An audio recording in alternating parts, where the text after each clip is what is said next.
Welcome to Truth Uncompromised. I am your host, Rhonda. Join us every Thursday at 7 p.m. Eastern Time. Truth is peace. Truth is justice and freedom to love, live, and be.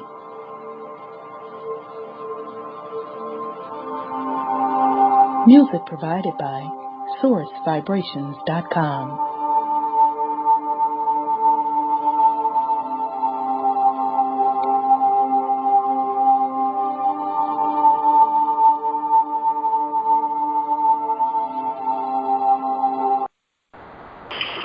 Okay, sorry about that, family. Okay, I am back.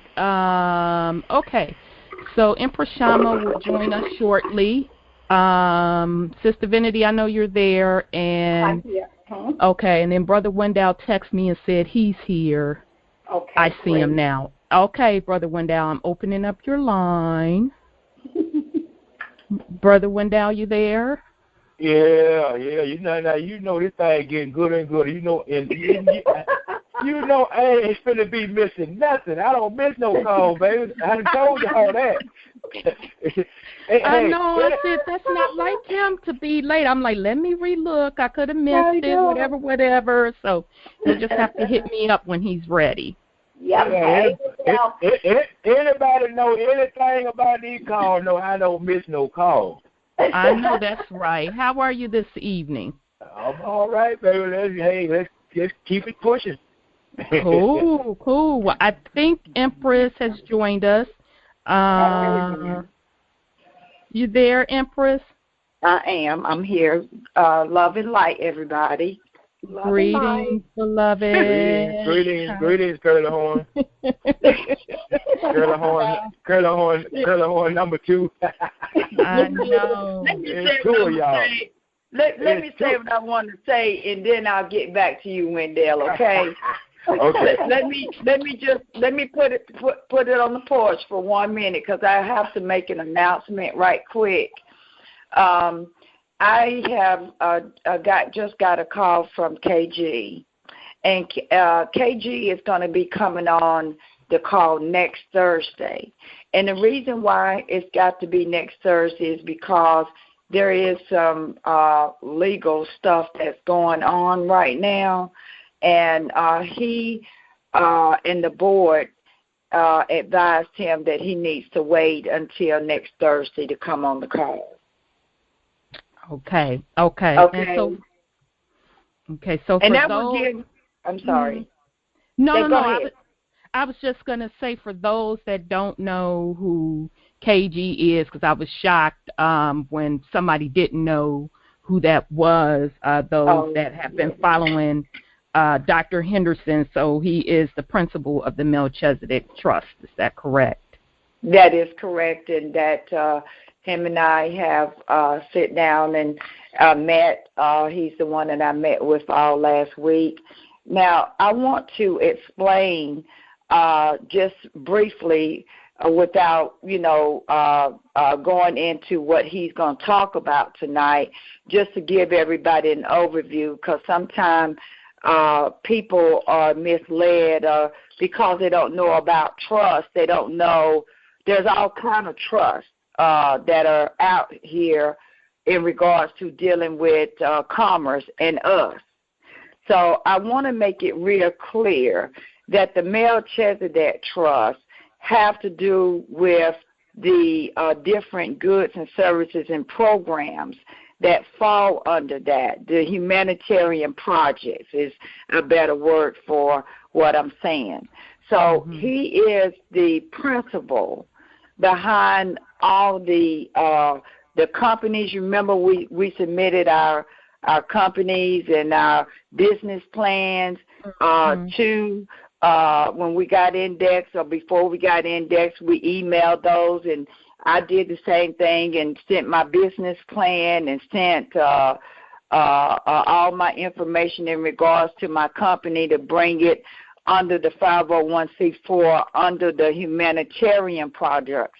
This doesn't have anything to do with the other trust, which you've heard Rhonda and Wendell, and probably some of you on the call have heard about the Rothschilds, and that person is in charge of the assets part of our accounts and stuff. So I want to make that very clear what the Melchizedek Trust is and what its function is. It's not connected to our birth certificates, although it does cover you in doing commerce as a sovereign American or a free agent to do that, and you operate under that Melchizedek Trust for the protection of commerce and things that could possibly happen, or they don't give you funding. You don't have to worry about any of that, because that's what he does. He's the fiduciary agent over those humanitarian projects. And there are many programs that have the funding in them, and that and so I just wanted to kind of give everybody an overview of what that trust is, and he'll elaborate more about that when he comes on next Thursday. And I yield. Okay. All right. Well, great. All right. And thank you for explaining that so people will not get it confused that the trust series that you have been teaching us for the past, I guess it's going on 2 months now, that is our own living trust that is linked to our own personal wealth, which this current corrupt system has tied to the birth certificate. That is separate from the Melchizedek Trust, which is dealing with humanitarian projects. That is correct, and that I'm working on making a connection as it relates to the accounts that are rightfully ours. I got a phone call from someone today that is connected, and that will be linking me with that person who is the fiduciary agent for the birth certificates or those accounts that are in a holding trust account right now that we have to claim. So I'm working on that piece for us. In the meantime, while I'm working on it, we need to be versed in what I'm teaching you. So that's why you need to keep moving ahead while I'm paving the way to sort out the truth from a lie and give you clarity on these trusts and how everything works. So I'm working hard on your behalf to bring clarity, and I yield. Okay. And just to remind the family, for those that are following along on the trust workshop, coming up next Tuesday, we have our bi-monthly workshop call at 8 p.m. Eastern Time, and we will definitely post on the Truth Uncompromised Facebook page that information. And we also just relaunched our official website, so I am in the process of getting up the archive calls for the workshop series, as well as all of those old indexing calls, because they had a lot of great information on that as well. So our website address is truthuncompromisedmedianetwork.com. So you can go check it out. You know, we're going to post upcoming shows and events, et cetera, and in a couple days we'll have Empress Shama's archive calls there as well. I know we've heard quite a bit of interest to make sure that folks are able to access that information. So give us a couple days to get that up. And then also this weekend, for those that will be joining us for the workshop series that is happening. I know, I'm so excited. That's happening in Charlotte actually Saturday. So that is happening this Saturday, and you can also go to the Truth Uncompromised Facebook page to get those details, or you can also email Empress Shama at cherubimlightkeepers@gmail.com. So did I miss anything, Empress, on that? Other than we also will be having the Council of Women meeting the next day, and I'm excited about that. Queen Janine and myself have been working tirelessly today. I do still have to clean my own house and go do my own shopping and buy drawers for people to send out as gifts. And I still have to do those kind of things. Wow. And so, say what, Rhonda? I said, well, there go the drogs. It didn't take long. 23 minutes of the conversation, the drogs came into it. And so, but I wanted to say in my excitement that I'm excited about the workshop. I've had an overwhelming amount of people to respond, and people are coming from everywhere. And I'm looking forward to spending the weekend with all of you, and I look forward to you guys moving ahead, because nothing, this thing, one monkey don't stop no show. Mm-hmm. Well, this is what this is. We got to keep moving no matter what somebody do or doesn't do. Mm-hmm. And I'm happy. I'm happy that we're moving. We're not stagnated, and that we're gonna make it to the promised land together. And Rhonda and I are so excited, and I'm around here. I got a rag tied around my head. I'm barefooted and been scrubbing, me and Queen Janine, because we don't want nobody coming in and saying, if Shama house wasn't all together tight. So we've been washing drawers and putting away laundry and just preparing for the arrival of everyone, whether they're staying here with me or whether you guys are staying in hotels and being brought in. I have a treat for all of you. I love all of you, and I yield. All right. So I am certainly looking forward to that as well. So we're going to go ahead and get started. We are going to then, since KG will join us next week, we had a show already planned to continue our series on the creation story myths, and tonight we're going to spend a little bit of time in the Book of Enoch, and ironically enough, I found some information on a clip actually that will go over where a man pulled out of the Book of Enoch how he felt Enoch was also speaking about Nibiru. So I am excited to share that. And then Enoch also gets into talking about some of the angels.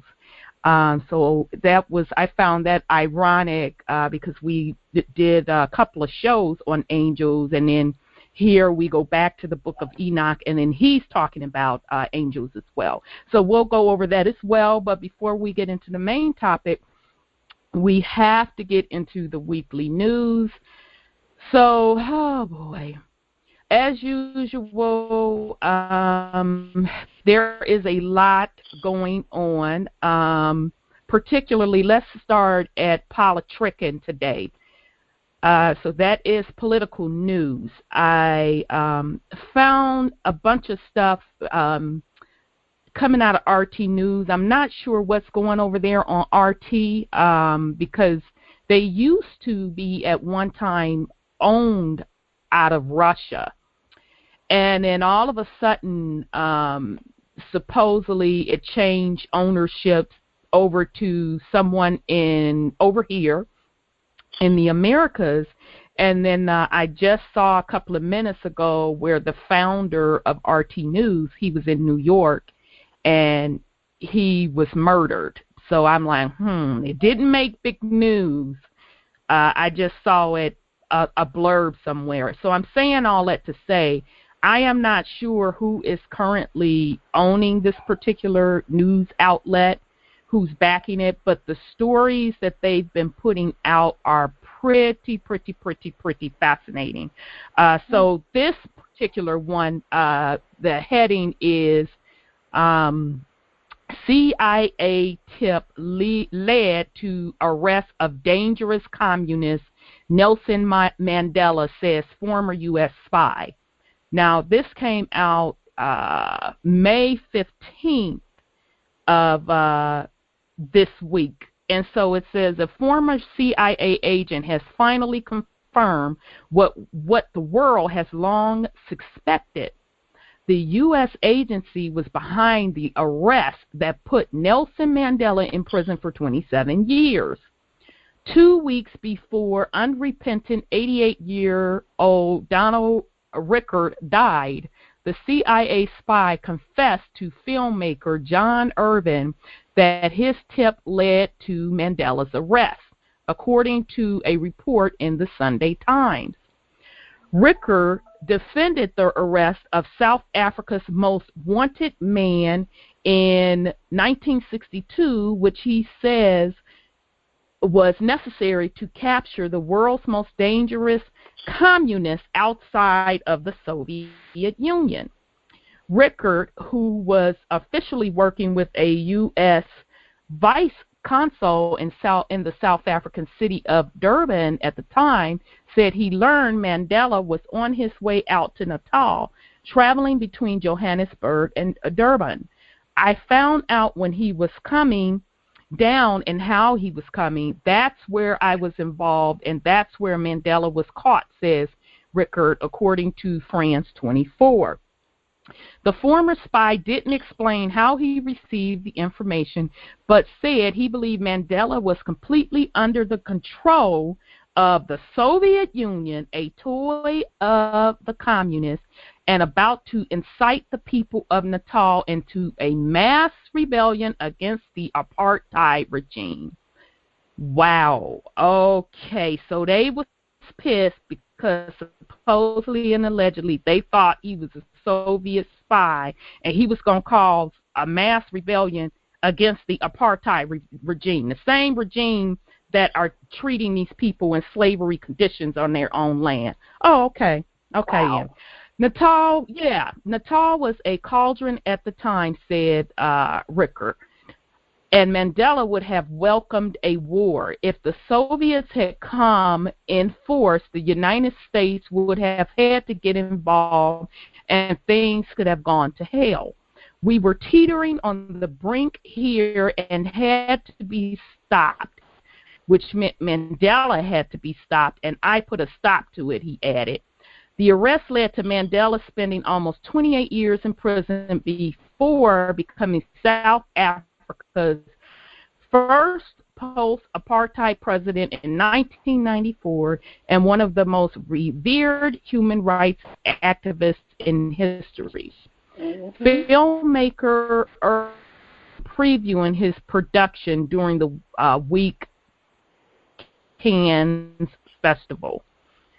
Okay, so then it says transparency activist Ryan Shapiro in the U.S. launched legal action against the FBI, CIA, and the National Security Agency in 2004 over the agency's failure to furnish U.S. government documents from the period of Mandela's arrest through the Freedom of Information Act, the FOIA request. In March 2016, a district court judge ruled against the CIA's attempt to have legal actions dismissed, saying the agency should honor Shapiro's Freedom of Information Act request. Okay, so I just found that very interesting because, what I remember about that time, I was kind of in middle school, going to high school when all that was going on, and the U.S. court was playing crazy like they were innocent. So I just found it interesting to now all of a sudden find out that they were indeed behind the whole thing. So I'll yield in case somebody else want to put something on it. That was I know. time. Yeah, it was, and I just can't.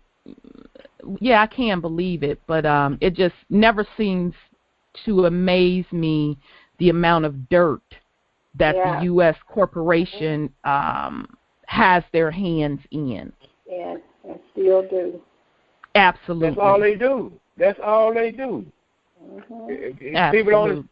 People don't understand we live inside a trash bag. Yeah, absolutely. Absolutely. And a full one at that, that's stinking, as a matter of fact. Yeah.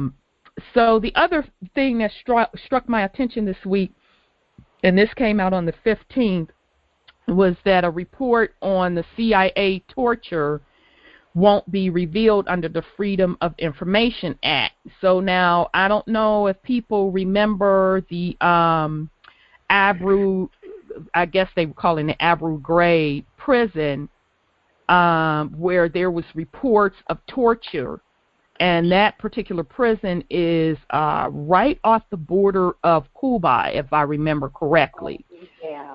So, Prezo, I remember specifically back in when he first got elected, that was one of his first campaign promises, that he told the people that he would shut it down, that particular prison down. Well, of course, it still stands today. And so this particular report is just basically saying that the U.S. legal system has rejected the public disclosure of the full torture report after America's Civil Liberties Union, the ACLU, sued federal agencies just before the Senate's release of a much shorter executive summary in 2014. On the record before us, the Senate committee's intent to retain control of the full report is clear, wrote Judge Edwards. The full report, therefore, remains a congressional document that is not subject to disclosure under the Freedom of Information Act.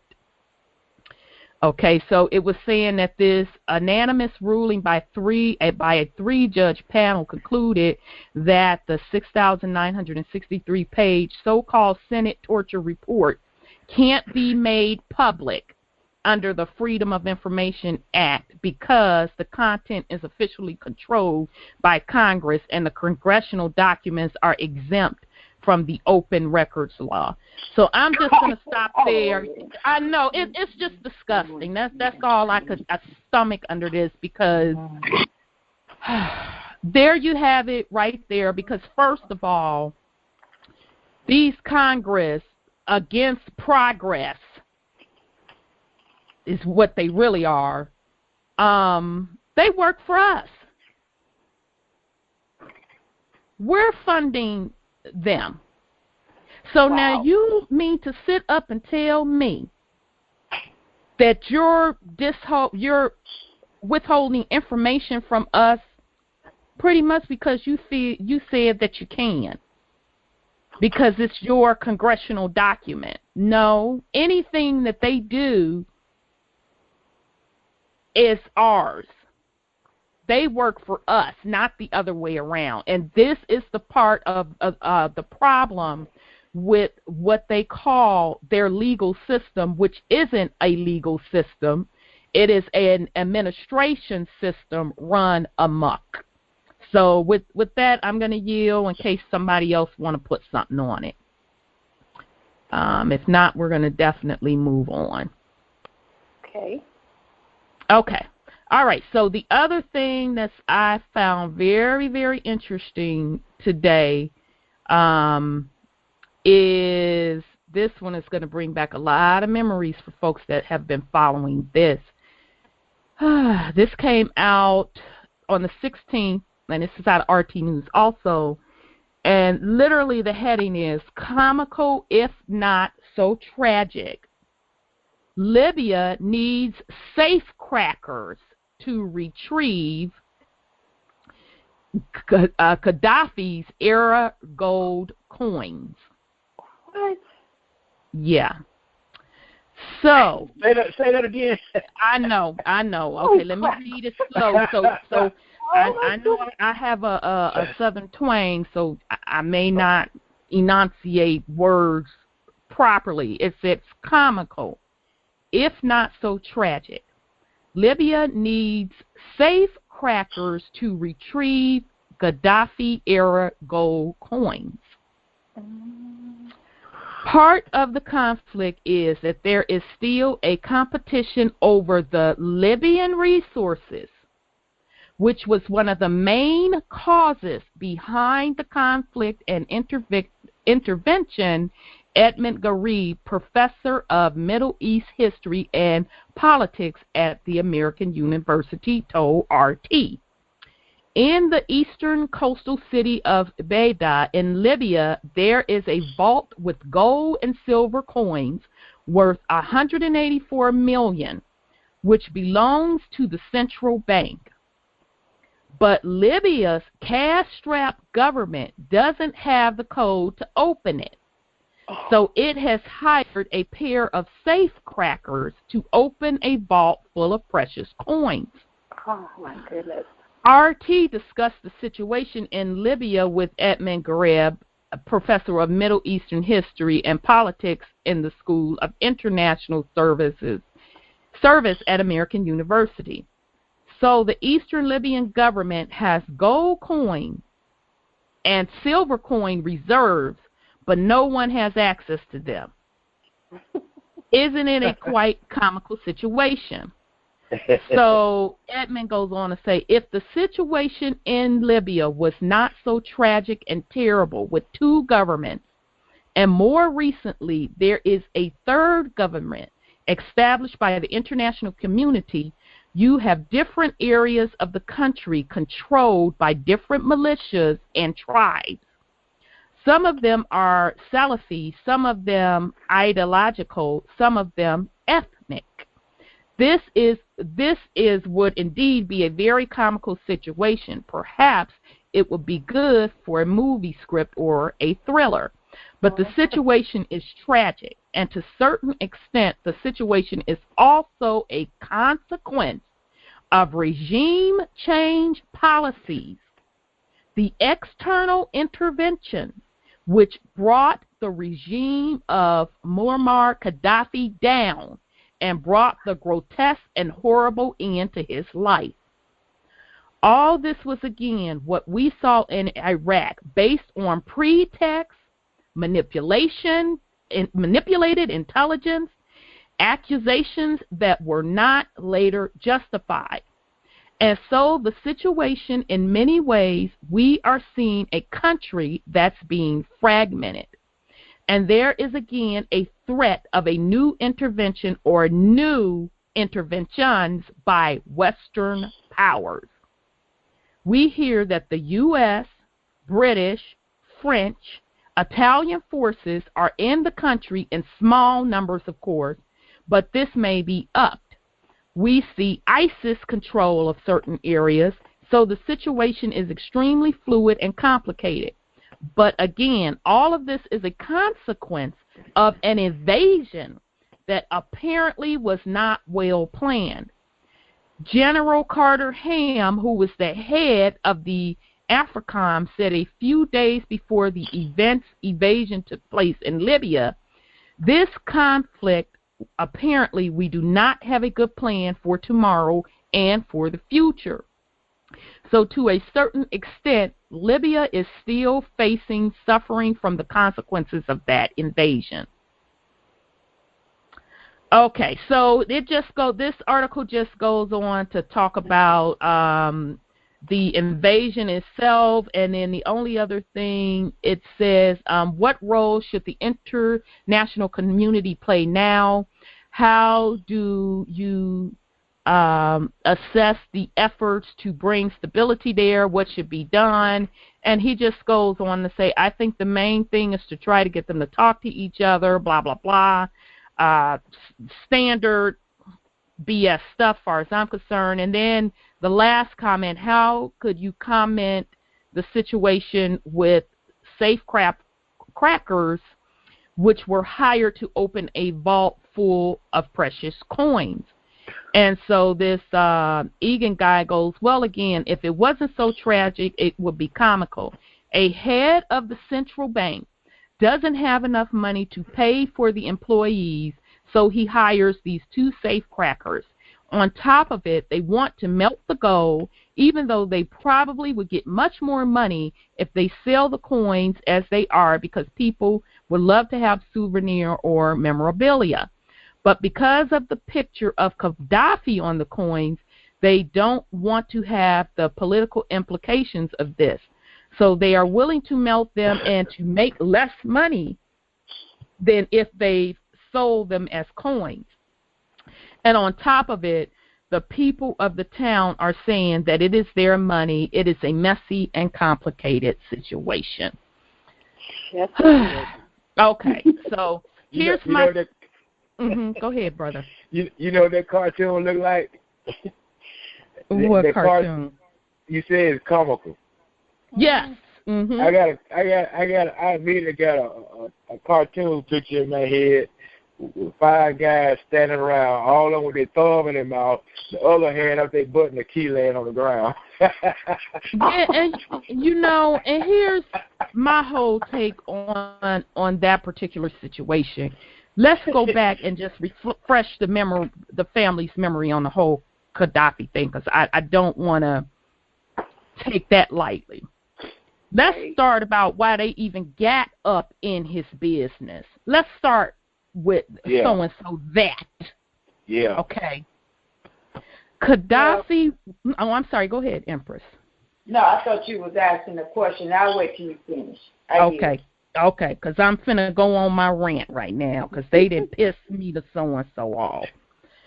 So, let's start with, first of all, Gaddafi and Libya is a very, very rich nation.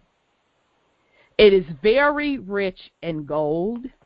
It is very rich in oil, and probably a couple of other the commodities that the cabal would just love to lick their lips and chomp at the bit. Now, Gaddafi back in the day used to be cool with the Alphabet Boys and the U.S. Corp, and then something changed. Yeah. And then all of a sudden, Gaddafi came up and said that he wanted to create an African Union where they have their own currency, where they trade with each other, and where their stuff was backed up by gold. Okay? Then all of a sudden, he became enemy number one. That's when the drama started jumping off. He's doing this. He's funding terrorism. La, la, la, la, la, la, la, this, that, and the third. So, in other words, when he stopped being in the back pockets of the cabal, or if he stopped financing them for something, because for some of the stuff that I've seen over the years, they always had their hands stuck out getting financing from him, and it doesn't take much research to go out and see all of the former press of the U.S. Corp, including Press O, hamming it up, cheesing and grinning, smiling up in his face. Then the next thing you know, he's enemy number one. So it's the same script all over again that happened to Saddam. And so next thing you know, he's torturing his people. He's this. He's a dictator. He's la this, that, and the third, etc. And a coup takes place, and he's pretty much executed in public in the street. Yes. So to me, that was the Alphabet Boys and their crew all over that. It was a covert operation to overthrow him, period. So I'll yield and let somebody else put something on it. I remember that. That was really very irritating to me, because I knew that they were setting him up to smear his name because he had pulled away from them. I remember that quite vividly, and it really irritated me during that time. Absolutely. And I'm sorry, go ahead. I'm done. I yield. They're just so good at wrecking a person's record, I guess is what you want to call it, or their wrecking the public's opinion of a person right before they get ready to take them down. And this is how they do that. It's really sad. And then everybody believes what the good old U.S. of A. is saying, and they accept it. Like he should have been killed anyway, or whatever the case may be. So it's just how they do their thing. Absolutely. Absolutely. And anybody that's read the book or seen excerpts of the book, I think it's like Diary of an Economic Hitman, it's the same pattern. They don't break the pattern. They'll try to destroy you financially or make you dependent on their central banks. And then if they can't do that, they'll either drum up some charges so war can be started, or they'll send in infiltrators to do a coup to overthrow you. And in either case, either with the war or the coup, it leaves those nations devastated. And then they want to come swooping in the IMF, which is nothing but a loan shark agency to lend you fake fiat for your gold or your land or your other tangible assets. So that particular article is just classic, because here they are trying to break into a vault, and you want to exchange gold for fiat? That's crazy as hell to me. That's crazy. Mm-hmm. But that is typical, classic. How they roll, yeah. Yeah, that's what the cabal does. Mm-hmm. That is absolutely what they do. They come in after the devastation is there and offer you something out of a worse, and you wind up getting a worse deal than what it's really worth. Mm-hmm. Okay. Good so, one, all right. Yeah, that one just kind of made me shake my head a little bit. So I'm going to move on. That's about all. We got a couple of more things, but I want to make sure that we get to some other stuff. So we're going to go to the financial news real quick, because Saudi Arabia has been really going through a lot of drama, I would say since late last year. First, we've seen articles saying that their oil reserves are very low. They're bankrupt, basically. And then we saw articles saying that they are diversifying out of oil, going to natural energy. And anybody that's familiar with Saudi Arabia knows that they built their whole economy on oil, and they tied it directly to the petrodollar, which means the U.S. court dollar. So this particular article says that Moody's, which is a credit rating agency for nations and businesses, and this is out of RT News on May 15th, they downrated the nation of Saudi Arabia. Okay, and it's saying that the U.S.-based firm downgrade reflects their view that lower oil prices has led to a material deterioration in Saudi Arabia's credit profile. So it goes on to say that Moody's downgraded them from A1 credit. It also lowered the kingdom's long-term foreign currency bond and deposit ceiling to A1 to AA3. So in the article, it also says that Saudi Arabia is the world's largest oil exporter. The rating agency said the drop in oil prices from their mid-2014 peaks has affected the kingdom's economy and the government's finances in a negative way, and this affects both external accounting and reserve buffs. So reserve buffs, family, is a code word for savings account.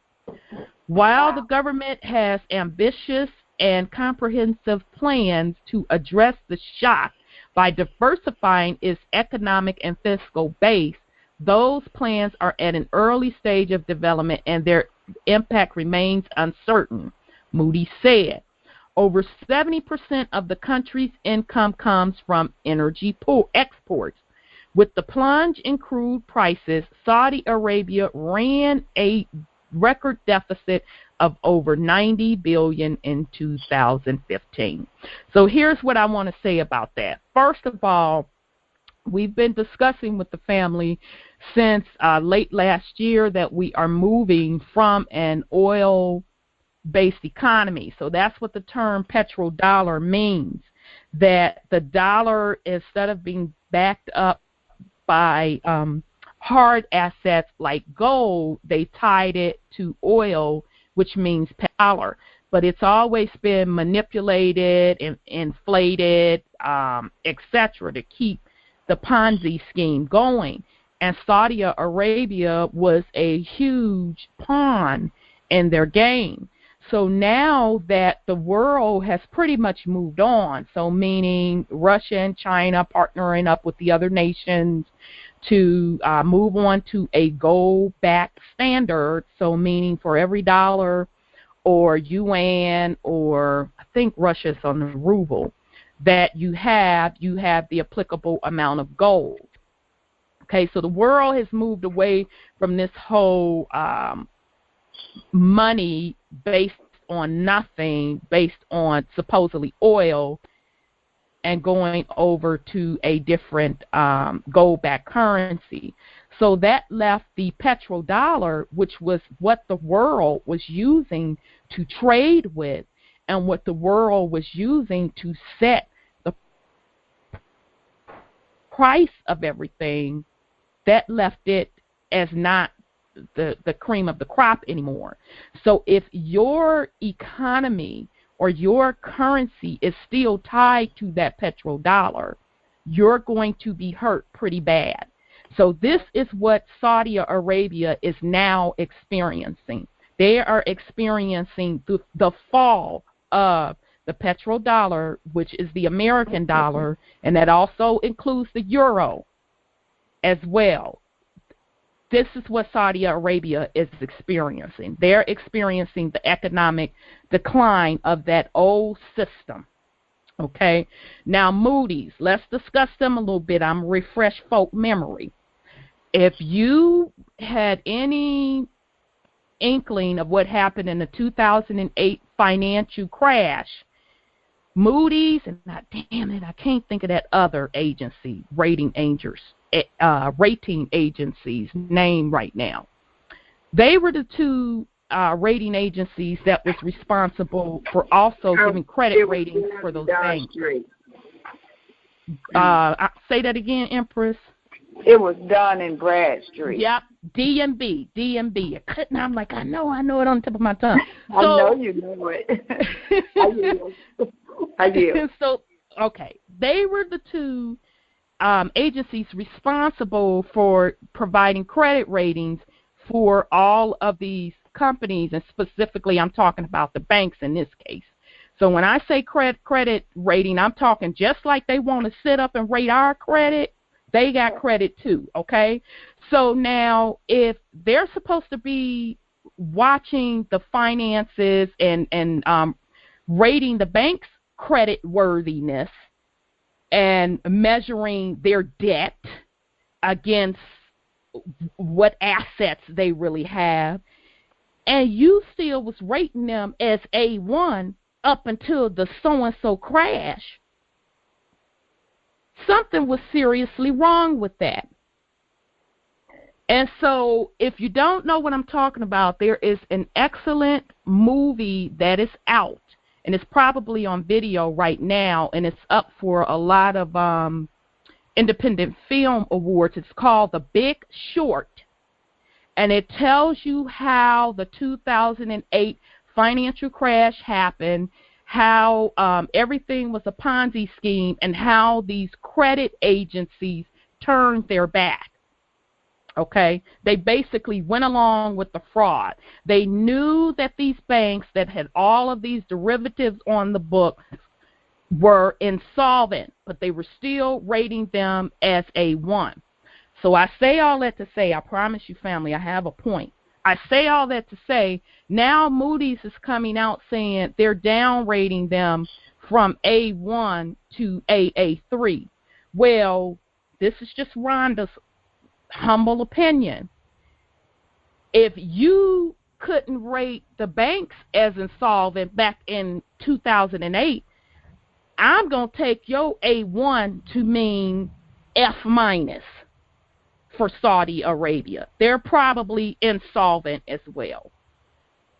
Okay, wow. So that is my little take on Saudi Arabia. Just pay attention. The United States Corp, UK, all of those other European nations, they have no more use for Saudi Arabia to be their front nation to help keep up the Ponzi scheme of trading in oil backed by the petrodollar. So they're basically going to just let them go and watch them fall. Because in addition to that, this week it came out where Congress, a.k.a. Against Progress, had the audacity to pass something saying that 9/11 victims can turn around and sue the nation of Saudi Arabia. So I found that just so very, very much so timely now that Saudi Arabia, and this is just Rhonda's opinion, they're insolvent. Now they have no more use for them, meaning no more protection. So start paying attention, family, to articles on Saudi Arabia. I'm sorry, sis, go ahead. Is that where old Prezzo went to a couple of months ago? He always some damn where, so I don't know. All over the world begging.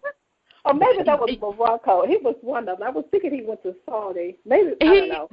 He is. Now, interesting that you say that, because now the rumor is, now this is just gossip, and if y'all ever watched In Living Color, the one lady they used to have on her house scarf and her robe standing on the porch, but you ain't heard that from me. So this is just gossip, but you ain't heard that from me. That supposedly and allegedly that the Saudis' royal family was the ones that funded Prezzo's education. Okay, so he was tied in with the Alphabet Boys quite early on in his life. Now, what is not rumor is that former Prez Bush Jr., they funded several of his businesses that failed, by the way, prior to him becoming Prez and governor of Texas. So I'm saying all that to say that the U.S. Corp's relationship with Saudi Arabia goes back quite far. Okay, so for them to all of a sudden, miraculously, how many years after 9/11, turn around and say, oh yeah, by the way, 9/11 victims, you can go ahead on and sue them. Yeah, right. Come on now. I tell you. Okay, so just pay attention to that, family, because you're going to literally be watching the decline of the nation Saudi Arabia as their pimps, U.S. corporate crew backs away from them. Okay, so now the other news that was really, really interesting. Let me try to find it because I know I had it. Okay, I call him Dracula, a.k.a. George Soros. Oh, okay. The article says that he's dumping stocks. Oh, wow. So this came out a couple of days ago, the 17th, and it says Soros dumps U.S. stocks and buys gold. So this is our RT again. I'm telling you, y'all, RT was slamming them this week. So it says billionaire George Soros has cut investment in U.S. stock by 1/3 and acquired $264 million stake, in the world's biggest bullion producer. Barrick Gold, Bloomberg reports, quoting the investor fund data. Overall, the first quarter of 2016, the value of publicly disclosed holdings of Soros fund management fell 37% to $3.5 billion, whatever. At the same time, Soros bought a 1.7% stake in Toronto-based Barrick Gold for $264 million, the biggest U.S. holding in the company. Gold is always a safe haven at times when risk for investors are escalating. Now, I'm going to read that again. You got to read between the lines how these SOBs are talking. Gold is always a safe haven at times when risk for investors are escalating. It's better to sit out turbulence with gold, economist Natalia Volchakova told the Reuters news agency. Soros is killing two birds with one stone. He leads to gold when it is cheaper so that he could profitably get rid of it in the future. At the same time, he leads the more volatile dollar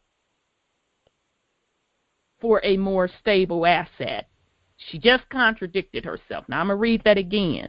At the same time, he leaves the more volatile dollar for a more stable asset, she added. Okay? So they are telling you right there that people are dumping the dollar. They're dumping these currencies. They're going to gold. Now, I'm going to remind the family once again. Last year, around October, and it may even be September, don't quote me, I told you that I ran across several articles in different financial publications that Soros, the Rockefellers, and a couple of those other cats had dumped their oil stocks. I told you back then, they're getting out of oil.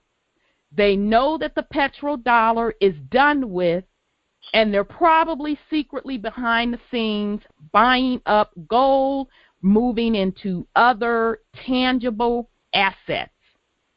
Okay? So anytime you see articles like this come out on front page news, this ain't all the gold or the little scratch that he didn't put aside. Trust and believe that, because they never really dipped and dabbed in currency anyway. They only dipped and dabbed a little bit behind the scenes to manipulate it and make more assets out with that they quickly turn currency into other tangible assets. And what Empress has been teaching you all, those are you that are following the trust calls over the last 2 months, that these people don't operate in currency. Right. They don't hold it. They don't stuff it under the mattress like we do. It's of no value to them. And they know it. And they know it. We don't know it. In the dark. And I want to clarify something that we need to start to change our way of viewing when they're talking about gold. So can I elaborate on that? Absolutely. Go right ahead. Okay. They want y'all to think about the gold that come out of the ground or wherever the heck they go and get that piece of resource. That's just trinket. It has nothing that it has no value to it. Okay? the value of gold, they're talking about the melanated people. Mm-hmm. They want you to think of that they're talking about these gold bars and these. See, nothing has no value until we touch it. Got it. Okay, I teach this when people would come out to the indexing, and I would teach, and those who were there can remember that I had a piece of paper. And Rhonda, you didn't get to see this because this was after you left that I started to teach this. But the paper, let's just think about a piece of paper that's got a whole bunch of writing on it. And remember now, on the computer and all the keys that got the dollar sign on it only has one line through it. Mm-hmm. Okay? Wow. That means that that's no value. That's not real. Yep. Okay? So you have to look for the two marks. Right, I remember. Through the sign. Okay, but I want to go back to this piece of paper for a minute. If you have a piece of paper and you have it in your hand and you just drop it, and then you look down at the piece of paper and you tell the paper to dance for you. Dance for me, paper. Move. Perform. That paper does not have the ability to form, just like any other thing that you may not touch, or that the only way that it has any value to it, if you pick it up and put it in your hand, or you put your signature on it. Right. Nothing has any value to it. Even those little bars they call gold. They want you to keep your eyes off the real gold that they're talking about. They're talking about the melanated people. Nothing on this planet has no value other than us when we touch it. Wow. Okay. Okay, so the financial news that Rhonda is reading, I want you to turn that to yourself. That's the real gold. That's the true value. You're the value. You're the one that will make it or break it. Not their phony system, financial system. Their financial system is to keep you from knowing that you're the value. They're trading you every day in the commodities that they call gold, silver, guns, pharmaceutical companies. And when I showed you on the trust call about the Edgar, and you put your name in the Edgar search, and all these companies come up using your credit in your name because they know that only they can use your credit because you're the value that gives that company the life that it has. So when she's talking financial to everyone, I want you to know they're talking about you. I yield. Absolutely. Great tie-in, Empress. Excellent tie-in. And again, the point I was trying to make in the whole thing, as she said, these people don't even deal in money. Nope. They're all behind the scenes trading in what we call credit, per se. Yep. Operating out of trust. Yep. So they took your credits and used your credit, created their trust. It's kind of like you became a property of theirs. Yes. And whatever you do, you're making them rich. Yes. So you're the trust property. And they own you. I yield. Indeed. So very, very, very good tie-in. Sorry, go ahead, brother. I have a question. Is anybody on this panel familiar with usufruct? Yeah. Say that again. Yep. Yep. I yield. Yep. Shamba, you know what I'm talking about, don't you? Yes, I do. Yeah. That's a bit. Shamba, I hope you do this. I didn't hear you, so let's start off with I didn't hear you first. I know that word. I hope you are planning to include that in your workshops. Eventually, I will include that. But that word itself, he was saying, if you're familiar with usufruct. That's what I thought. I've only heard of it. They laughing, but because they're not familiar with it. But right. usufruct will, if you do a study on usufruct, that'll show you how, pretty much everything on this planet tied into us. Okay, Wendell. So can you tell them when you say I'll give a definition. You want me to do that? Well, before you give the definition, I want you to go back and say the word again and say it slow so that they can get the concept of that word in its pronunciation and what that subliminal message is what I'm trying to get to. Listen to the subliminal message behind that word. Okay, say it again, Wendell. Usufruct. USUFRUCT.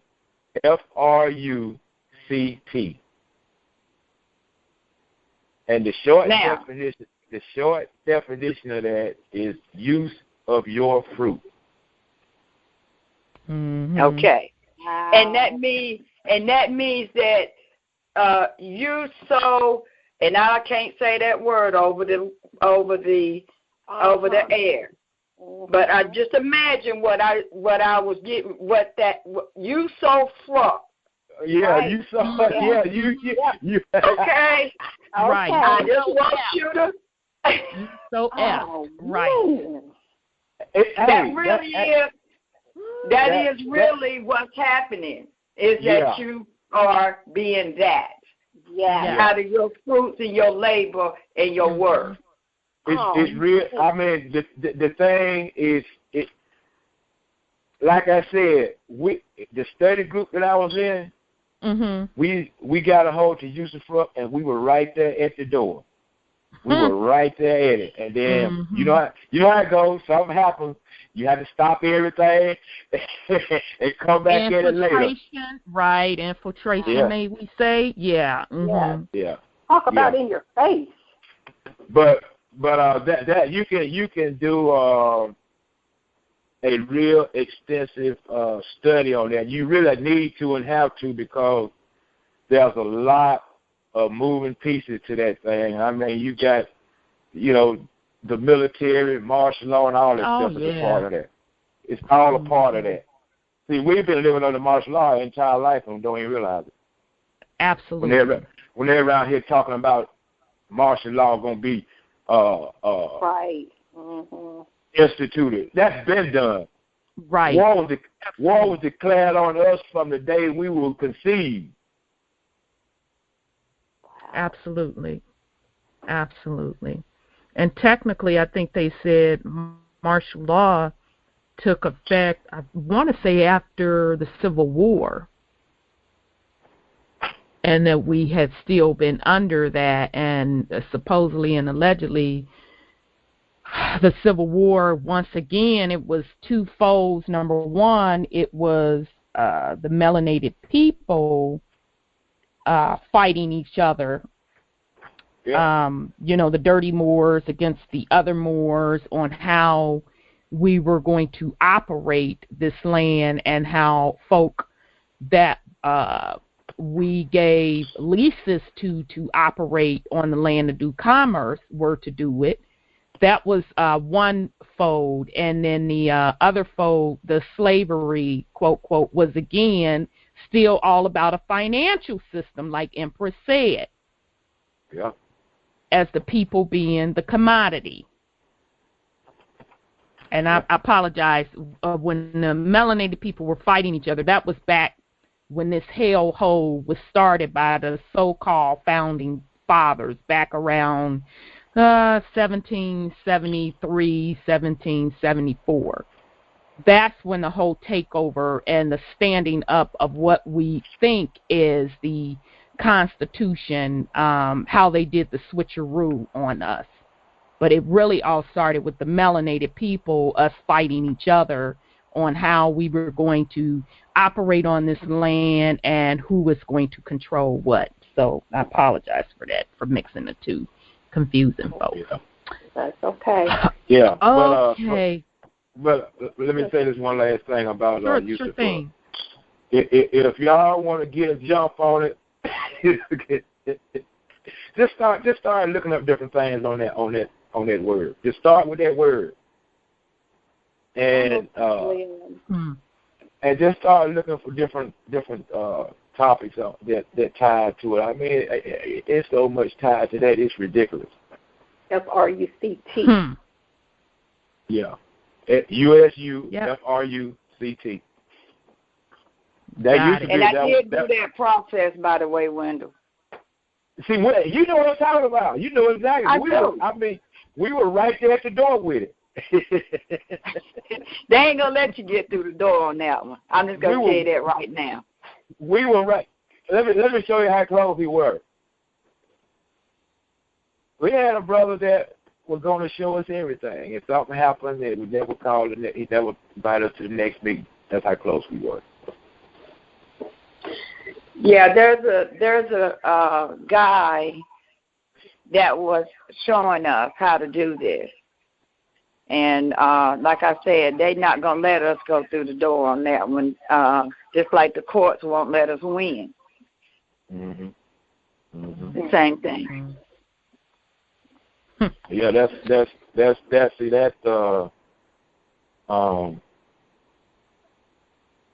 that type of experience would be good for anybody. But see, we're at the point now where, people, hopefully we don't have to go through all that.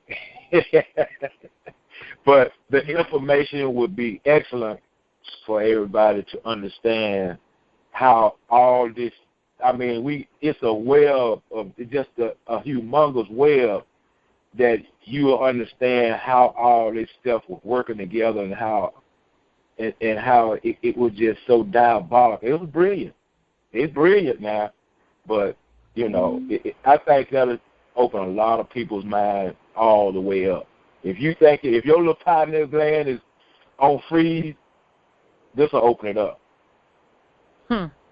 Well, I just want to say again that is why it's important for folks to start studying what trusts are and what your particular trust, how to set up your particular trust, how to operate your trust, because that is really how the real commerce moves.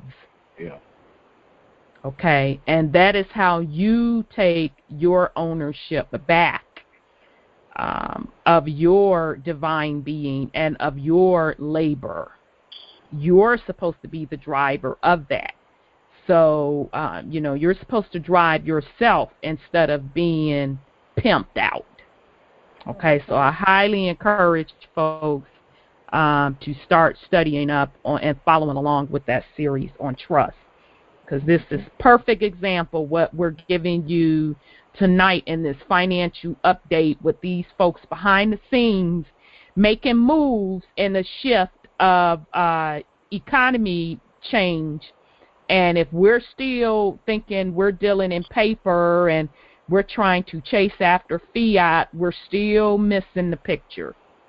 We are still so missing the picture. We're supposed to be operating in our own trust and knowing how to operate and navigate our own trust. Okay, so the only other thing, because it's kind of getting late here, I want to make sure that we get to the topic tonight. So we're going to move real quick to things that make you go, and a couple things happened this week. We did hear about one tsunami, so a tsunami quake hit off of the coast of Japan. So that happened, when did that happen? That happened on the 16th of May, and so there was an earthquake about 5.6 on the Richter scale, and it was off the east coast of Japan. And so I didn't hear about a tsunami that shook out on that, but then right after that, Ecuador had an earthquake that hit them. Actually, wow, I didn't even realize they had 2 earthquakes that happened yesterday.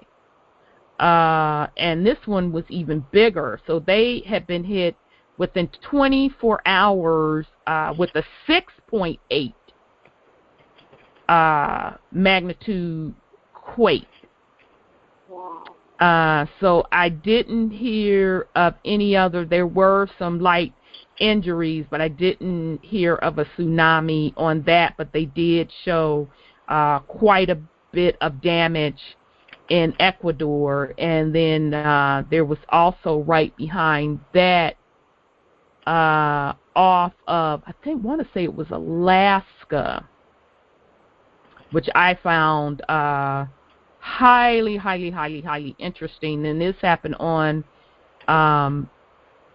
May 15. They sent out a warning saying that a mega tsunami may strike and devastate Hawaii within 50 years. So I found it interesting that they're coming out and saying that there's a possibility that within the next 50 years, a large earthquake will hit Alaska and generate a tsunami that would cover the island in utter devastation. Okay, so they're saying that a 9+ magnitude earthquake will rock the islands, etc., etc. And so they're going on about how this is supposed to happen. So the reason I picked up this article to share with you, family, because there has been many prophecies written, and even there is rumors that the U.S. court, and I think Brother Tom said he has an actual map that shows where the U.S. or the Americas per se is ripened for a big earthquake that is going to split the land, and it's going to split it, I want to say, either in 4 places or 2. So I found that interesting that they are claiming that Alaska is going to have a big earthquake about 9+. To me, they're talking in code because they know that the landscape of this planet is changing based on what is going on in the celestials. So we've talked several times on this show how those of you that watch the sky, those of you that follow the metaphysics or the spiritual side, how we know that Mama Earth is going through a shifting. And I would even say that she's also going through a cleansing. And part of that, it is said that the cycle of the solar system, Nibiru, is here and causing that magnetic pull on the poles. And so that is why we have the wild weather that we're seeing, where the seasons are out of play, and we're getting all of these earthquakes, because her poles are shifting, which is causing all of these things to happen. But it is something that is necessary to get everything back in balance. So when I see articles like that warning of a big earthquake coming up, 50 years, this, that, and the third, they're just talking in code. It won't be 50 years. It'll be relatively soon, because the planet, she's already talking to us giving us signs with the 6.8 earthquakes all across her back to back within days of each other.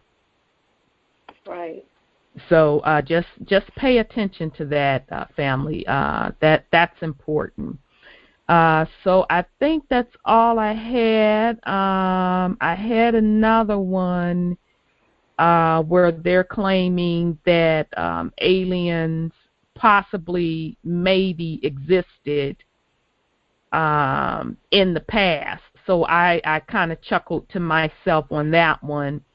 And so they're saying that while intelligent life form is not found on Earth, that it's possible that they currently exist. And it is, however, new research shows that it is almost impossible for humans to be the only intelligent life forms ever.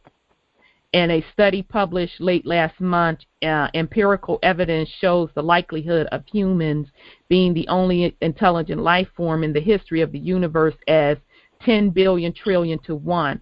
That is a 1 followed by 34 zeros. The odds of winning the Powerball jackpot are 292 million to 1. So I just found that article very interesting, that they're all of a sudden coming out saying, oh, well, yeah, by the way, yeah, there probably is other life forms. So, again, they're just talking in code. They already know this. So we just need to pay attention and keep doing our own research and just keep going within. Absolutely. So with that, I'm going to yield in case anybody wants to put anything else on it before we go into tonight's topic. Let's keep it moving. Okay, we're going to keep it moving. So let me get up my notes. Come on, cooperate notes. Okay, so we're going to, family, move back into the creation story myth. So we're actually on part 19. So tonight, what I want to go over, we're going to get back into the Book of Enoch. And let me find my notes here because I had shut them down. Okay, let's see here. Okay, so the last time, we hadn't done the Book of Enoch in quite some time because we were on other stuff. So the last time we left off, we were ended up discussing how the Book of Enoch was talking about the Pentecost. So we are still in the Book of Parables, and so this particular book and the version of the Book of Enoch I'm reading, it says it is chapter 12. Now realize that there are different versions of the Book of Enoch, so your chapters with the parables may be a little different. Mine, from a chapter number perspective, mine says chapter 12.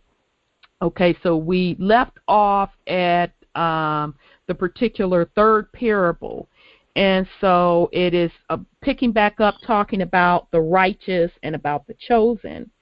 And then it just goes on to say that the righteous and the chosen, for their lot will be glorious. And the righteous will be in the light of the sun, and the chosen in the light of eternal light, and there will be no end to the days of their life, and the days of the holy will be without number.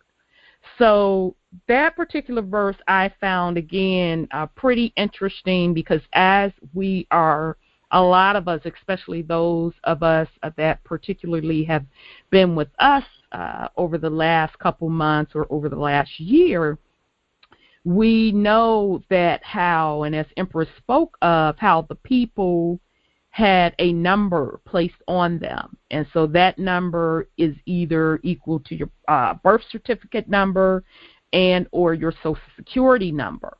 And that is how they are trading you as a commodity in the Babylon system. So basically making you a slave. So every time now that I know what I know, when I'm reading these ancient texts and they talk about that the holy or the righteous or the chosen ones, will be without number, I automatically think of how the time that we're living in now, where the people will start to wake up and see, hold up, wait a minute. You mean to tell me they're numbering me like chattel and trading me? Oh, hell no. So I equate that particular verse to what we are going through now with the birth certificate and Social Security number. And so it goes on, and I'm at 12th chapter, verse 48.4 verse, and they will seek the light and will find righteousness with the Lord of spirits. Peace be to the righteous with the Lord of the world. And after this, it will be said to the holy that they shall seek in heaven the secrets of righteousness, the light of faith, for it has become bright as the sun upon the dry ground, and the darkness has passed away. And so, again, to me, that goes back to all of us that are starting to wake up and see the matrix for what it is, and see that it is a system of slavery, and to see how the veil have been put over our eyes so we couldn't see how we were trapped and captured, how now that veil is starting to lift up and we're starting to see a clear picture for what this matrix really is. And those that want to come out of the matrix, they're going to start looking for other lights, okay, or righteous, whether you want to say righteous or whether you want to say people of the light. So other people that hold the light, they're going to look around and start looking for each other to form together, so we can all go within ourselves and make our lights brighter to come up out of this matrix system. Okay, so it says, and there will be ceaseless light, and to a limit of days they will not come, for darkness will have been destroyed previously, and the light will endure in front of the Lord of spirits, and the light of the uprightness will endure in front of the Lord of spirits forever. Now this can really blow y'all wig back. I can't make this up, y'all. I'm in chapter 12, in my little version of the Book of Enoch, verse 60.1. Okay, here it goes, family. In the 50th year, in the 7th month, on the 14th day of the month of the life of Enoch, in that parable I saw how the heaven of heavens was shaken violently, and the host of the Most High and the angels and 1,000 and 1,000 thousands and 10 times 10,000 were extremely disturbed. Okay, so here's what blew my wig back. Anytime you kind of hear that 50th, I automatically thought of the year of Jubilee. Jubilee, yes. Okay, that's number one.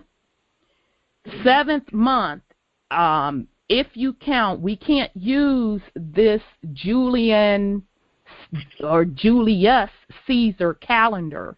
We're supposed to be using things based on how nature set it up. So we're really supposed to be counting our months by seasons. So if the spring starts in March, then that's when we should count our first month. So the 7th month would equal October. So in other words, they're saying in this particular verse that in the 50th year, the year of Jubilee, around October 14th, that's when this big earthquake shook off.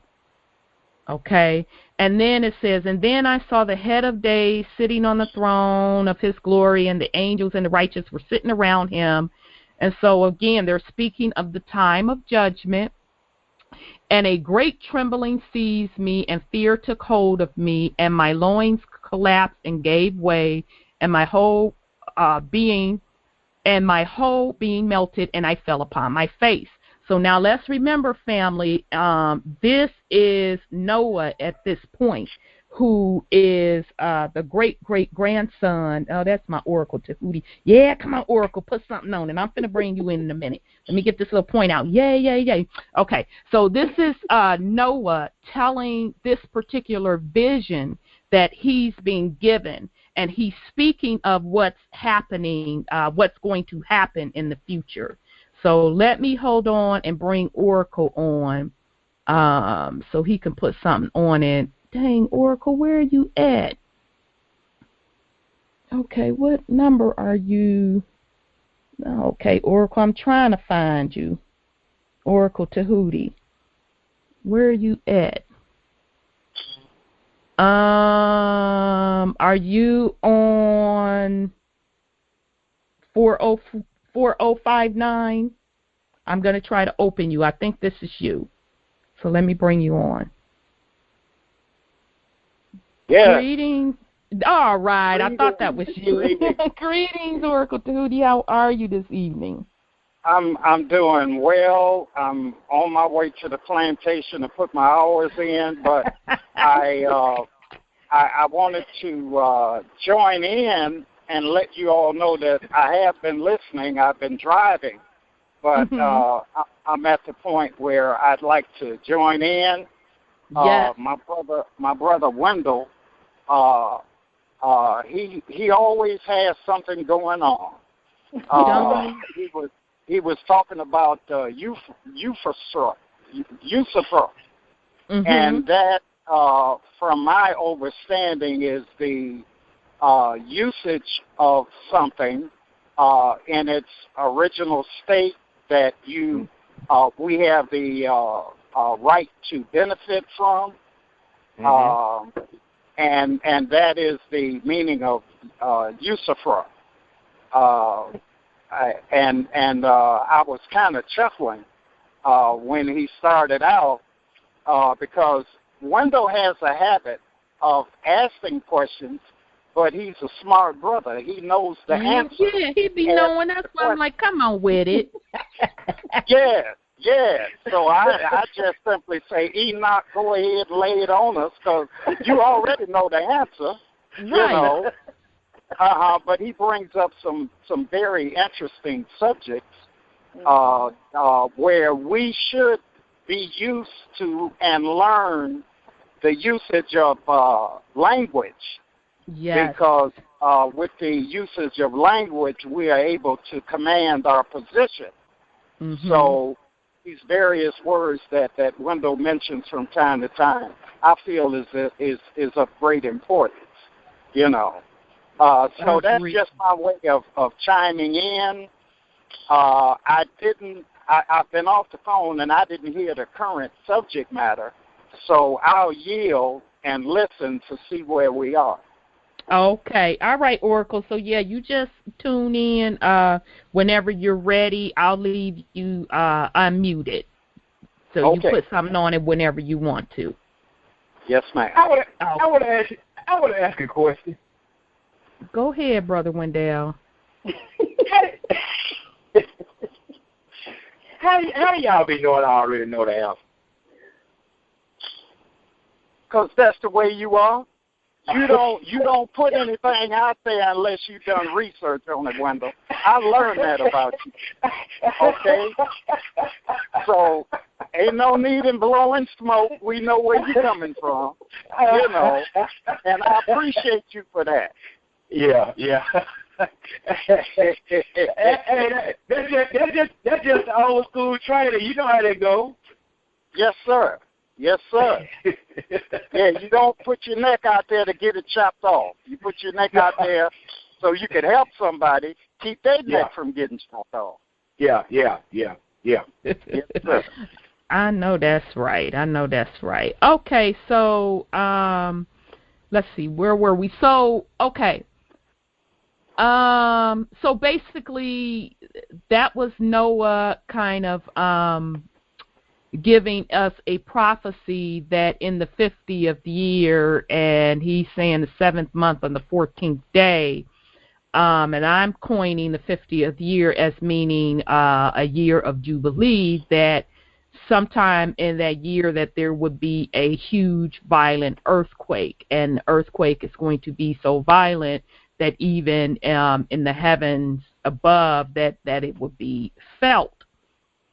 Okay, and then he goes on to say, and the holy Michael sent another holy angel, one of the holy angels, and he raised me, and when he raised me, my spirit returned, for I had been unable to endure the sight of the host and the disturbance and the shaking of heaven. And holy Michael said to me, what sight has disturbed you like this? Until today has the day of his mercy lasted, and he had been merciful and long-suffering towards those who dwell upon dry land. And when the day and the power and the punishment and the judgment come that the Lord of spirits has prepared for those who worship the righteous judgment, and for those who deny the righteous judgment, and for those who take his name in vain, and the day has been prepared. For the chosen, excuse me, for the chosen a covenant. Okay, so I'm going to say that again. For the chosen a covenant, but for the sinners a visitation. And on that day, two monsters will be separated from one another, a female monster whose name is Leviathan, to dwell in the depths of the sea, above the springs of the waters. Okay, and the name of the male is Behemoth, who occupied with his breast an immense desert named Dendane, on the east of the garden, where the chosen and the righteous will dwell, where my great-grandfather was received. Okay, and so his great-grandfather, just to remind the family, is Enoch, who was the seventh from Adam, the first man whom the Lord of spirits made. So I do want to stop here for a minute and discuss about these two great beasts that they talk about, the male and the female beast. So I found that pretty interesting, because to me that is representing the phi and the male divine energy principles at work here. Okay, so to me what this particular passage means, excuse me, family, I got a tickle. It's more on a spiritual realm, meaning that a cleansing is going to take place on this particular planet, and the balancing out of the phi and the male energies to bring us back in balance. So that is another way to look at it. The other way is it could, of course, be a physical battle that will go on, where there will be a lot of loss of life for those that are not ready to be back into balance with divine spirituality, or if you haven't prepared yourself to vibrate at a higher level on this planet, that you would indeed suffer physically. So for me, that particular verse could be taken either way. And he said to me, Son of man, you here wish to know what is secret. And the angel of peace who was with me said to me, these two monsters prepared in accordance with the... so I don't want to skip over that. So now Michael is talking to Noah. And notice he called Noah the son of man. So during Noah's particular time, and whether you look at this as allegory, meaning that it's only given us a spiritual message, or whether you look at this in the literal sense, either way, this particular book is referring to Noah as the son of man. So obviously he had to be the son of man during his time. Or if you're looking at it from an allegory standpoint, he is representing how the people, the Son of Man, is representing how a big change will happen from a spiritual perspective as well as physical perspective. Okay. And the angel of peace who was with me said to me, these two monsters, prepared in accordance with the greatness of the Lord, will free them that punishment of the Lord.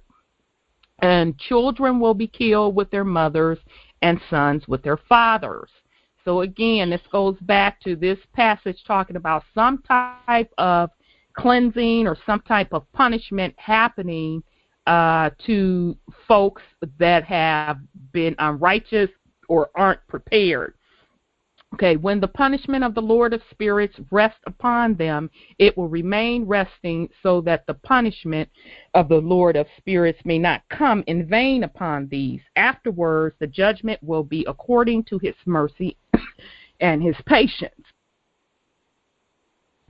And in those days, I saw a long cord given to those angels, and they acquired wings for themselves and flew and went towards the north. And I asked the angel, saying, why did these take the long cords and go?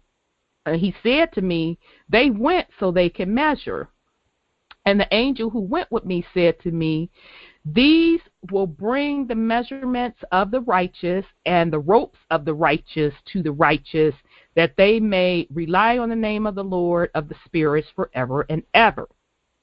The chosen will begin to dwell with the chosen, and those measurements will be given to faith and will strengthen the righteous. So let me stop there, because earlier I made the statement that this whole particular parable is about the veil from a spiritual perspective. From the veil being lifted from over our eyes and looking around and seeing this matrix that we're in. And we're looking in this matrix and just seeing all of this darkness. And then we start to see little speckles of light. So we start to navigate towards the light, and these light beings start to come together to get themselves out of the matrix. So when they are talking about the angels going to give a rope, they're basically talking about the assistants.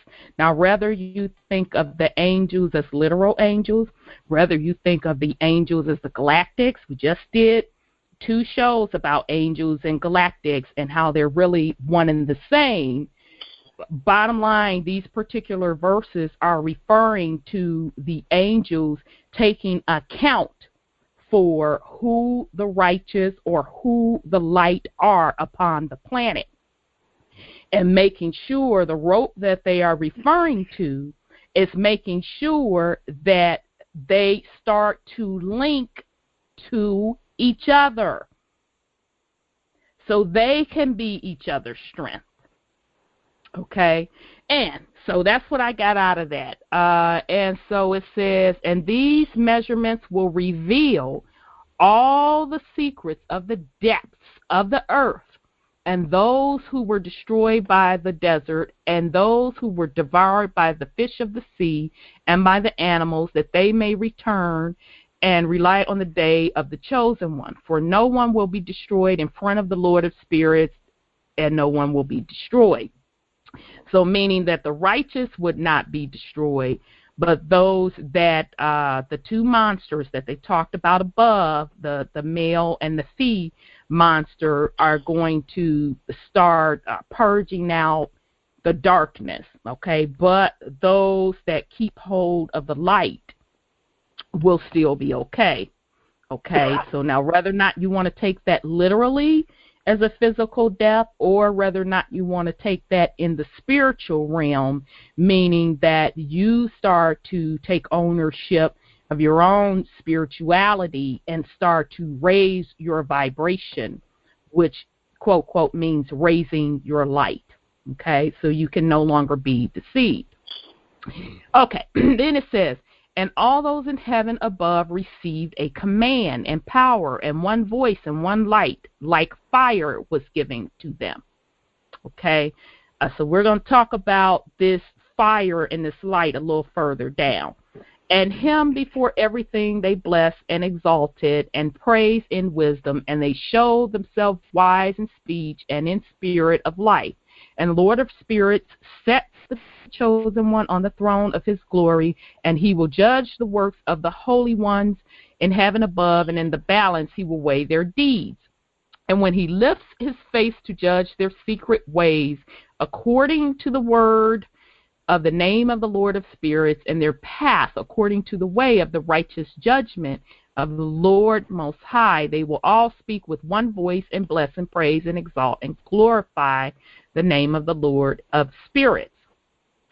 And he will call all the hosts of heavens and all the holy ones above, and the host of the Lord, the cherubim and the seraphim and the Ophanim. And if I'm not pronouncing that, somebody help me out if I'm not pronouncing that properly.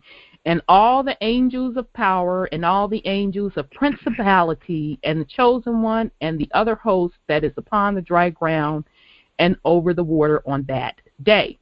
Okay, so I'm going to stop there. So before I go on, because I want to break down these angels that he mentioned, the three sets of angels that he mentions, the cherubim, the seraphim, and the Ophanim, which I had never heard that particular title on an angel before. It's spelled Ophanim. Never heard of it before. But before I go on, does anybody on the panel have anything else they want to put on it? Because I don't want to be rambling here. If not, I'm going to keep it moving. Let me get a swig of water. Sorry, okay, I need to get a swig of water. Okay, so let's break down the cherubims, or some people call them cherubs. If you think about the cute little angel babies with the little red little faces. Okay, so we're going to break them down. What are their different meaning? Okay, now some of this stuff straight just blew a sister's wig back when I did a little research. Did not know this about the cherubim, the title of cherubim, because what we have to remember, as we've been learning all throughout this creation story myths, a lot of these things that we think are literal are actually titles that are given to certain beings throughout their spiritual journey.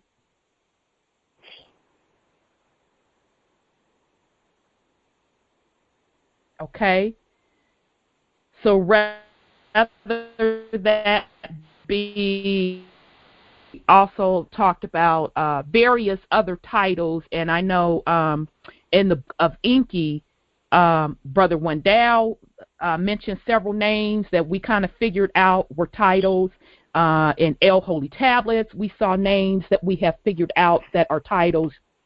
And specifically, I think the ancient text that does the best job is the Terra Papers, because it showed you as some of the beings or the galactic beings either did great accomplishments, their name changed. So it wasn't so much that they gave them a new name, that was a new title. So that is why when you see these particular titles, it may be a different individual galactic beings that are holding these titles because they were granted or earned that particular title. Okay, so let's go to cherubim or cherubs. When most people think of cherubs, and I'm getting this from a site called whyangels.com. When most people think of cherubs, they think of the pudgy little baby-like creatures with two little wings who are rather cute. However, that's not how the Bible describes them. Cherubs, the correct plural is cherubim, are described in two books of the Bible, Genesis and Ezekiel, a Jewish prophet. I don't like that Jewish stuff, but okay, I'm going to let them slip. It's really Hebrew, but whatever. In Genesis, they guard the Garden of Eden following Adam and Eve's banishment from the garden, and are described as holding flaming swords. Now, remind me to get back to those flaming swords. That's important. I'm going to bring y'all back to some other stuff we discussed about these flaming swords. The prophet Ezekiel has a vivid vision of heaven where he sees many angelic beings. His description of the cherubim is powerful, almost frightening. Not your average cute little angel. These are powerful heavenly beings with 4 faces and 4 wings. The cherubims are also described in the construction of the Ark of Covenant. Yes, the one out of Indiana Jones film. The Ark was the dwelling place of God with the Israelites during their exodus in the desert.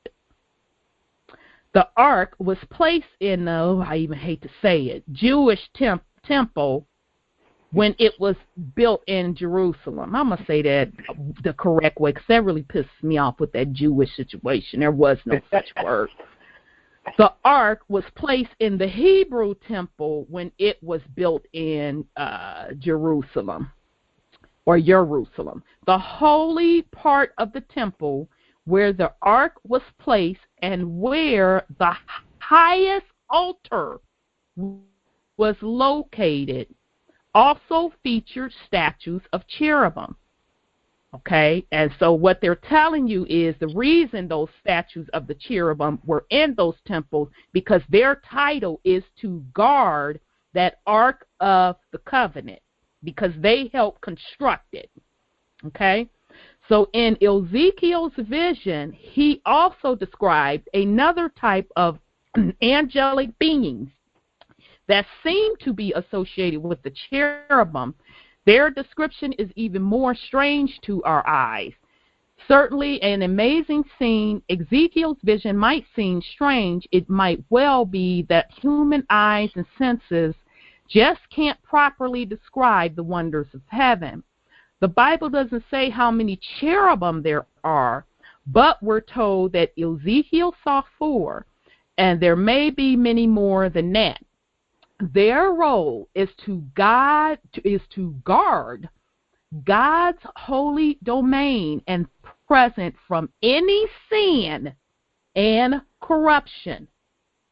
They are sometimes known as the throne of angels, as they are seen to be around the throne of God. In Jewish folklore, the thorn angels are known as Merkabah, having 4 faces or on 4 sides of their head and being arranged in a square. They can travel in any direction without having to turn. The word cherub may also come from a term to guard, which would fit well with their role. Nowhere in the Bible are the cherubim actually called angels, so far from being cute, cuddly creatures, the cherubim are the mighty and powerful guardians of God. Okay, so that is the description that whyangels.com gave of the cherubim. Now, I do want to just make one note before I yield and give someone else a chance to put something on it, so I don't want to forget it, is about the mention of the flaming swords and Ezekiel. Okay, I want to mention 2 things. Let's start with the flaming sword. In several of the other ancient texts, specifically terra papers, we heard of they call it a laser-like sword that I knew, and I forget his specific title in the terra papers, had. El Holy Tablets talks about a laser-like red sword that I knew had. Okay, so what I am saying to you is, in both cases, those particular beings represented the galactic.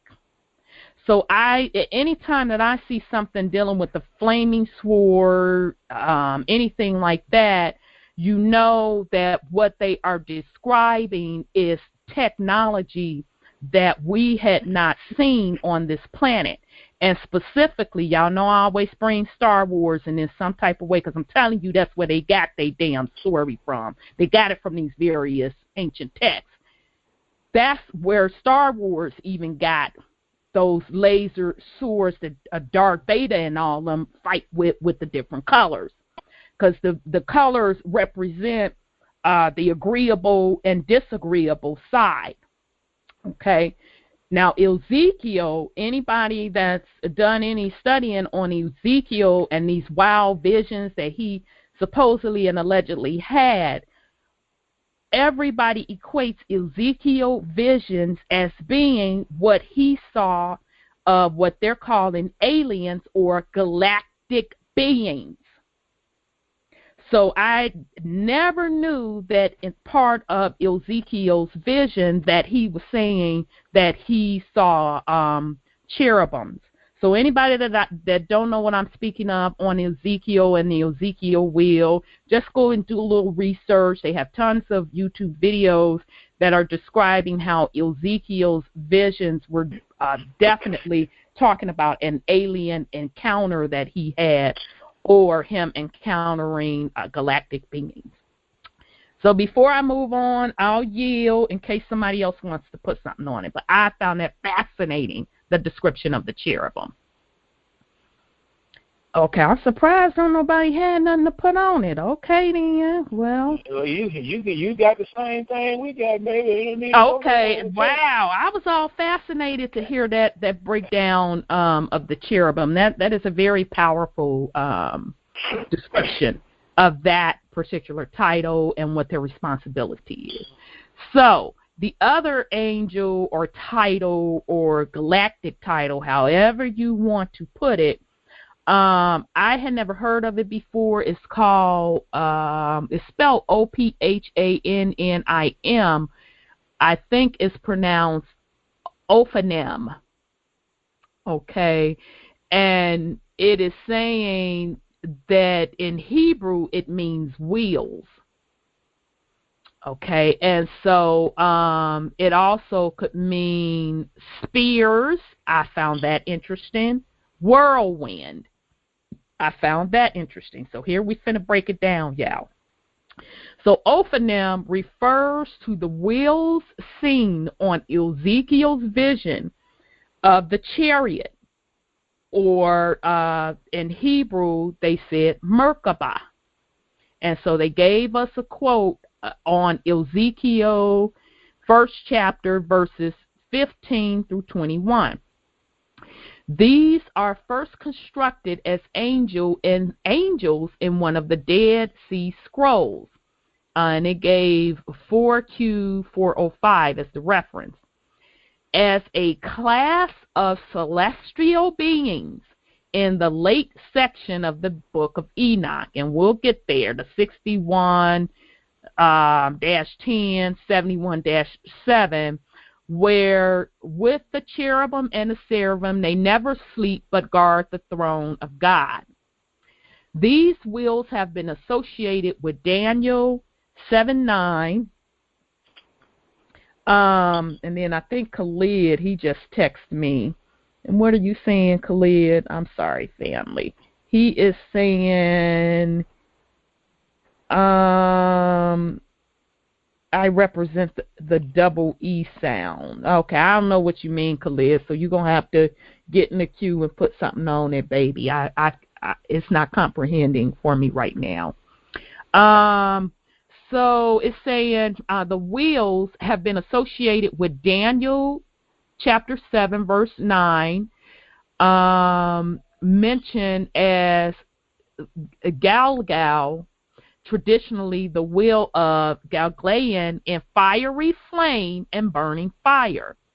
Of the 4 eye-cover wheel, each compass of 2 nested wheels that move next to the winged cherubim beneath the throne of God. The four wheels move with the cherubim because the spirit of the cherubim is in them.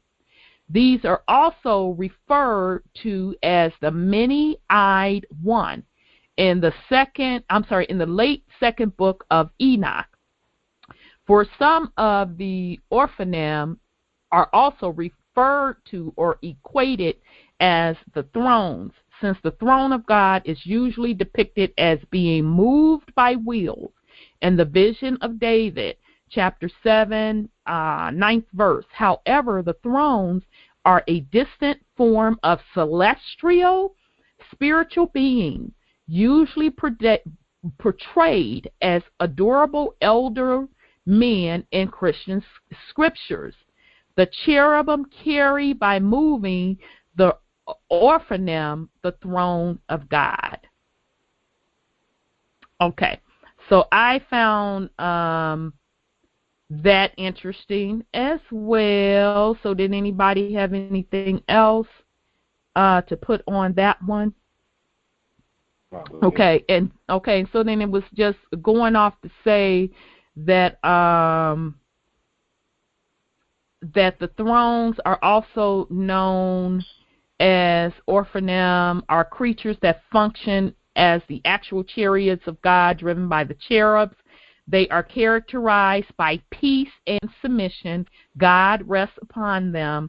Thrones are depicted as great wheels containing many eyes and reside in the area of the cosmos where material form beings to take shape.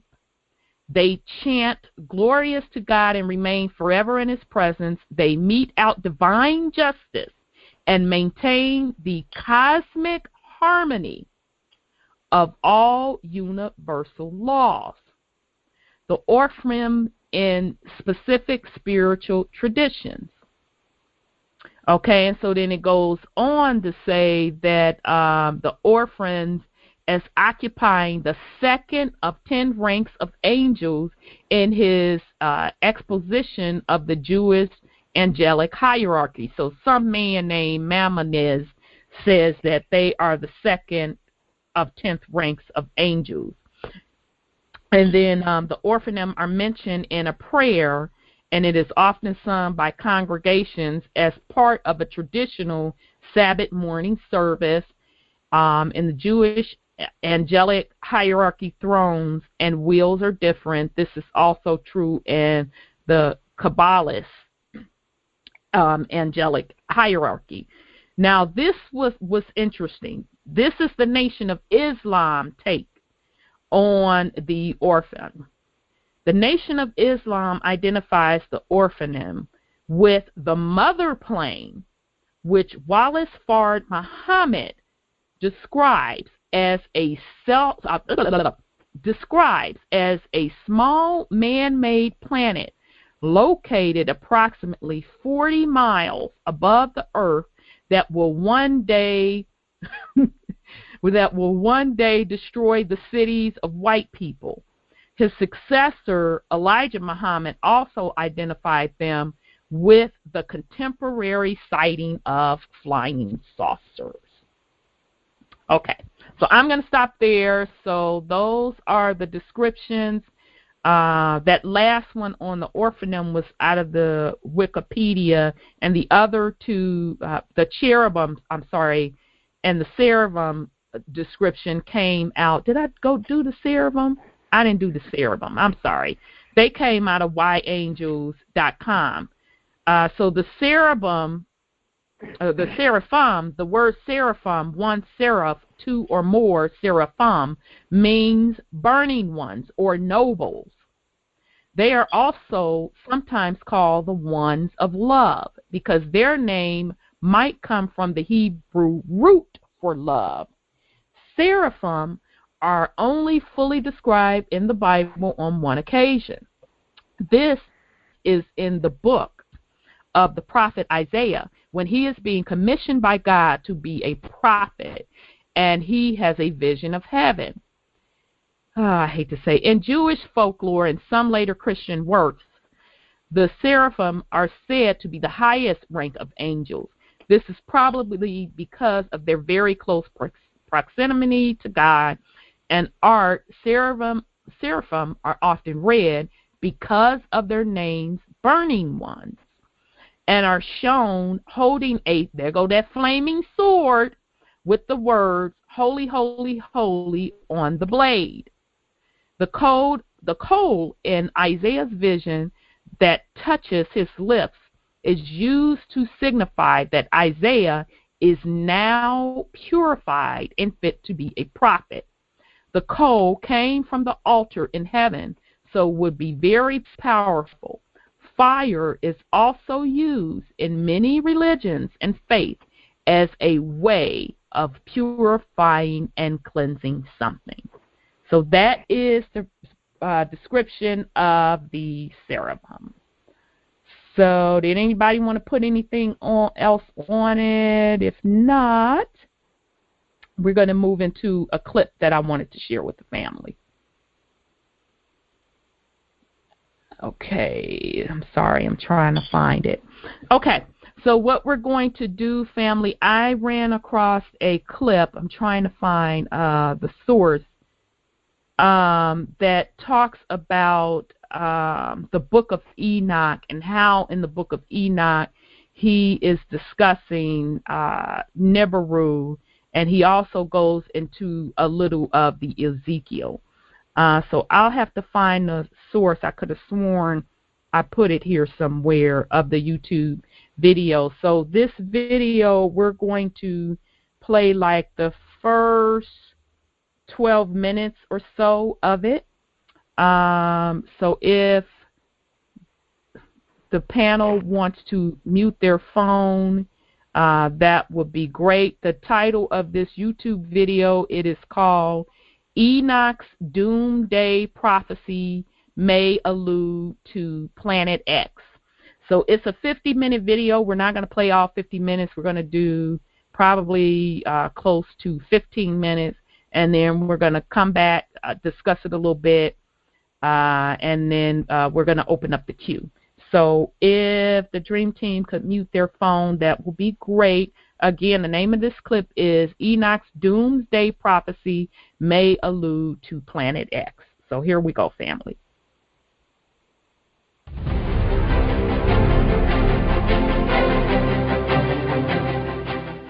Erev Tov covering. I'm Stephen Benuni. You're watching Israeli News Live. Enoch's Doomsday Prophecy may allude to Planet X and the two witnesses. I realize, guys, this seems like a far-fetched type of title to begin a broadcast, and it is a prophetic insight here.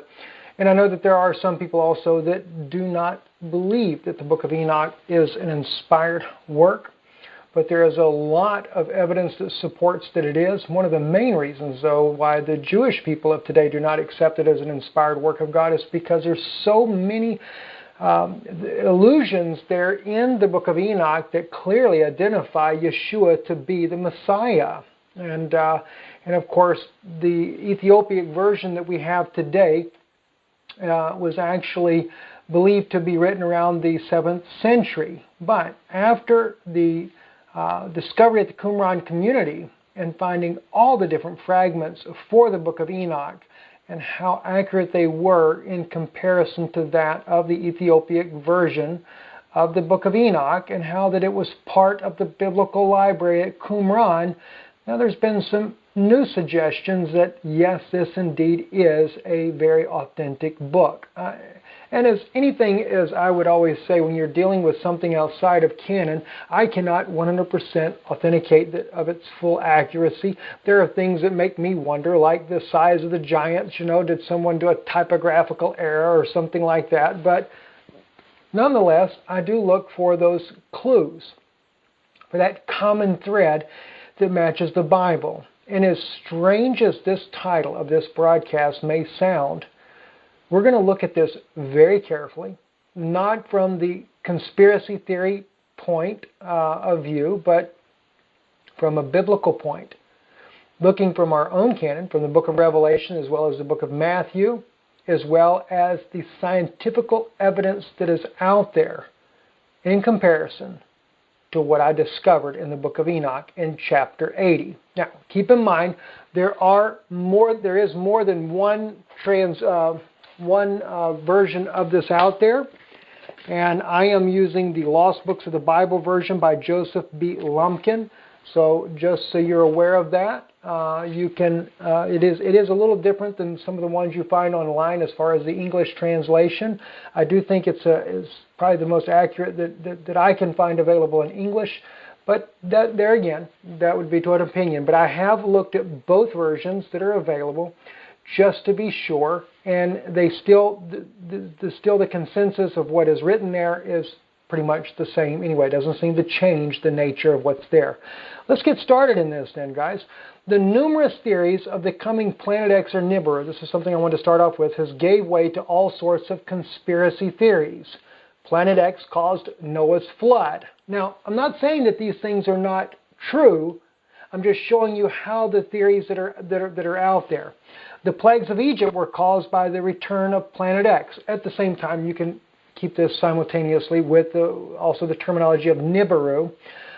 Another one is the Anunnaki, the gods of aliens are going to return in some beliefs as well. Aliens have come to keep man from destroying the planet. Another conspiracy theory. Planet X will bring God's wrath, and yet even another theory. However, the evidence has been rejected. However, the evidence as far as for a Planet X has been rejected as pseudoscience and internet hoax by astronomers and planetary scientists. But, that's kind of an underhanded account, because scientists and astronomers alike have been looking for a Planet X for many, many years, especially back in the early 80s when Ronald Reagan was then president. And there are some people out there like Gil Broussard who argue emphatically that it's been a cover-up ever since. That they did find Planet X, and they're just trying to hide it from the public. Again, another conspiracy theory as far as that goes. But I wanted to examine this from something that I stumbled across as I've been reading through the Book of Enoch, trying to get a better understanding of what Enoch had to say in the writings that they have presented that are, like I said, very almost identical to that of Qumran. And that's been spoken by many scholars that have worked on the Qumran scrolls, the Israeli scholars. In fact, the lady that I shared some information with you the other day, she's another one that says this, that they are almost identical in the writings from Qumran to that of the Ethiopic copies. So let's get started here. Enoch chapter 8, we're going to look at verses 1 through 8, starting with verses 1 through 4, just to get an idea. Pay attention to the things that I've highlighted in yellow. If you're able to see this on your screen, I sure hope you can. In those days the angel Uriel answered and said to me, Behold, I have shown you everything, Enoch, and I have revealed everything to you, that you should see this sun and this moon and the leaders of the stars of heaven, and all those who turn them, their task, their times, and departures. Verse 2, And in the days of the sinners the years shall be shortened, and their seed shall be tardy in their lands and fields, and things on the earth shall alter and will not appear in their time, and rain shall be kept back, and heaven shall withhold it. And in those times the fruits of the earth shall be backward and shall not grow in their time, and the fruits of the trees shall be withheld in their time. Verse 4, And the moon shall change and alter her customs and not appear at her time. Now, some of these things have not happened as of yet, okay, but just keep it in mind. We're seeing these type things that are being suggested by Enoch that are going to happen, all right? Let's get to verse 5. In those days the sun shall be seen and shall journey in the evening on the extremity of the great chariot in the west, and shall shine more brightly than accords with the order of light. And many rulers of the stars shall transgress their customary order, and these shall alter their orbits and task, and not appear at the seasons prescribed to them. The whole order of the stars will be concealed from the sinners, And the thoughts of those on the earth shall err concerning them, and they shall be altered from all their ways. They shall err and take them to be gods. And evil shall be multiplied on them, and punishment shall come upon them as to destroy all. Now I can imagine here from verses 5 to 8, some of you have already picked up yourself, even in verses 1 to 4, just some of the things that are definitely, clearly biblical prophecy. But let's begin to break this down now. From Enoch chapter 80 verse 2, and their seed shall be tardy in their lands and the fields, and all things on the earth shall alter and will not appear in their time. Now, this is from the article Climate Change Already Affecting Food Supply by the UN, published in the online source The Guardian on March 31st, 2014. Now, keep in mind, before I start bringing this up, I know there's a big issue about global warming. Climate change, as the President Obama has talked about, the conspiracies about this here, that this is all just a hoax, it's just to make money, it's not caused by gas emissions and things of that nature. I agree with that. But to say that there's not been a drastic climate change going on throughout the earth, and it's going to no doubt really come up rapidly in the near future, now that's a different story altogether. And there's a lot of different people out there that have been bringing this forward, again, though, as conspiracy theories. But nonetheless, even from what excuse they're using for the truth of global warming, doesn't mean that it's, well, let me put it like this. Even though we are seeing the fabrications of what they're saying is causing the climate change, it's not to say that climate change isn't really going to happen. And even like President Barack Obama made in one interview not too long ago, we've played it many times here on Israeli News Live, where he made the statements, what happens if suddenly those places that have been known to be bread belts of the world, suddenly they don't get rain and they don't produce anymore? What happens if suddenly we have sea rises surging 6, 7, even 8 feet suddenly, he says. So see, they are expecting something dramatic to happen, and Enoch seems to indicate the same thing. So let's look at this here. We looked at their seed shall be tardy in their lands and fields, and all things on the earth shall alter and will not appear in their time. Now I think this is still dealing with something yet to come, but nonetheless, according to this article here, the scientists of the Intergovernmental Panel on Climate Change found evidence of climate change far beyond thawing Arctic permafrost and crumbling coral reefs on all continents and across the oceans. But it was the finding that climate change could threaten global food security that caught the attention of government officials from 115 countries, who reviewed the report. All aspects of food security are potentially affected by climate change, the report said. The scientists said there was enough evidence to say for certain that climate change is affecting food production on the land and sea. Now, regardless of what their excuse is, they're starting to see that the climate change that is going on is already affecting the food supplies. And as you see by the picture, this was the picture they used, the corn crop didn't do so well in this one particular area. Now, according to Enoch, things are going to become tardy. And Enoch is saying it because the stars are going to alter their orbits. Well, what's going to cause this alteration? Now, let's take a look at more here. This is from Brightening Sun is Warming the Earth, Harvard University Gazette, on their Gazette, November 6th of 1997. All right?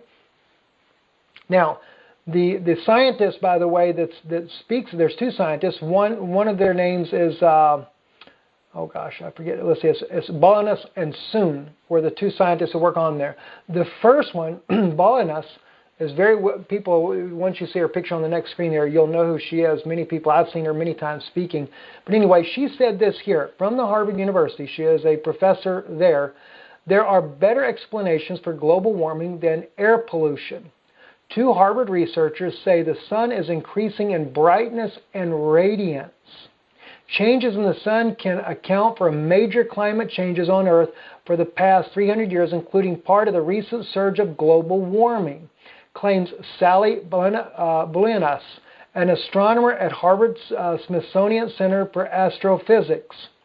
We're not saying that various solar activity account for all the global rise in temperatures that we are experiencing, cautions her CFA colleague. That's Mr. Soon there, Willie Soon, astrophysicist. But we believe these variations are the major driving force. Heat-trapping gases emitted by smokestacks in vehicles, the so-called greenhouse effect, appear to be secondary. So see, even some scientists are actually coming out and admitting the sun is warming up. Now, here's what's interesting. All right, this is, again, same article, and here's Miss Bolinas, Sally they call her. And remember, what did it say in Enoch, verse 5? The sun will come, all right, and shall shine more brightly than accords with the order of light. So if it shines more brightly, it's going to warm up things. Is that right? So Bolinas and Soon base their ideas about the cause of global warming on irrefutable evidence that sunlight is getting stronger since the late 1970s. Interesting. 3 sun watching satellites recording surprising changes in heat, ultraviolet radiation, and solar wind. The radiation alters the paths of winter storms. Solar winds affect cloudiness and rainfall. So, again, we're looking at what Enoch says based on scientific facts that is at least accepted, that's not considered theory any longer at this point here. Let's continue on. All right, another one from verse 6 in Enoch. And many rulers of the stars shall transgress their customary order, and these shall alter their orbits. Now, it's already been believed by many of the conspiracy theorists out there, and I really hate to call them that. I hate calling people like Bob Fletcher and Gil Broussard. I believe that the men are accurate in what they're saying to some degree. I really do. I do believe, even like Gil Broussard, many people have pointed me to him from a biblical aspect where he speaks about wormwood and things of that nature there.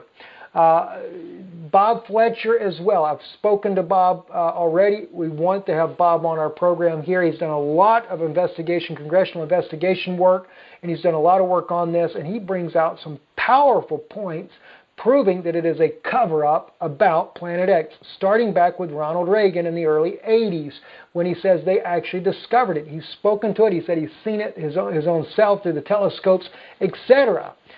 There's a lot of conspiracy about what the Catholic Church is doing with the Luciferian telescope. And of course, the Catholic Church, the Pope has actually spoken about that they would greet the aliens and baptize them, etc. You have all kinds of things going on out there like that.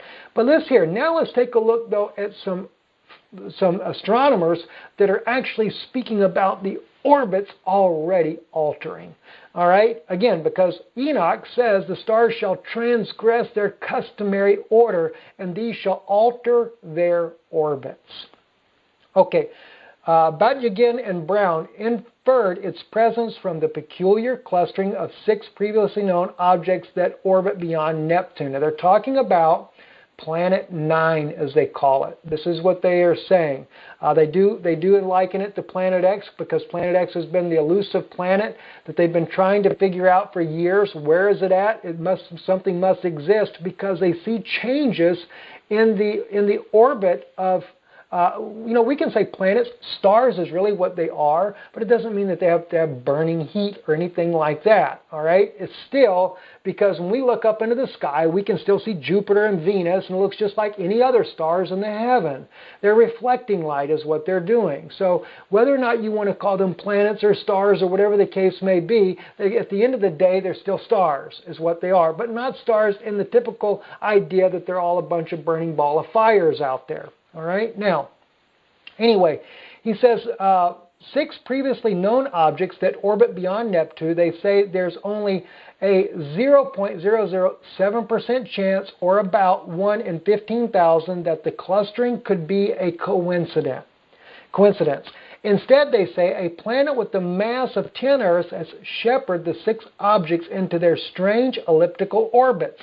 In other words, they've changed what they were. Now they're in elliptical orbits, tilted out of the plane of the solar system.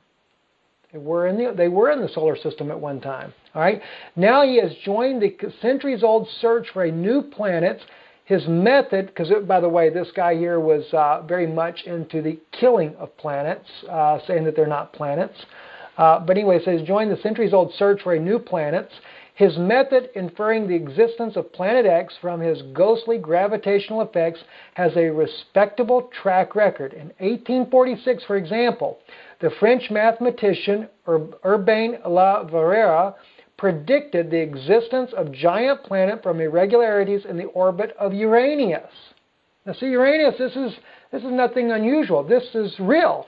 All right. Astronomers at Berlin Observatory found the new planet Neptune where it was supposed to be, sparking a media sensation. There's been many more scientists even since in 1846 with the French mathematician Urbain that made this statement as well. And again, notice the existence of giant planet from the irregularities in the orbit of Uranus. In other words, things are not moving the way they should.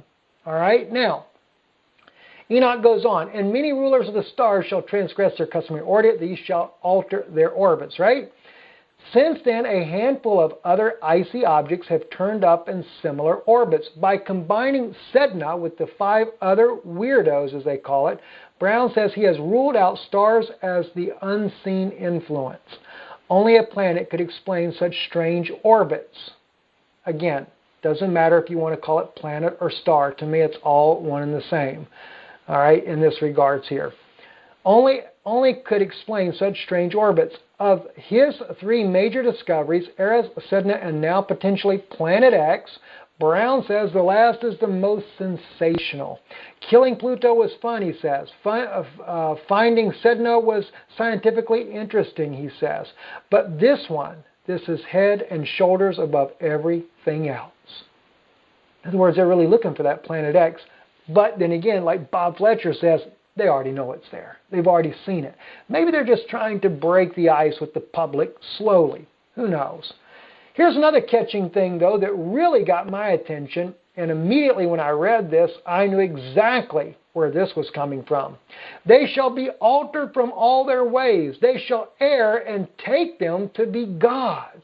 Enoch chapter 80, verse 7. In other words, the people on the earth, because of this changing of the orbits and things and all this hype of an incoming Planet X or Nibiru, which one of you would ever want to call it, they're going to actually think them to be gods. And is this not the biggest hype going on about, I have never seen so many conspiracy theories about the Anunnakis and that they're returning. And it was an advanced civilization of people, and they were the ones that created us here on the earth, and they're coming back to set us in order, or the aliens, or whatever you want to call them. But they're basically making it their gods.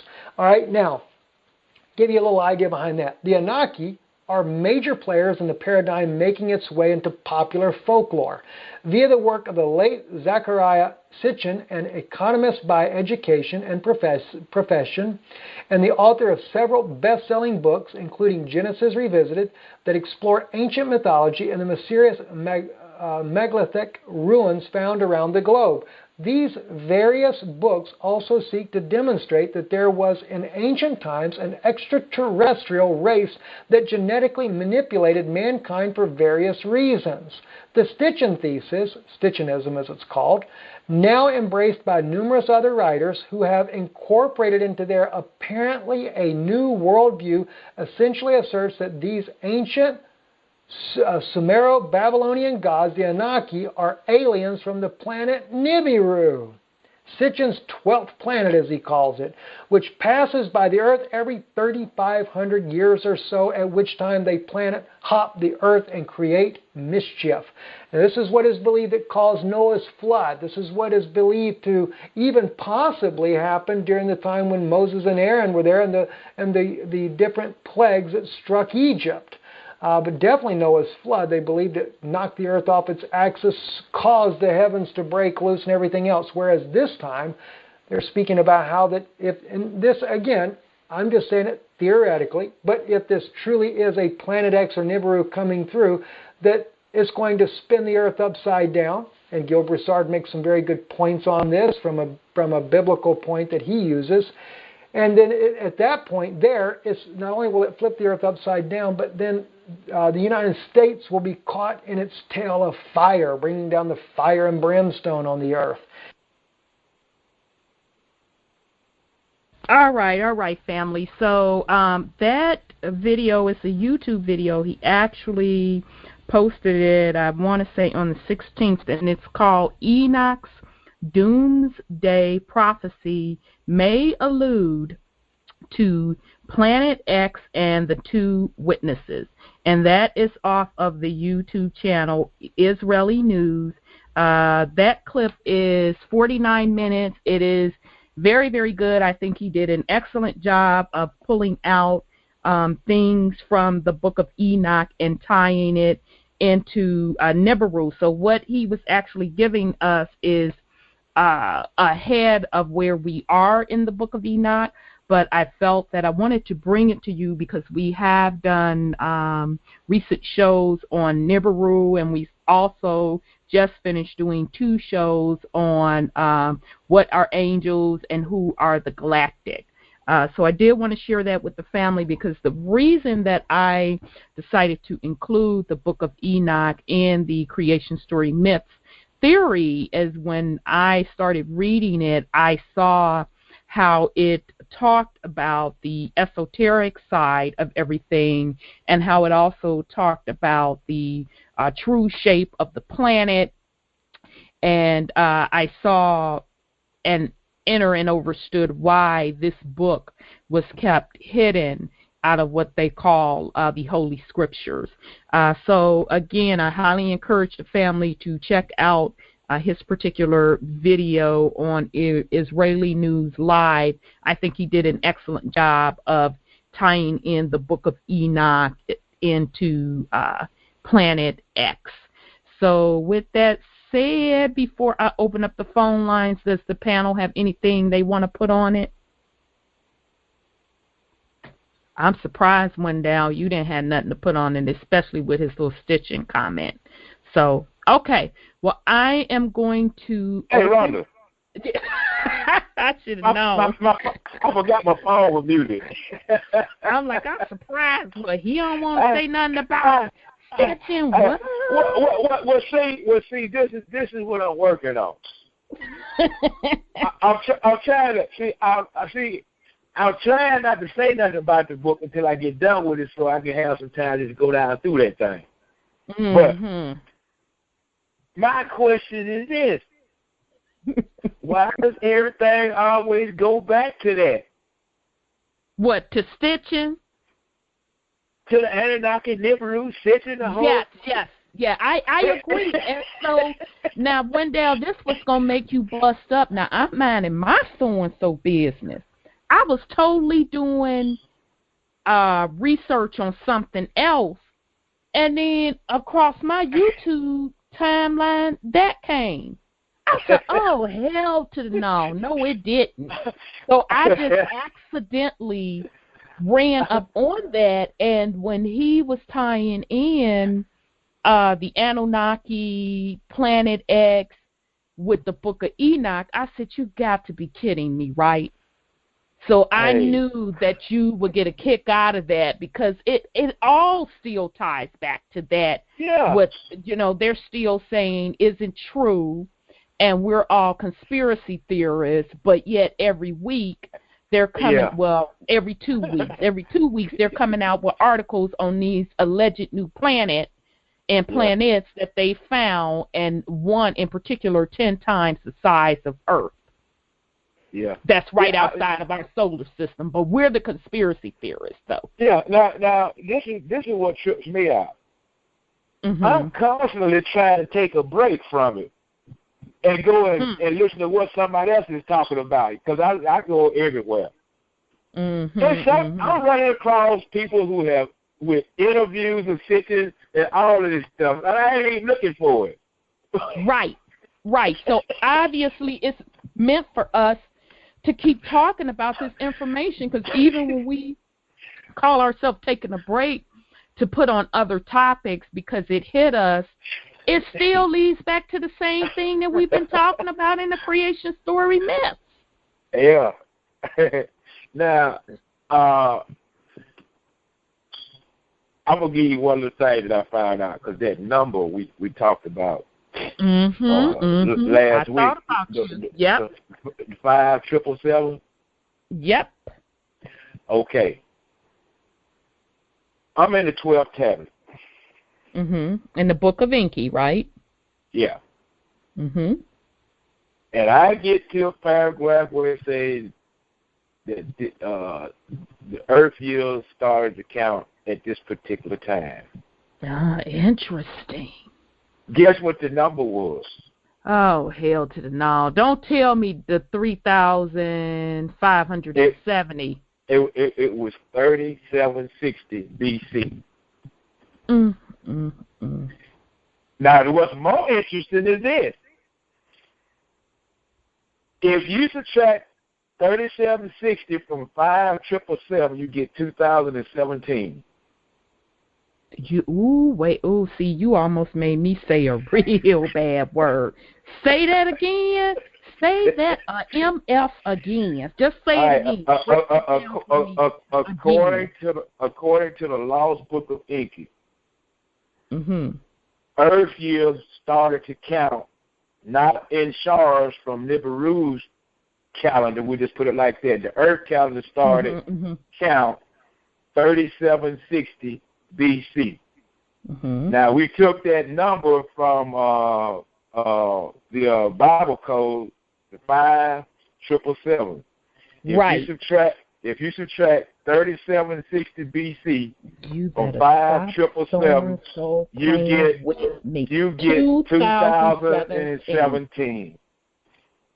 So I told you this book is dead on. That's why I can't leave it alone. I ain't thinking about nothing else too much, because it ties too much to everything. So what made you know to something just told you to go back to the Bible codes and pick up that 5777? Yeah, see, this is the key.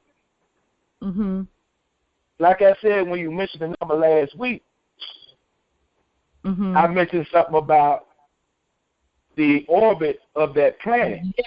Yes. See, that planet does not orbit in a circular fashion. It's got an elliptical orbit, which means, and it's about 3,750 to give or take. It's an estimate, 3,750, but we come up with 3,760. You see what I'm saying? And Earth years started to count on the actual elliptical orbit of that planet, 3760 BC. Now, if you take that Bible code number 5777 and subtract 3760 from it, you get the year 2017. It's here. Now, you done just gave a sister a little revelation. We done played off each other up in here, because when we speak of those Bible codes, and that was a hell of a show on those Bible codes, when they were listing the years like 5575 and 577, those numbers, those represented the Hebrew years. So the revelation that I got, and I can't remember if 5775, I got to go back to my notes. I guess I can Google it right quick. What year does 5775 represent in Hebrew years? I'm going to give it to y'all, family. Wait a minute. What does mean in Hebrew? There we go. That is the year, I want to say, that's 2015. Okay, I didn't want to quote it wrong. Hell to the no. So that means in Hebrew, work with me here, Brother Wendell. Work with a sister. They were calculating time via Nibiru's calculation. Hell to the no. They started the count of Earth years. See, the whole time they were here, they were counting time in the orbit of the planet, or star, which is actually 3,600 years, because the 3,600 year is when it its closest point to the sun. But the actual elliptical orbit is 3750, 3760, something like that. Yeah. Okay, Empress. I think I heard Empress say something. Did I hear that bomb thing again? Yeah, 'cause that just straight blew my wig back. Do it again. Ooh, boy. You gonna hit the bomb thing again? Yes, I am. Yes, I am. Yes, I am. Yes, I am. That blew my wig back. I think it just blew my panties off. So. Oh no, you. That you didn't. Now shit. we got a new one.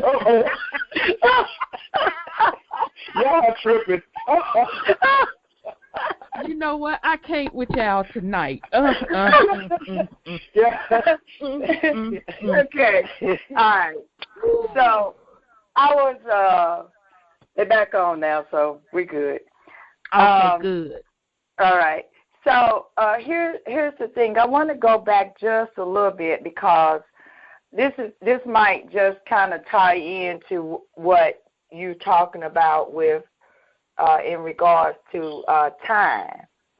Mm-hmm. And we've had our talks about certain things, and I don't know if you remember the stop sign.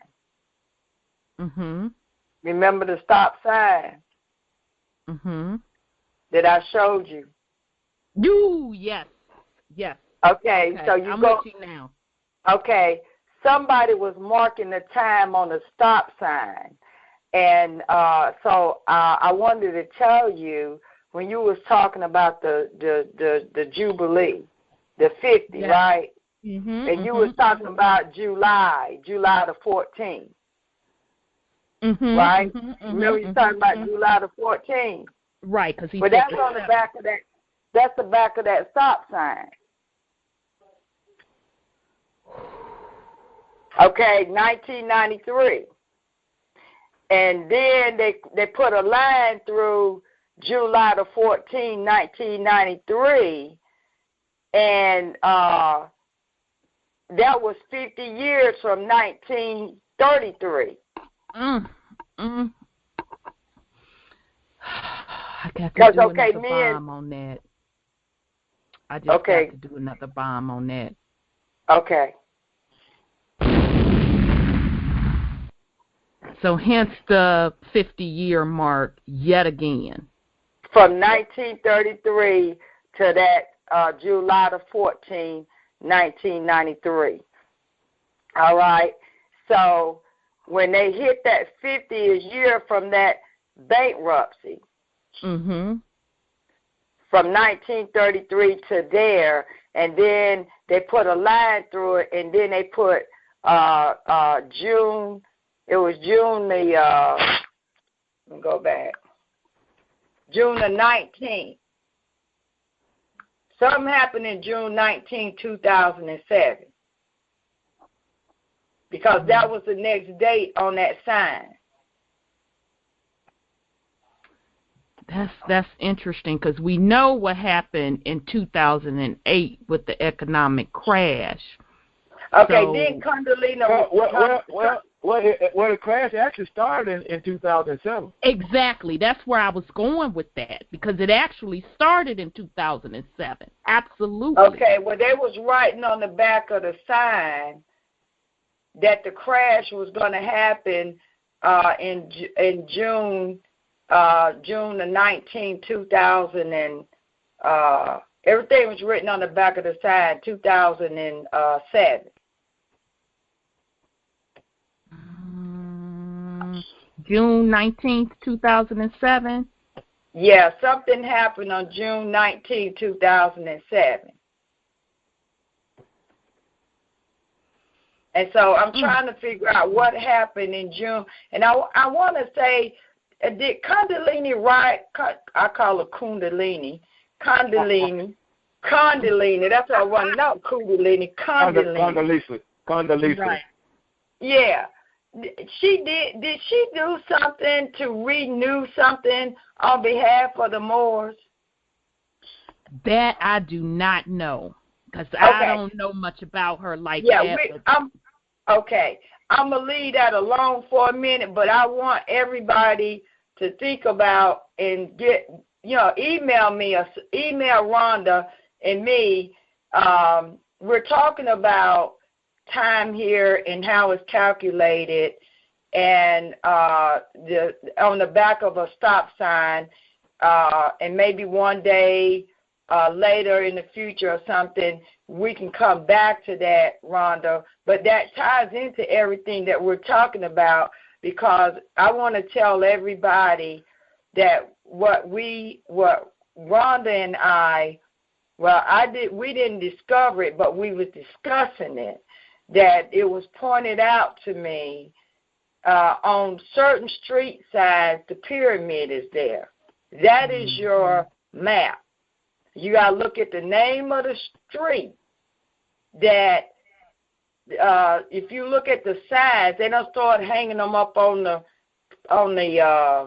they put them on a pole, and then now they don't start hanging up on where the stoplight is and stuff. But there are certain street signs that have a pole to them, and if you pay attention to them street signs and the name of the street, and see if it's got a pole that's got a pyramid on it, then those are pointing to our way home, or that streets hold significant value to us,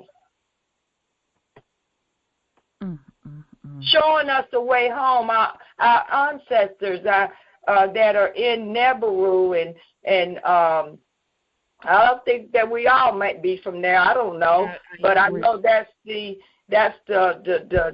center of what's going on right now. Is that our ancestors are coming back, and they're bringing judgment when they come. Mm-hmm. Yep. Now they built not only the mounds to show us evidence that they exist, but there are other little signs, and when we say signs and wonders, signs, you got to look at the signs. We looked at the stop sign, did we not, Rhonda? Yes, we did, and I pulled it They're back writing.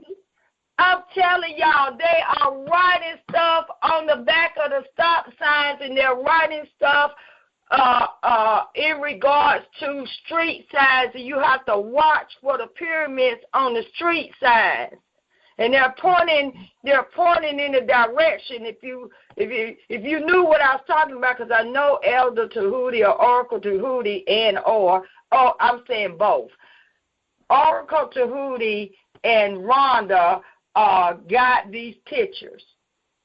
Mm-hmm. Now, they told me to go take these pictures of these street signs. The ancestors did on Mother's Day. Mm-hmm.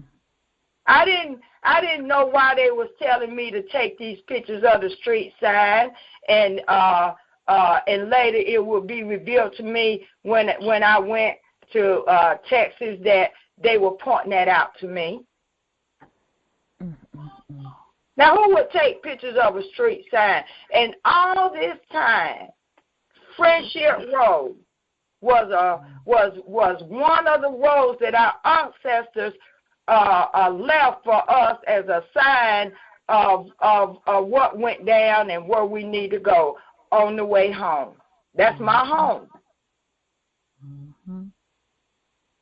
So it's got 1933 written on the street sign. It's got 1933 written on the stop sign, and it's got July the 14th, 1993.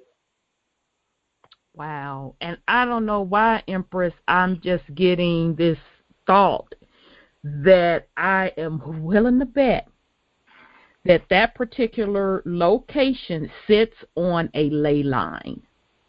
It sits on the ley line. Go ahead, because I'm gonna finish what you just said, because I wouldn't hear you out. I just got a thought in my head that that sits on a ley line. Okay, tell me what a ley line is. Supposedly that is like an energy grid with high frequencies. So like right underneath it, you have all of these crystallized energy sources. Yeah. So several places across this planet, because supposedly raggedy-ass DC also sits on a major ley line grid. So certain points on this planet sits on these ley lines, and right underneath it, it is these energy fields, and people are saying that they're really crystals underneath there that our ancestors knew to draw energy off of them. Yep. Yes, sir. Remember me telling y'all need to go check out New Earth Channel? You probably don't remember, but I think it's just from listening to her talk, this Asian lady, she does a fantastic job of showing all of that stuff. She going to town with Google Earth. She going to town. She show you all the ley lines, all the ancient canals that's still under there. And she show you everything all over the planet.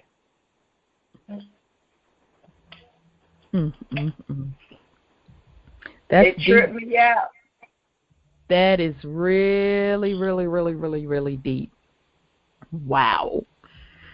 Whew. Okay, family, I'm going to go ahead and open up the phone lines. I know we threw a lot at you as usual tonight. So bear with me here a second, fam. Can I say one more thing before we go to the absolutely, brother. Absolutely. Go ahead. Also, that time-keeping thing, it lines right up because according to what I've been reading in the Lost Book of Enki, Nibiru is supposed to come back in the age of Aquarius. Yes. Yes. Yes. Indeed. Indeed. Wow. Okay, let me open up the phone lines. Bear with me. Okay, so if you have a question, a comment, press *6 to get in the queue. So I'm going to open back up Oracle to Hootie because he got booted off when we went to Q&A. So are you back on, brother? Yes, I'm back on, and I've been burning to talk. But I had to make a phone call, and that's what took me off when you had unmuted me. Okay. So I've listened, and it's been so many interesting subjects brought up. And I just wanted to speak earlier. The thing of it is, herein lies our situation. In 325 A.D., Constantine, the emperor of Rome, met with a lot of the canon theologians, and they made a decision to remove all signs of us from Scripture. Yep. So they made a asserted effort to find a way to continue slavery. And the way to continue slavery is to hide the knowledge of self from us, the true galactic beings. That's how they've continued the mastermind plan of keeping us without the knowledge of self. So this was during the time of the age of Pisces. The fish. The age of I believe. And just as Wendell said, we have entered the age of Aquarius, which is the age of I know. So if we go back to the planets of the solar system, they have been aligned in a way where the portals have opened up so that this information sent to us comes at a rapid pace where we are beginning to, again, understand who we are as the melanated people. Yeshua said in the scripture, did I not say in your law ye are God? Ye are gods. That's right. Okay. Now, we have all of these, and you did the clip from the Israeli news program. Here is the problem. They always find a way to continue the mental slavery. They do that by giving us a little bit of information, but hiding the real source of the information or the real meaning of the information. We know that we, the melanated people, was originally created by our Heavenly Father, Yah Allah Anu. And all of the references are made of us, okay, as far as the righteous, who it is who is to restore peace on earth. The galactics are working with us. That's why they opened up the portals, and they are pouring the gamma rays on us. Why do you think that the sun is even brighter? Heating up. That's right. That is because it is us who benefit from the gamma rays from the sun. We are Ra, sun people. So in all their interpretations of global warming, they are simply hiding the fact that the planetary alignment and all the things that are going on, it affects us, the melanated people, so that we can rise and sin and place everything in order. Yeah. Okay? It is not their job. It is our job to place everything in order. That is correct. They give us bits and pieces, but they really don't want to admit the real truth, because the real truth shows who the original 12 tribes of Abraham is. Okay? The righteous. Now, in reference to the sign that Emperor Shama made reference to, you really have to look at it and understand that 1933 is written on the back of the sign, and also on the back of the stop sign, and also on the street sign itself. 1933 marked the date that President Roosevelt removed all the gold and silver. Yep. Okay? There was a mandate put out that by the government that no one could possess gold and silver. That came from what Noble Drew Ali did in 1928. He went to the Pan American Conference, and with his research, he gave to the free nations on earth attending the conference his data showing that we own from Alaska to Argentina. They reviewed his information and found that he was correct, and gave Noble Drew Ali documents confirming that the melanated people did own from Alaska to Argentina. Noble Drew Ali filed that in Cook County Court. And that I didn't know. Oh, it was in Cook County. Yes, Cook County Court in Chicago. I got the document number. It starts with a 10, and it's a series of numbers. I filed it in Wayne County here where I reside.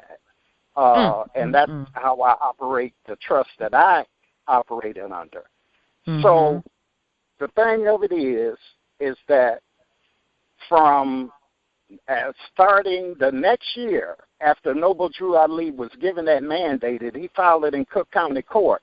In 1929, the cabal caused the stock market to crash because they felt we were ready to make our claim on what was owed to us. All the way back from the Peace Friendship Treaty, all the treaties that we signed with corporate America so that they could exist and do commerce on our land, they owed us for that. That was a leasing situation, which they never paid. So once Noble Ali did what he did, they thought we were ready to make our claim. So they caused the stock market to crash in 1929 to hide the revenue from us.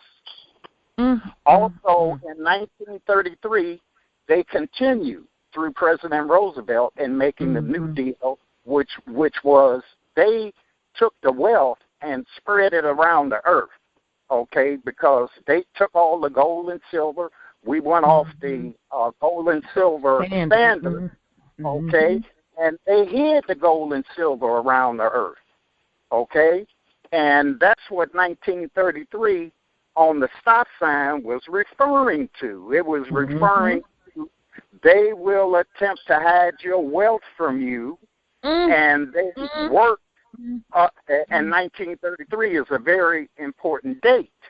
Now, when it comes to June 19th, 2007, their plan was, it was like blowing the air in a balloon. You could only blow so much air, and their plan collapsed. And they did not want to make the announcement that the economy of corporate America had collapsed. They were trying to find ways to revive it. But as of 2008, they had to admit that the economy of corporate America went into a total collapse. So President Bush came out, and President Bush and Obama had asked us for money from us, the American people. And that money did not go to resolve our issues that we were facing, such as foreclosure. Our schools went to crap. We could no longer properly teach our children. People were going hungry unnecessarily. That is because the government paid farmers not to grow food. Not only we have drought situations occurring where we couldn't grow the food we were accustomed to having in this country, the government also added to it. This was just a plan to continue to kill as many people as possible through starvation. So I don't mean to talk so much, but no, this is great insight. I am very disturbed at the extent that corporate America has gone through to keep us mentally enslaved, to starve us, to kill us. They're doing this mainly to the melanated people because they don't want the 12 tribes to rise up and come in alignment and change what is destined to be changed. They look and observe at things, but these things are dealing with us as the melanated people. There's nothing they could do to halt Scripture. Right. Scripture clearly states that the Galactics are coming here from Nibiru and the smaller ships that Nibiru holds. I think there are thousands of small craft that Nibiru holds. And those ships have been coming here.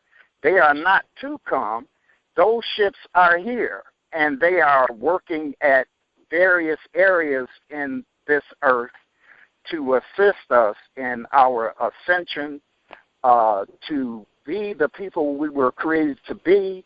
So we must find great comfort in that they are looking and observing our ascension. They are disturbed at our ascension because they fooled us and made us think that they are the ascending ones. But they cannot lay claim to what the position of the parents. Those are our children. They do not have the frequency within their pineal gland to line up with what is coming from the galactics. That's right. Us. That's our position. Right. So we must understand who we are and what our job is. Our job right now is to rebuild this earth. That is our job. And we must understand commerce. And commerce says that you must take your value and make it reverberate within your own community, among yourselves, before you spend outside of your community. You cannot build anything. There was a great mistake made. I love Martin Luther King, but there was a great mistake made in segregation, desegregation. Yes. Desegregation, yes.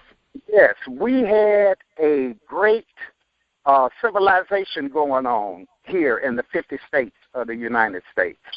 We had our own bus service, our own restaurants, our own cab service. We had so much going on as melanated people that the jealous ones in this country decided to do the first bombing ever done in this country. There was a sheriff in Oklahoma who took dynamite, and they went up in a plane and dropped bombs on our ancestors. The Gap Band makes a song about it. They say, "You dropped a bomb on me, baby."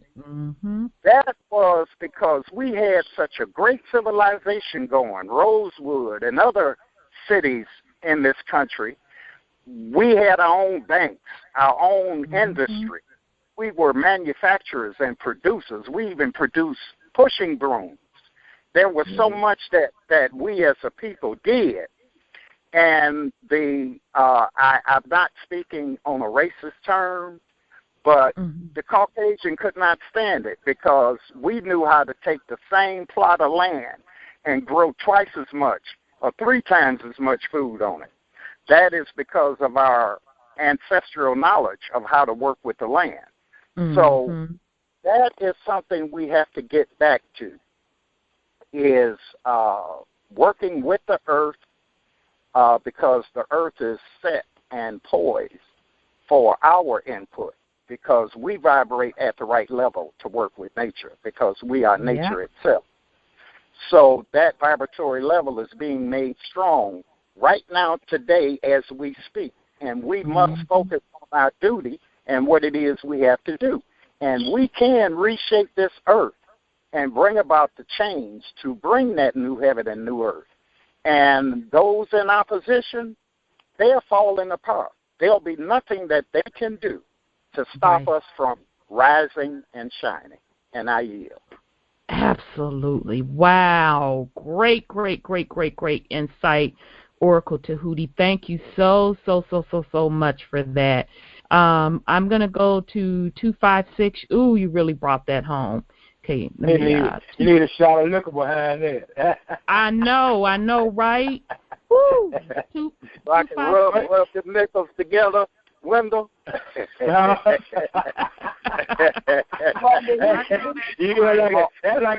like a shot of 190 straight. You know what I'm saying? I hear you, man.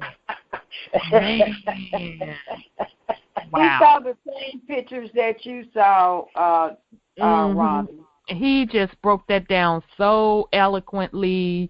I mean, gave the true story behind it. I really appreciate that Noble Drew Ali story because I knew that he had done something. And I think that meeting, Oracle Tahuti, didn't that meeting take place over in was it Cuba or Puerto Rico? It was Cuba. Okay, Havana, it was Cuba. Okay. Yeah. Okay, so I heard about that meeting, but I did not know that it was about the land and how he had proved that. And then all of a sudden, miraculously, they want to crash the system. So in other words, to cry like, what you talking about? We don't have no resources. We're bankrupt. But Noble Drew Ali predicted that that's what they would do, because he told people that was dibbling and dabbling in their Wall Street to pull your stuff out of it, because they're going to crash it.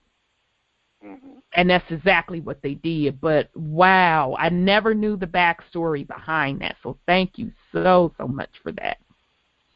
Yeah. Okay, let me do 256. 256, your line is open. Uh-oh, I thought it was. 256. 256, going once. Going twice. Okay, I just saw, baby, where you went back on mute. Let me try this again. 256. Love and light. Greetings, beloved. How are you, Sis Amir? Oh, I was going to say this is Georgia and Tennessee. Can't fool y'all now, huh? No, I'm about to change my voice. Yeah, you we know who 256 is. Yeah. I mean, I know your area code, but your voice will give you away every time. All right. I'm getting a new phone, and I'm going to change my voice. Still know it's you. Anyway, y'all, it's so smart. Daggone it. Thank you for letting me chime in. The first thing that came to my mind was Shirley Chisholm and Ronald Reagan. May have done on behalf of the Moorish nation, the re-signing. Also, when you were talking about that one term earlier in the call. Oh, that Wendell brought that term and asked us, did we know? I wrote it down. Usufruct. Usufruct. USEFRUCT. Usufruct. My first guess was Lucifer. That's what I thought. That's why I kept saying, can you repeat it? Please repeat it. Because that's exactly what I thought, Amir. So, Brother Tahuti mentioned the only thing left, or the only thing we're going to do, or I don't know how he stated it, but rise or whatever. Well, what if they just kill us all off? You ever thought of that point? They just wipe us out. No, that'll take care of that. And my question was, he had stated that the corporate had asked the people for money or some type of financial assistance. How did they get it? Where did they get it? You mean that was? We don't have any money. The 2008 crash. You are the money. So that's very interesting. The commodity. So, when you make a statement like that, and I'm a listener, and of course, all of this is new, kind of expound on how they got it.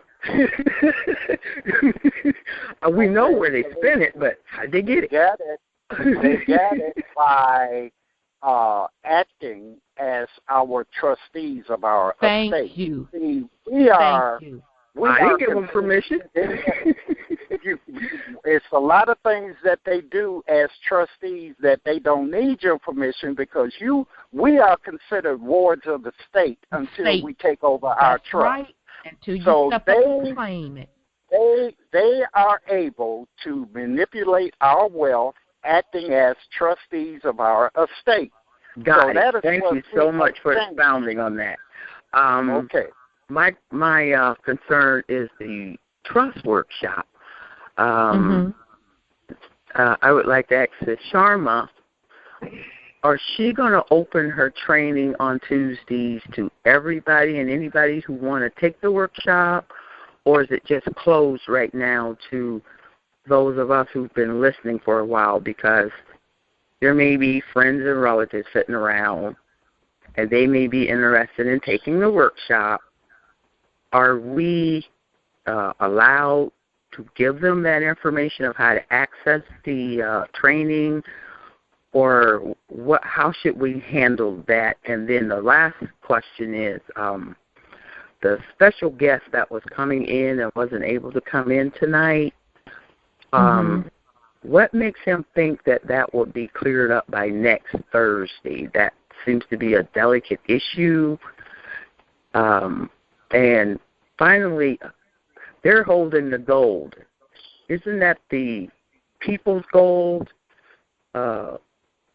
Like somehow, I don't understand our connection to the Melchizedek. Our connection right now, I thought because of the indexing, we were in the new system, which is the Melchizedek, and when they finally distribute the wealth, that's why we would be included in the distribution of the wealth. But right now it sounded like the Melchizedek is only doing humanitarian projects, and we are still out here under our own, that system, the regular system, where now we're getting the training of how to learn how to operate. So what is the benefit of indexing? Because anybody who's not indexed can learn that trust and how to operate in commerce without even being indexed. So the last question is... Okay, beloved, come on now. I'm going to have to stop you because 675 questions. I personally... And you don't have to answer each one. You don't have to answer each one. Amira, just yield and let her get a chance to answer because I personally can't keep up with them all. So let her get a chance to answer some of them, and then we'll come back to you and let you put some more questions out there. So, Empress, I'll turn it over to you, and I'm sorry, I was trying to keep up. I couldn't remember them all. Uh-oh. Did she drop off? I know she was here. Okay, well, I'd like to add something to the question in reference to indexing. What we have to understand is that the indexing is dealing with the covenant between us, Yah Allah Anu. Regardless of who brings about the indexing, the 501c4 is a covenant between the Creator and mankind. By placing your name in the Lamb's Book of Life, you are consciously admitting that you know who the Creator is, you wish to live in the new heaven and earth that He is bringing, and you signed in red, which signifies a blood oath between you and the Heavenly Father, Yah Allah Anu. So that is the purpose of the indexing. Regardless of who brings it, that is a valid covenant that you are abiding by. And our Heavenly Father has a way of making whatever you do count, because you are doing it for His pleasure, to acknowledge Him and His covenant, His oath between us and Him. So that indexing was very important, and it is not something that was done for nothing. It has a very good and valid purpose. Okay.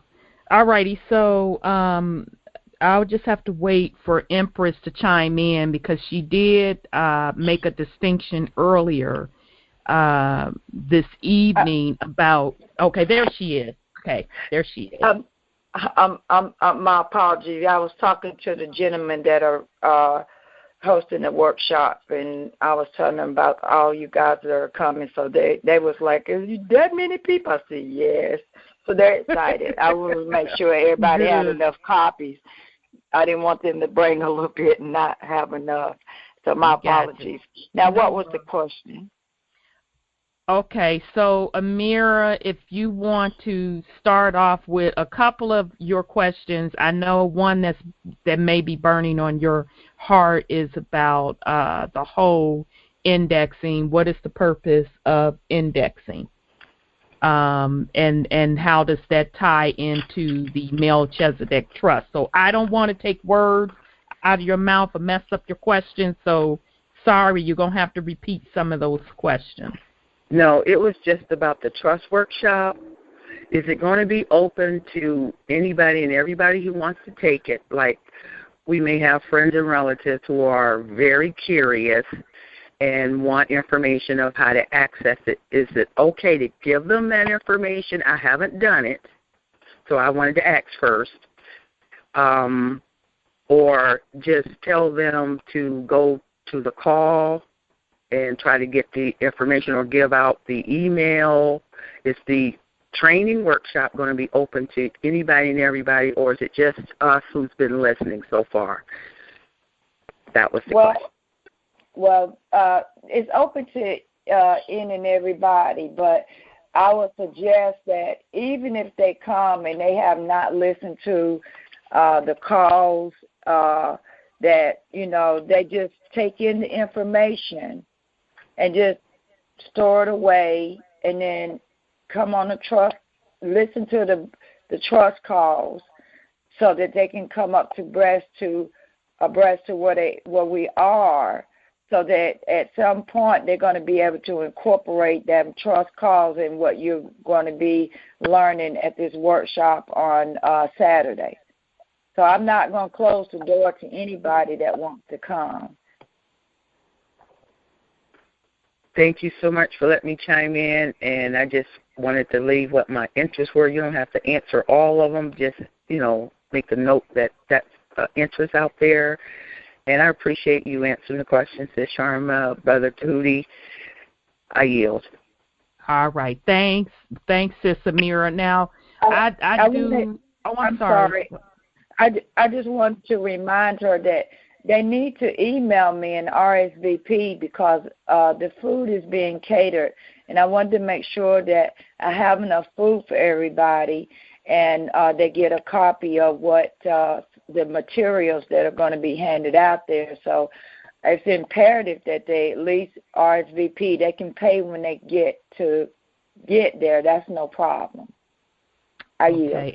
Okay, and then I was just going to ask Empress, because at the beginning of the show, when KG, so for those of you that haven't been on for the entire time, we were going to have KG, who is the principal of the Melchizedek Trust, as a guest tonight, but he wasn't able to make it. He's going to join us next week. So at the beginning of the call, Empress made a very important distinction, telling you what the Melchizedek Trust is versus what the trust that we are learning about, our individual inherent trust, is. And so we won't confuse the two. So Empress, if you don't mind giving explanation again, because Amira kind of brought that up when she asked, what was the purpose of indexing, and if we're learning how to do the trust, meaning operating our own trust, is that under the old system? How does that tie in? Woo, woo, woo. So I think that the definition that you gave at the beginning of the show, breaking down what the Melchizedek Trust is, what our individual trust is, will help with that, if you don't mind. Sure. There are different types of trust that do different things. And under this Melchizedek Trust are all the humanitarian projects. So when we have talked about in the trust calls, we've talked about public and private. When you do commerce in the public. So how you handle your business, whatever your business is, it is affecting how you do commerce. And if you are out here, let's say, like my organization was originally under a 501c3, which was under the Babylon system, but I was able to make my 501c3 work for me and benefit me, but a lot of people wasn't. But and they had a right to come out to me if they wanted to, write me letters saying I owe money, just all kind of stuff that would happen to you outside of operating under the 501c4. So when they shut that 501c3 down, and because they did not do the humanitarian projects like they were supposed to. They're supposed to help the people. And so all these projects that are sitting there for administration, work to be done, there's a lot of the projects that are under the Melchizedek Trust, because they're no longer leaving it to the social service, Salvation Army, United Way, Goodwill, all your local agencies who were supposed to be helping people. Were only thing they were doing was basically paying their salaries, and very little people were being helped. So now that the Vatican has been on notice to hand over all those services and those projects over, that's under the Melchizedek Trust. That has nothing to do with your birth certificate and none of that. That's a separate entity, and I'll get to that in a minute, but I want to stay with this Melchizedek Trust. This Melchizedek Trust, without me going into a whole lot, because Kim Green, who is the principal and the fiduciary agent for this particular trust, is going to come on next Thursday. He was supposed to came on tonight, but because of under advisement of the trustees and the board, they asked him to put it off until next week since the waters are muddy. So I was able to meet with him, and I was able to get a clarity as to what it is that he does and what part does he play when it comes to the people. So you have to have a business plan. You have to have a budget for your humanitarian projects, and those projects we had given at one time to Shelley. And I don't think that anybody was able to hear back on their business plan or their budgets that were submitted to her. But Kim Green and the trustees and all the folks who are managing that particular trust holds all the humanitarian projects throughout the planet. And these projects must go to help restore the people. Right. So that's what the Melchizedek Trust is. It holds all the humanitarian projects, the administration of them. They're going to need people to help, but there are certain requirements. And I won't get into that because those are the things that he's going to speak with everyone about next week. But I can tell you that that is what that Melchizedek Trust is, okay? Now, as it relates to your birth certificate trust, now we haven't got over into the EIN numbers, because you're going to have a way to be able to do commerce with your credits. And so you have to have a fiduciary agent and holding agent who has all your credits waiting for you, just like Tim Green has. He's the agent to oversee that particular trust. There's somebody who was someone contacted me today in regards to who I needed to connect with, and they're doing that right now, so that all our credits and everything can be restored back to us once the monetary system is in place like it's supposed to be. But there is someone that is he has gone public, so I think it's pretty safe for me to say who he is. It is a gentleman by the name of Ernest Rothschild, and it ain't that Rothchild. It's RAU. Yeah, RAU. Okay, so I'm waiting for him. I did make a connection with him today, and so I'm waiting for the individual who will be who called me out of the blue. And one thing you'll find about me is I don't go chasing these people. Okay, they find me through other people who connect them to me, because I'm not going out looking for nothing. Okay, so just like I was connected with Kim Green, and I met with him all last week, and all the people who are over these humanitarian projects that are over this trust, they I found them to be honorable people. And so I'm trying to make way. I made the connection for the humanitarian project. So those who have business plans and who have submitted those over to Shelley, I need you to resubmit those business plans, and you can send them through me, because as of today, I will be the person that people will be able to contact in regards to that part of your life on how to do this thing. So in anything that has to do with commerce, you're going to have to see him. All of them have come under him, so you have to see him.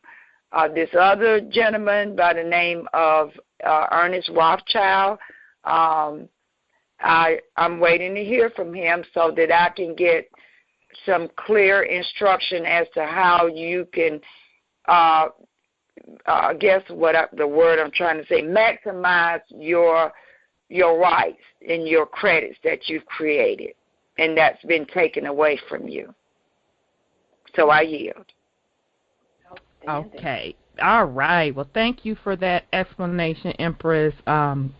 Just wanted to make sure that the family got a gist and know the distinction between the Melchizedek Trust and their personal trust. So thank you for explaining that. So we're going to go on to the next caller, which is 931.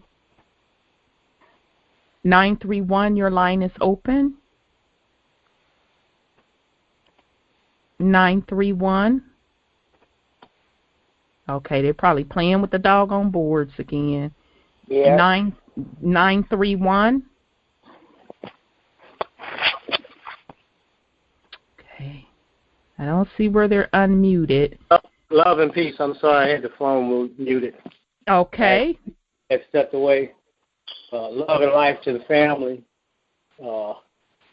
I had concern, I guess, it was dealing with the complaint and the letter of intent. So where would that be sent to now? Okay, in regards to the complaint, you have a complaint against. I need you to give me clarity as to what specifically. Like complaints against courts, different little things that happened, and that was pretty much it. Because I had an incident up here in Michigan with when I had got stopped.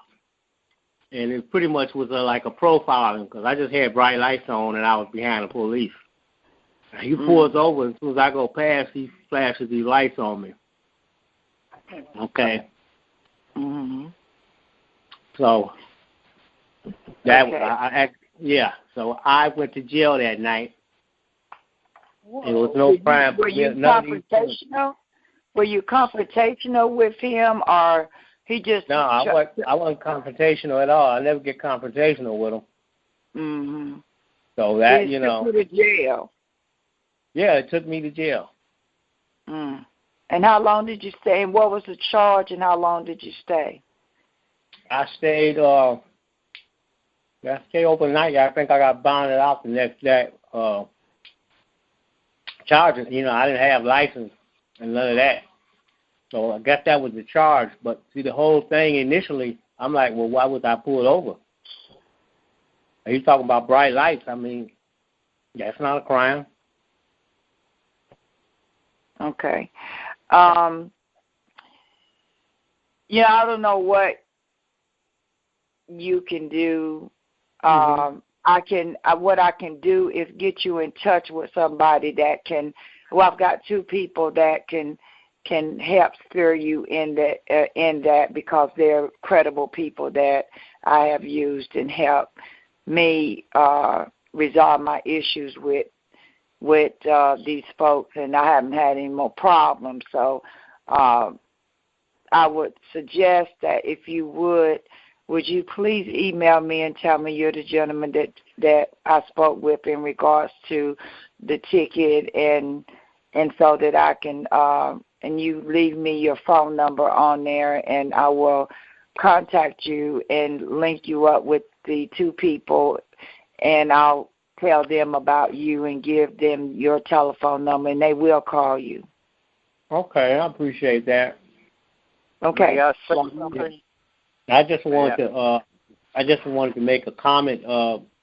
My elder brother, Oracle Tahuti, when he had made mention about some things earlier, I kind of caught that tail end of it, but he was pretty much giving the information to the people, and I just wanted to add on to what he said, and as far as those beings and everything, and us being able to raise our vibrations, we're going to have to really get back on an alkaline diet. We're going to have to start drinking more water so that they'll be able to see that oil you got. Because right now, a lot of people's diet is consisting of meat, which is blood and starch. And that's a known factor for shutting us down. That's how they've been able to keep up with us, because our diet is really suffering. Our body's not getting electrical energy. I mean, we're electric beings. I remember back in the day, when we wore our so-called afros, if you combed your hair in the mirror and it was dark, you saw that spark shooting from your hair. That's not static electricity. Static electricity comes from a dryer and you are doing clothes. That's the electricity, because you got fiber optics on top of your head. Those are your antennas. Mm-hmm. That's what I really first admired about you, Empress Sharma, because you was rocking that fro, and just a beautiful thing. So I just got in, and I just wanted to say that because, like I say, I caught my elder brother too, and he's always, so eloquently speaking, he puts it out there. So it's just it's an honor that you got people like that, and the people who call, and I just wanted to give a shout out to that sister Mira in Alabama. I really admire her because she answers the right questions. Yes, she does. She's got she hits home on all those questions.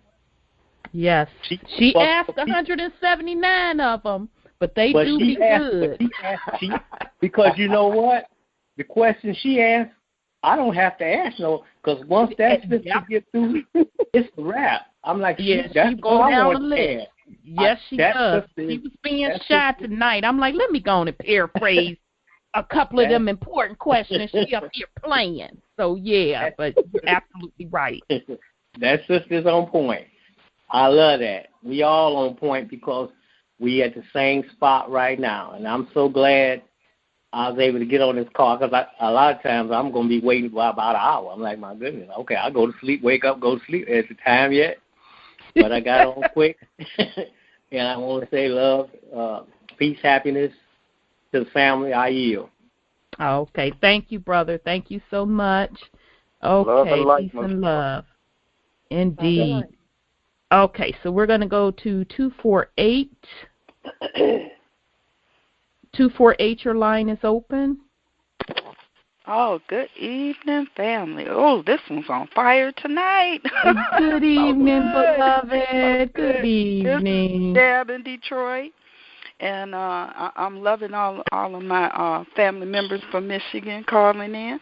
Mm-hmm. And it does me good to know that we have so many like-minded individuals in the vicinity.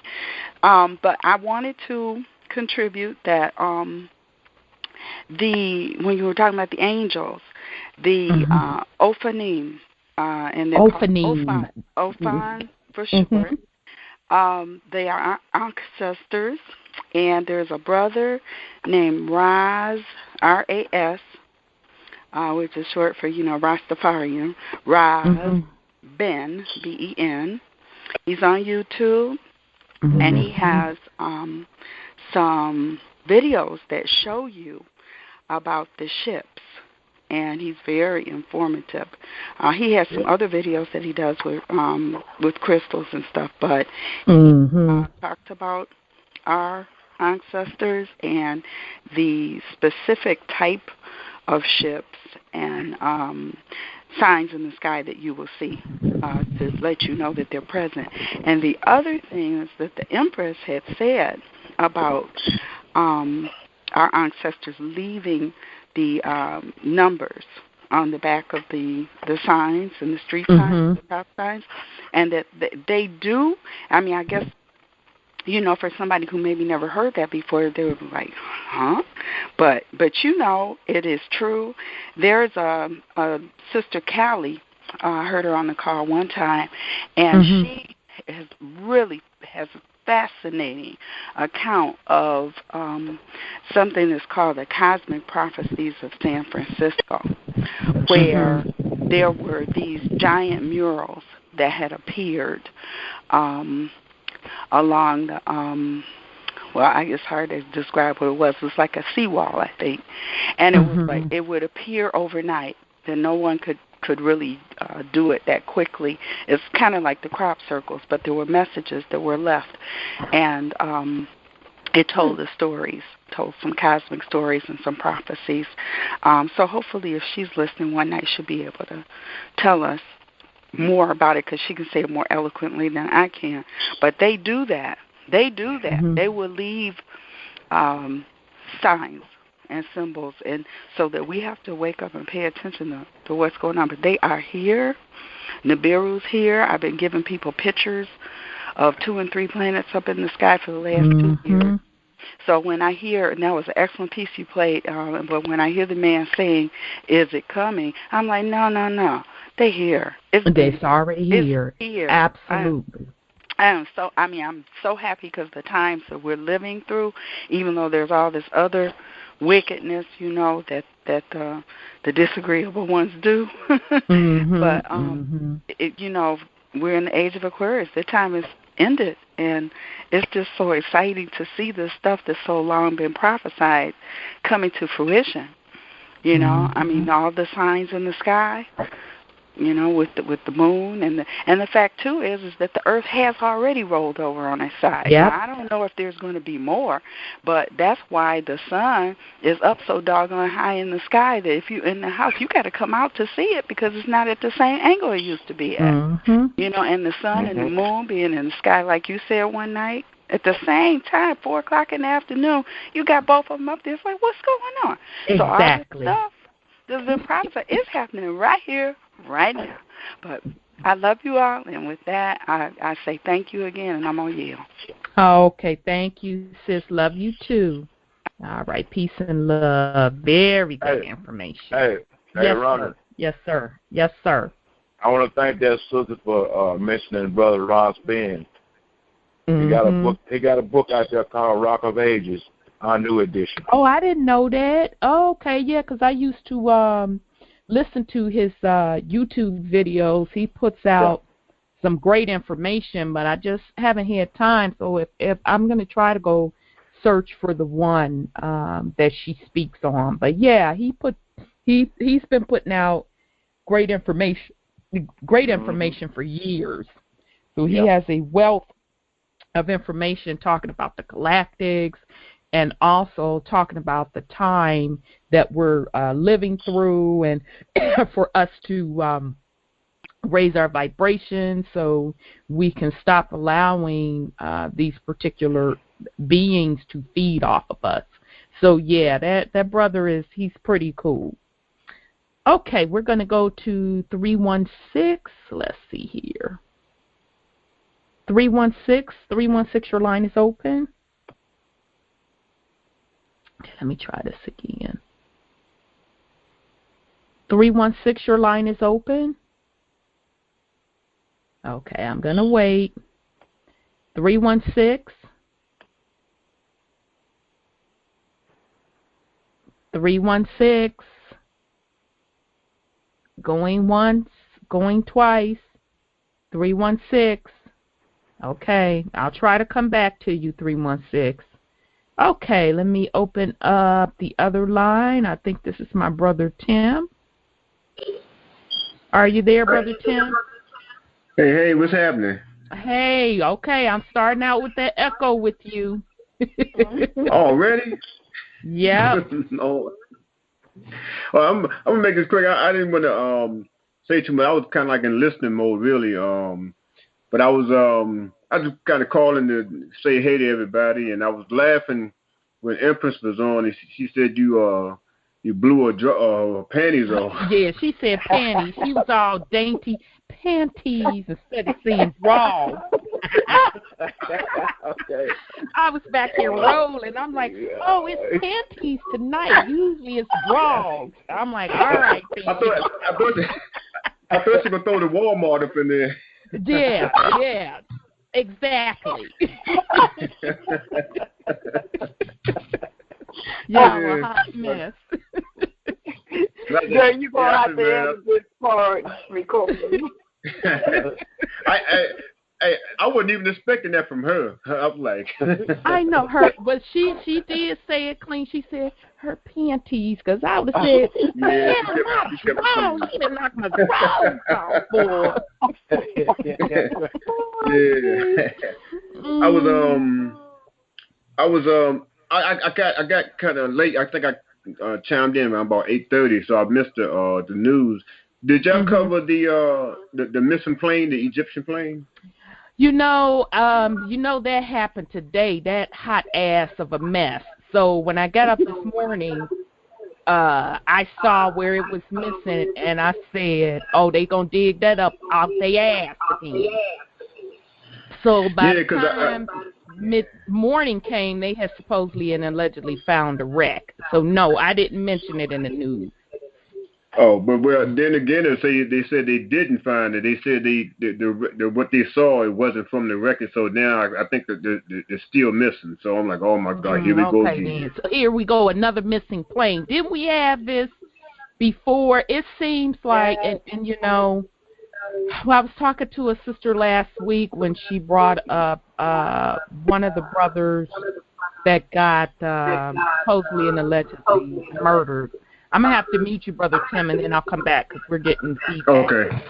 Okay, so I can't remember which brother she was talking about, and I started talking to her about false flags or covert operations that are used as distractions.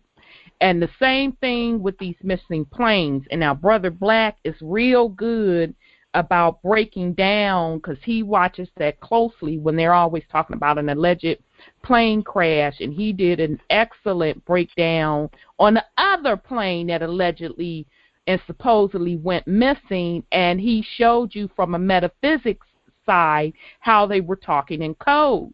So the pattern that I noticed every so-and-so time, something big is about to happen, and particularly behind the scenes with the financial system, a so-and-so plane comes up allegedly missing. Yeah. It's a distraction. Plain and simple. In my eyesight, it is a distraction. So I'm going to unmute you, Brother Tim, so you can give your feedback. Yeah, because I was back a couple years ago, referring to the 370.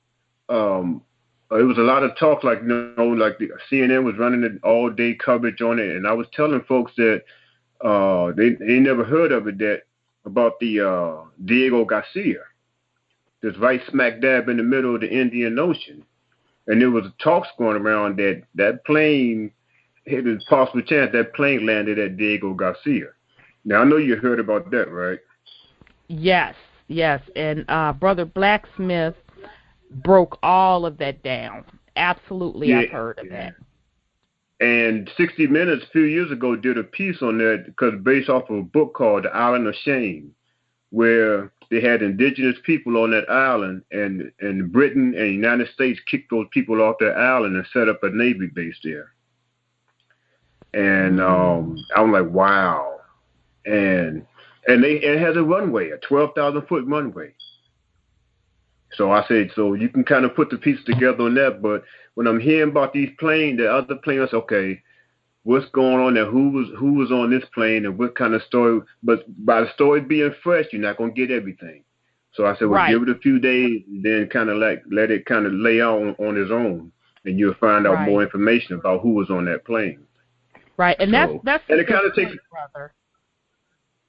And it kind of takes me back to even back when the Lusitania. When you get people into war, you got to have some kind of an act to go on, so then you can kind of drag them into it. And you know the story about the Lusitania that got us into World War I. Yes. So with these missing planes, I mean, who knows? I mean, so I'm gonna sit back and I'm kind of pay attention to the news and see what kind of information they're gonna come with on what happened, or if they are going to find it. You know, if they're going to be looking. You know how that and that's going to end up how it's going to end up. But like you say, it's a distraction. Mm-hmm. Indeed. It was something else I was going to. You was talking about earlier. When you was talking about the Leviathan, and there was it two? You said was Leviathan a male or female, or we say it was two creatures? Okay, that was out of the Book of Enoch, and it said the two beasts, and one was a female, and the other one was a male. And the female was Leviathan, and the male was it Behemoth? I want to say Bemoth, Bemoth. Oh, because when I was a kid growing up, I heard of Leviathan, but I didn't know it was a female. So I was like, okay, that was kind of you blew my way back on that one. Yeah, now that's according to the Book of Enoch, but that term Leviathan is used for many, many, many, many things. And Oracle Tahuti gave a very good breakdown of it before, what that Leviathan means. So I thought I saw him come back on. Let me search for him if he wants to give a quick breakdown. There he is. Give a quick breakdown of that Leviathan again, because it does mean something. Yeah. Okay. I got booted off, but I'm glad you found it. Yeah, I found you. So I'm going to mute you, Tim, because you have feedbacks to let Oracle Tahuti put something on it. The spell of the Leviathan is a spell put on us that caused us to love material wealth rather than love each other. It was a plan designed by the children, by the Nephilim, actually. The Nephilim designed the spell of Leviathan to take us off of Yah Allah Anu's pathway.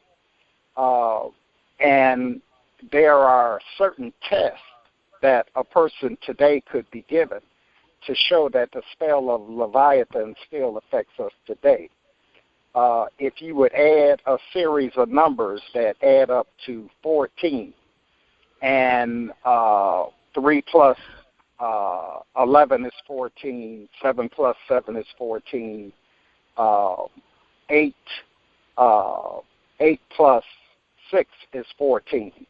And then answer these questions. Answer the question of, tell me what type of vegetation are you thinking about? What type of vegetables are you thinking about? Now, if you answer carrots, then the spell of Leviathan has affected you where you're thinking of 14 karat gold. If you come up with leafy vegetables, it shows that the spell of Leviathan has caused you to think about money. Money is green, and it's considered like leafy vegetables. So that shows the effects of the spell of Leviathan, where we love material things more than we love each other. So if we get back to the principle of love for self and love for each other, we can defeat the plan of the Nephilim, which is to cause us not to use the same love that our Heavenly Father, Yah Allah Anu, consistently bestows upon us. Right now, we're destroying each other due to the lack of that love, and that's the effects of the spell of Leviathan. And I yield. All right. Thank you, Oracle Tahuti. So, Brother Tim, I'm going to go on to the next caller. Thank you so much for your input. I truly appreciate it. And keep looking out for us on this alleged missing plane, and let us know what you come up with, because you know it's some stink in the game. So thank you, Brother Tim. So I'm going to go to 904. 904, your line is open. Peace and love, Rhonda. And I thought that was you, Sis Linda. I'm surprised you didn't text me. You just quietly got in the queue. because there's so much that I could have responded to, but I wanted to listen because everything is so good. Greetings, Empress. Greetings, Oracle. Greetings, Wendell. You trying to be good. And greetings, Kim, Amir, everyone and family members. Excuse me? I said, isn't he trying to be good? We know it ain't going to last long, but anyhow. Well, I normally don't get to comment on Walmart very often, but Kim came in and said there wasn't a Walmart, no one was talking about it, and that's all he said. He didn't get fancy, so let me put it all together. The Empress she loves the talk about Walmart, but she cannot get her panties from Walmart. Those come from Macy's. Yeah, I know. Panties, exactly, not drawers. Right, but Oracle, Tahuti, and Wendell, they can go and try their luck at some irregular draws at Walmart, because Oracle, Tahuti, you might get lucky, and one of them be so irregular you can put some junk in that trunk. Boy, I can't just y'all just are not going to act properly. Y'all not going to do it. No, I'm not. I just had to get that in. I don't get no Walmart thing. If nobody did that for the Empress tonight, I had to say it. So you keep shopping at Macy's, Empress, and I know you don't. And I be looking out. I go to Walmart every so often. I be looking out, Oracle. I'm gonna find some. They gonna say these are extra junky in the trunk, irregular. I'm gonna call you and tell you what for. I appreciate you. I really do. Oh my gosh. So now what kind of madness have we caused?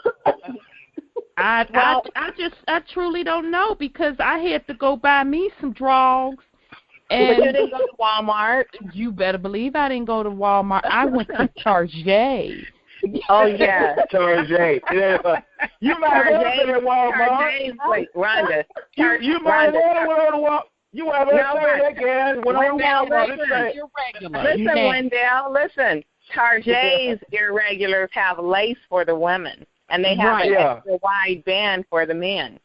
All right now. All right now. All right now.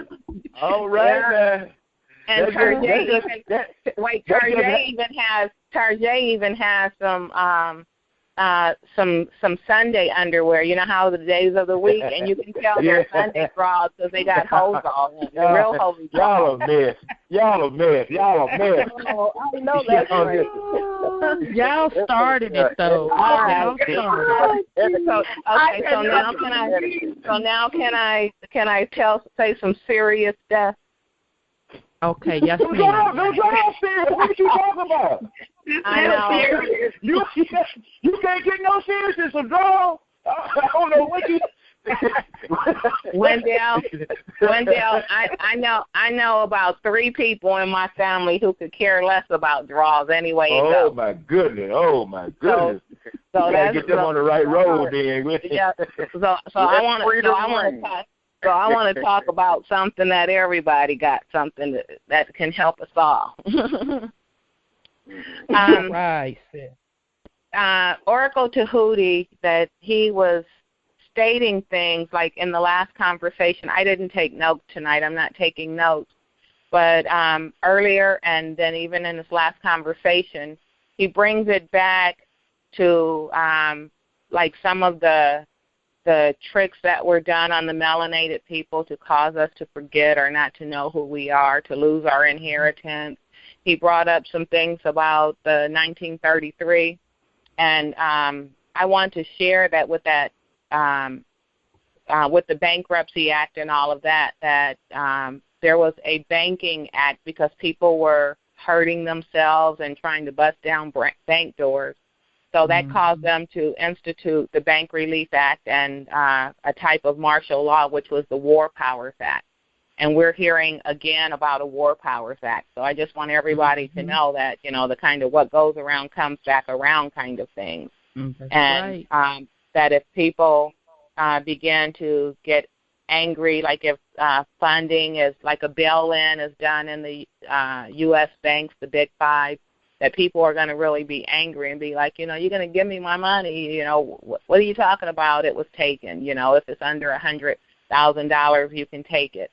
And so I just wanted everyone to know that as we're looking for certain things to happen in banking and looking for things to happen as that will be positive triggers for what we're looking for the system, one system to collapse and the other one to rise, that there could be complications. Like if a bank closes for 3 days or longer, they can institute the Bank Relief Act, which is a type of martial law if the president declares it, and that president can stay in office for longer terms if that should happen.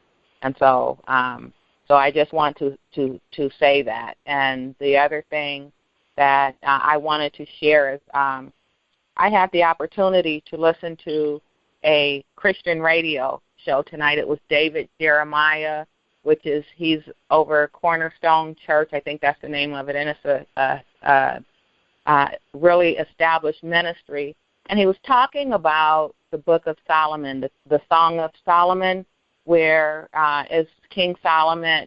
It's considered, that book is considered the greatest love story ever written, about the Shulamite woman. You know, she's a black, like one of King Solomon's wives, and he's on one side of the door and she's on the other, and it's like he's saying, "Let me in," and they're angry with each other, but he's telling her how beautiful she is, and she's saying, "I may be black and comely. You know, I'm the darkest of my father's children, or of all my brothers and sisters. I'm the darkest, and I'm comely." And but it's about a very beautiful woman, and she is the wife of King Solomon, and it's a story about, it's a love story. And David Jeremiah, who is probably now in his 80s or real close to 80, and he's a Caucasian pastor, and he was stating, you know, I want everybody to know that although he's calling her the finest of the princesses, or her father's princes or princesses, that you have to know that that's a term, that she wasn't really royalty, she wasn't really a princess, but he was just stating that her spirit, her character was so beautiful that he compared it to a princess. Now, I want to say this to everyone. Kings married princesses. They went to a king and they got a king's daughter. And they married so that they could expand their kingdom. And they married it to keep peace in the kingdom. And so when someone is sitting up, and again, in a day like today, where we're talking about King Solomon and all of his gold and all of the wealth, and to take, and that the possession of it, like Melchizedek trust and all of that, is all of the gold and all of the wealth and people in both of the wealth of the world, is that's what that trust is.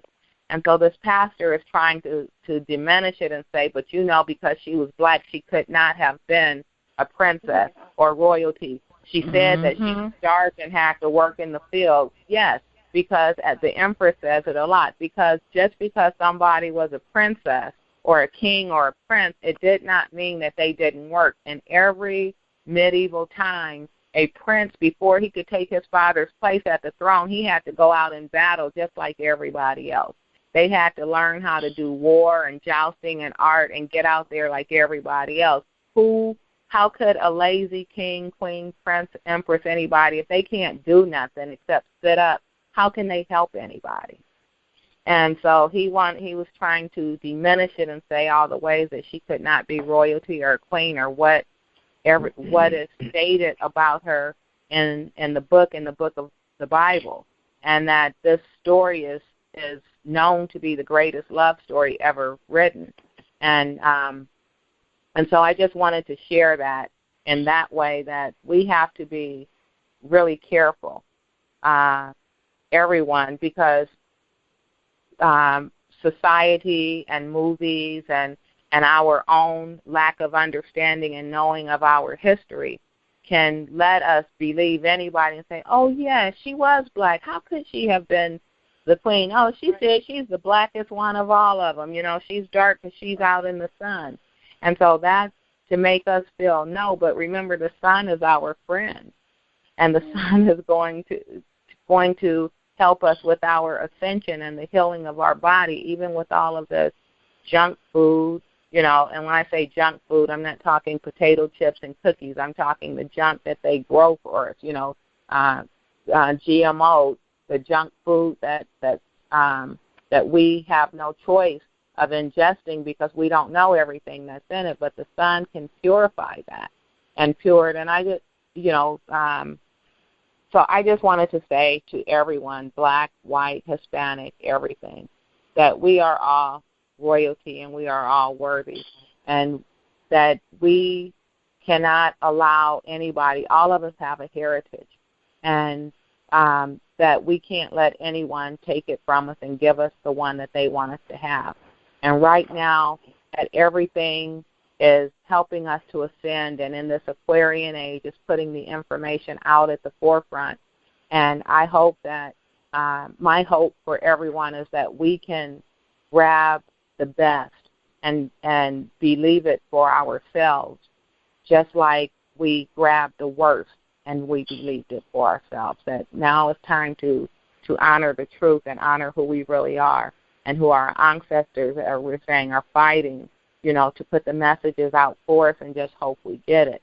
So however I close, I just want to say, please, everyone, be mindful and be all you can be. Who that says at the Marine Corps, but truly be all that you can be. All right. Thank you, Sis Linda. Thank you. Peace and love, sis. I appreciate that. Love you much. Okay, we're going to go to 216.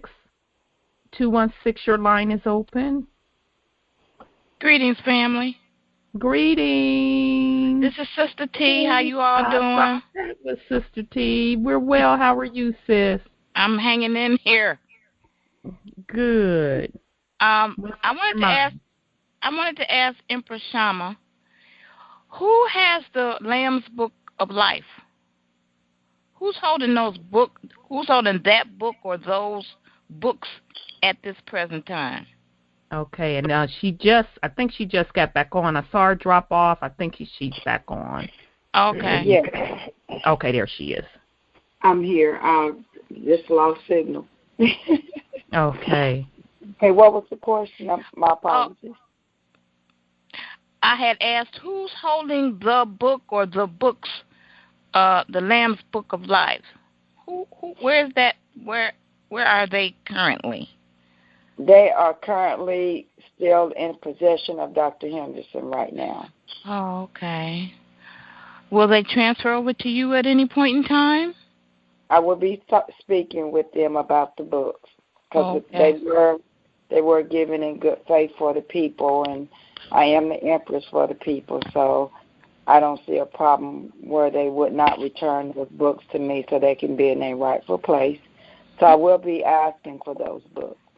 Okay. I was wondering if anyone had worshipped the word Ort, the O-O-R-T. I worshipped it, and it was root. So I thought that was interesting. And then one of the countries on the list of nations is Nauru. N-A-U-R-U. And every time I hear it, I think about Nibiru. Nibiru. That's interesting. So I thought so too. And I looked it up real quick. I don't know a lot, but it's the world's smallest. One of the things it says is the world's smallest republic. Interesting. And it's the Republic of Nauru. Naoero.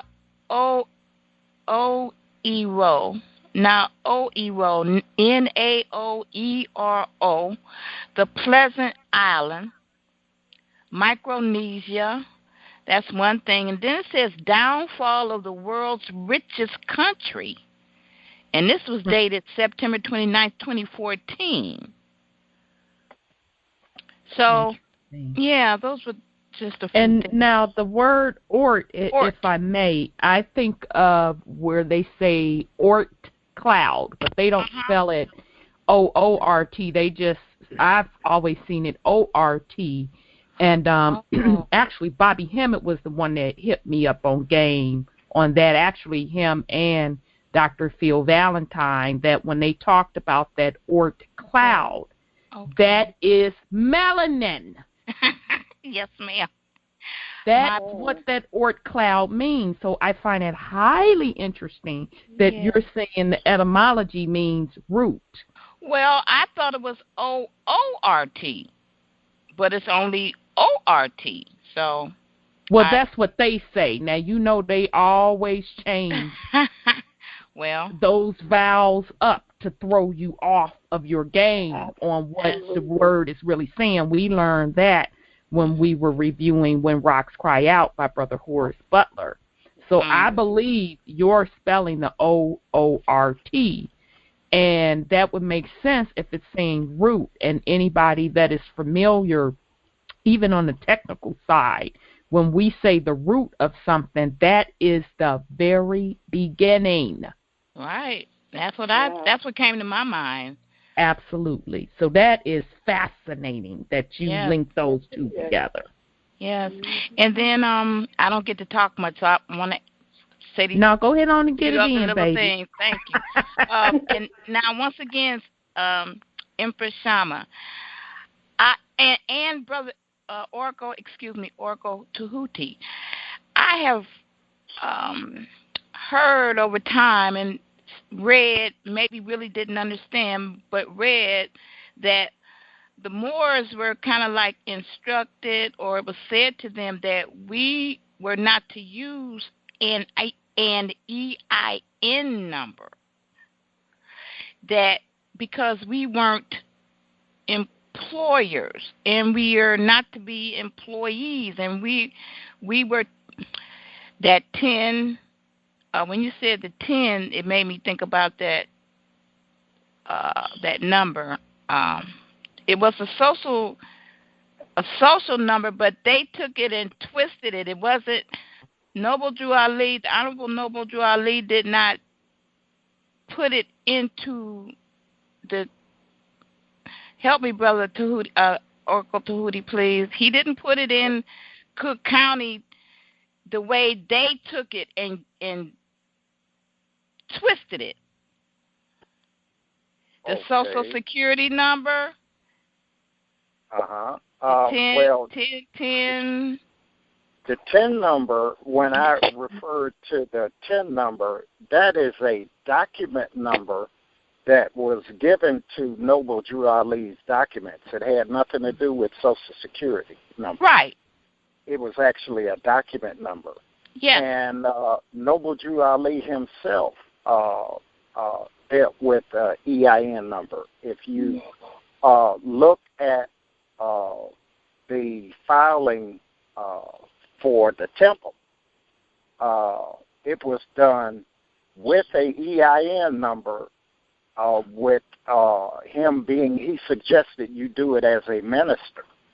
That way, when you operate as a minister, then you are protected by the Constitution itself, where you can conduct your affairs and taking care of the people under the auspices of being a minister. And according to the Constitution, you are not to be bothered by governmental statutes and provisions.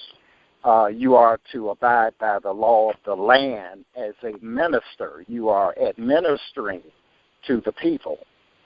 So a EIN number is used because that's how you operate in the public, okay? Oh, okay. You do your commercial affairs in the public through the EIN number.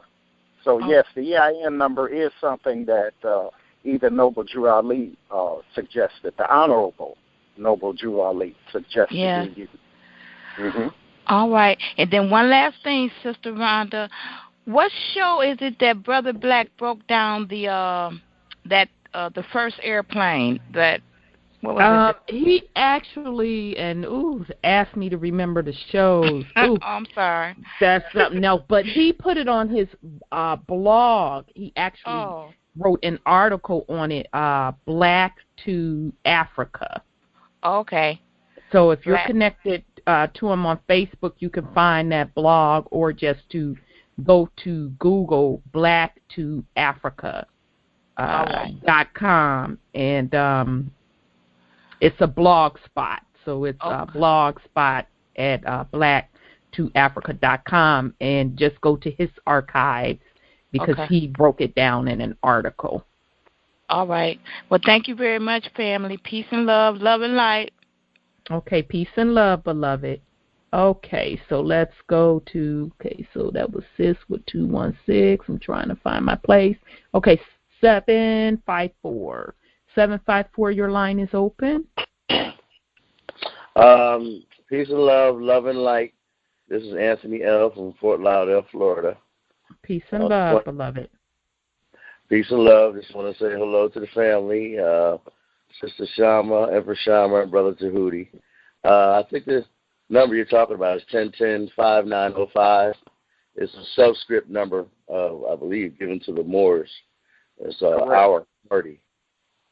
Correct. Oh, okay. And also, I think it was a lady that was asking about does the are the classes open to everybody?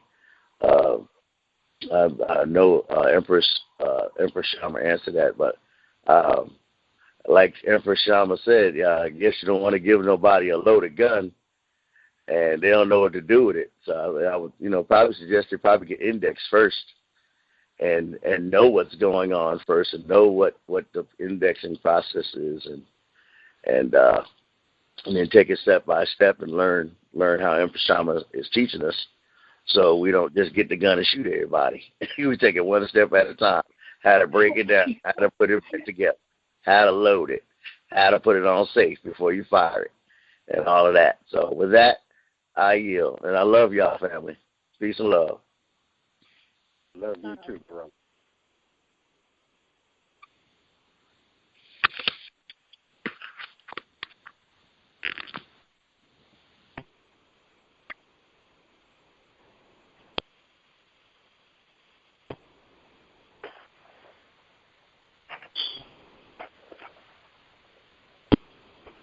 I just wanted to make a comment until Rhonda comes back on that comment.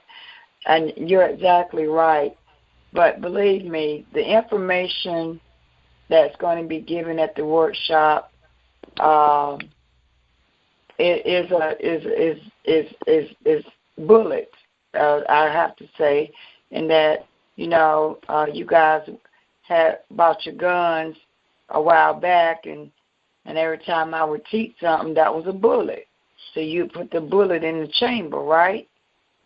Well, if somebody is coming to the workshop, they don't have a gun. They'll get a bullet, but they won't have a gun to shoot. They put the bullet in to shoot it. So I just wanted, wanted to point that out, that I am being responsible for what I'm linking people to and information for people to help themselves. And by no means that I would, if this was something that I thought that only, people who had been indexing doesn't have anything to do with what I'm doing. You don't have to be indexed to come and be taught this information. It's your right to know whether you go to Texas or come to Charlotte or wherever you might go. It doesn't matter. It's your right to know this information. That's why I don't charge anybody for it, because it's supposed to be free. Mm-hmm. And the only reason why I'm asking, and I will make this clear, and it's on my past call, so I need to say this again, Rhonda. Mm-hmm. The $50 is for the rental space and your food. And whatever other expenses that may occur on your behalf for this to happen for you. I don't need your monies. I don't need to be out here fleecing people for anything. So I just want to make it clear that I'm not charging you for the information. I'm only asking for the $50 so that you can eat well and everything will be taken care of for you. So I don't have to cook. I can't do it all, so have to cater it out. I have to pay for the rental space. I have to pay for the other little stuff that I may need to have for you when you get there. Mm-hmm. Where people are charging these ungodly prices for information that should be given to you for free pisses me off. Agreed. Yeah. Okay? So when you see the Empress charging you more than $50 for something, then it's time to go the other way. Mm-hmm. Okay, unless I got proof reason why you need to pay some money for something that I'm involved with, it won't be because I hadn't paid it and it works. Right. Okay? If I tell you to pay this money to somebody to do something, that's because I know and got proof that it works. Mm-hmm. But otherwise, I'm going to pay it, and I would rather lose the money and myself, and it won't be no skin off for you all's back, and see if it works. If somebody is offering something that may work for you, I want to try it first. I'm not going to use you guys as guinea pigs and feeling my way through something, and I don't have proof that these people are legit. No, I'll take the buck of the losing anything before you will. Okay? I just wanted to say that, Rhonda. I yield. Okay. Thank you so much for that, Empress. Okay, I'm going to try this again. I was on mute, screaming out. 863 is your line. Your line is open. I'm not sure if you're there. Okay, let me try again. I'm here. Oh, okay, 863. You there? I apologize. That's my fault. I got a call. This is Sherry in Florida. Just wanted to say hello to everyone, and thank you, Rhonda. That was so informative tonight. Like I say, I'm learning a lot, and I just want to thank you for that. And I wanted to say, hi, Shama. This is Sherry. I'm waiting on your call. I know you're busy, but I just didn't know what I should do. Just trying to find out what I should do. I think I just called you and left you a message. You did? Okay. I think I did. You sent me an email today, right? Not today. Yesterday I did. Okay. Not today. All right. Well, how about once I get up in the morning, I'll call you. How about that? That sounds good, darling. Sounds good. All right. Okay. Peace and love. I love you guys, and thank you for everything. Linda, sis, thank you for your input. That was informative as well, and I look forward to seeing you. All right. I love you guys. Y'all take care. Okay. Love you too, sis. Peace and love. Love and light. Peace and love. All right, let's go. Okay, that was 863. Okay, let's do 917. 917, your line is open. Hi, peace and love. Rhonda, I did get the Bible that you said you got. Oh, yes. It's beautiful. Yes.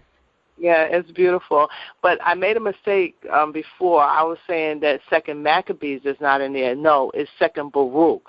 They don't have Second Baruch in it. And I said I wanted to correct myself.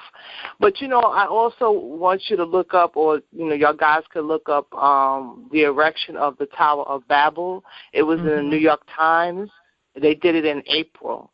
And ever since they erected that in New York and in London, so many things have been happening, so many bad events.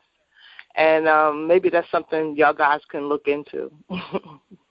That's really interesting that you came on here and talked about the Tower of Babel, and specifically in New York, because I was in New York just this past weekend.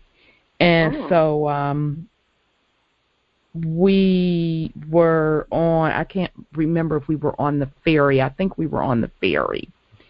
And then that new tower, of course, is very prominent. And I said, just disgusting, the Tower of Babel. And so my sister looked over at me. She said, what did you say? And I said, yeah, that's the Tower of Babel. That's when they tore those twin towers down.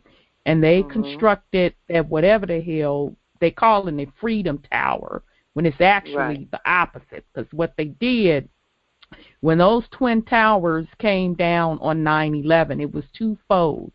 Of course, it was them to try to justify the Iraqi war, but the spiritual component to it, because remember, we keep telling you all, for every physical component, there is always a spiritual component, which is really the important part. They was trying to change time.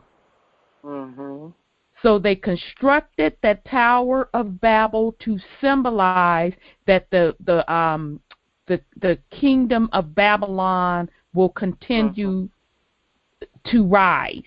Okay? So they were just like shocked when I said, yeah, that's the Tower of Babel. They think they slick. We see what it is, and that bitch is going to be torn down. And so my sister said, Dad, remember when we went a couple of years ago and neither you or I could walk up to it? I said, yeah, both of us said we had the heebie-jeebies. It was so much bad energy there that it was the three of us, and we all just broke out crying, shaking, and we had to leave. None of us, we refused to walk close to that Tower of Babel. So I just wanted to share that with the family because I find it interesting that I had just experienced that this past weekend, and I just looked at it in disgust. Where's it at? Where's it at? That new Freedom Tower that they built in New York. And in London, too. They opened them both up April 19th. And it's in the New York Times. If you Google it, you'll read the article. And they did it from a 3D, one of those 3D machines, because it's a matching symbol from something they had in Syria, because they destroyed the one in Syria.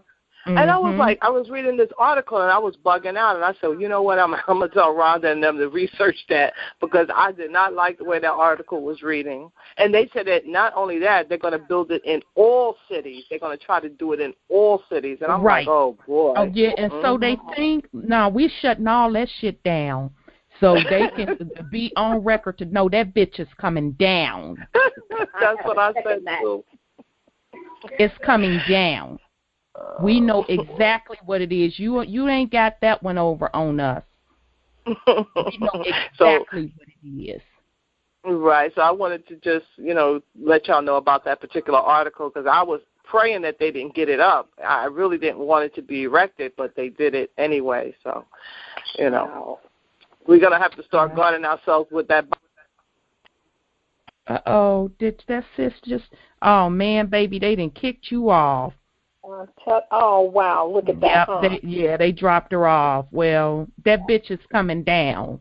So y'all can forget that one. It's not going to happen.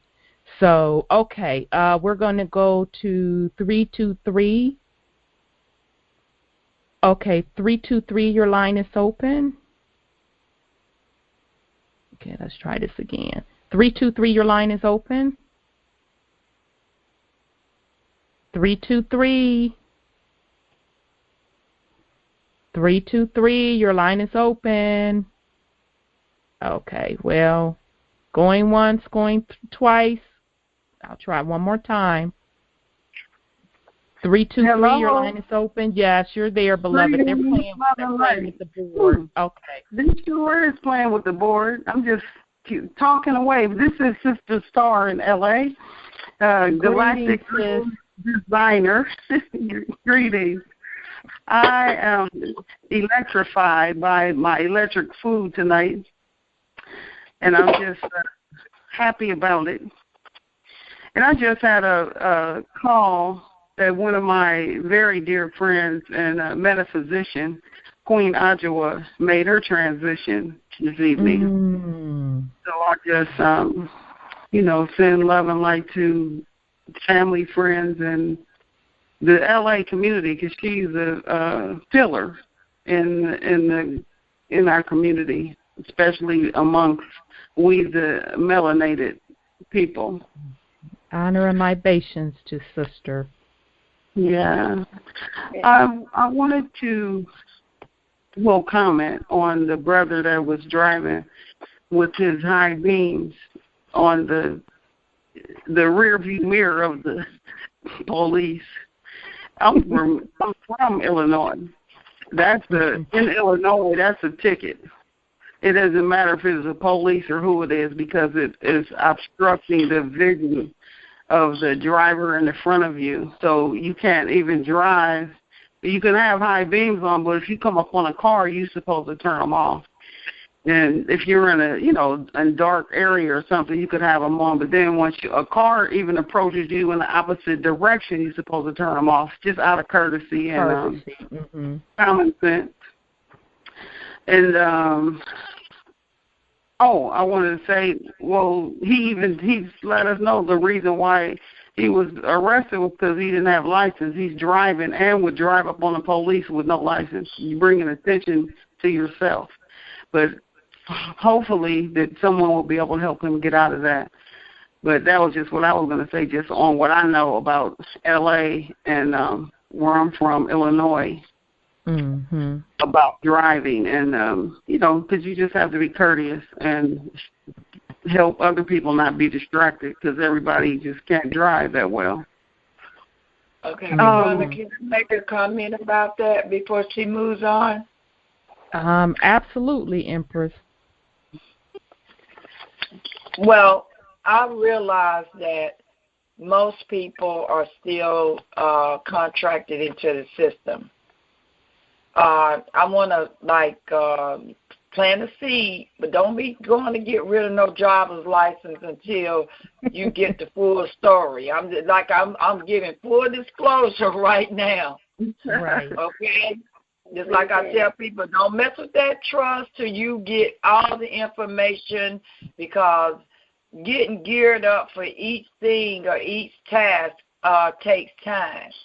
Now, now this gentleman, he probably going to have to pay a fine and do whatever he has to do and move on.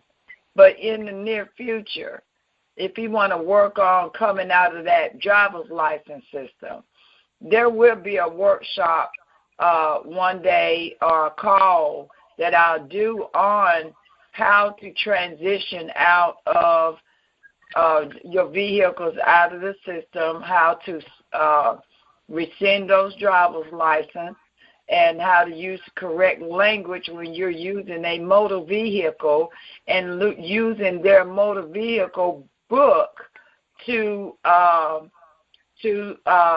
solidify or support what you're doing. Now, I don't have no driver's license. I'm not going to get any because I'm not driving. I'm traveling. So these words that they have taught us to use keep us in their jurisdiction. Yep. So there's a certain way you're supposed to fill out your rescind those driver's license.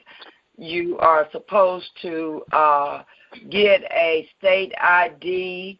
So when they do mess with you, when they pull you over, that state ID is tied to the driver's license, but you're on the private side of that.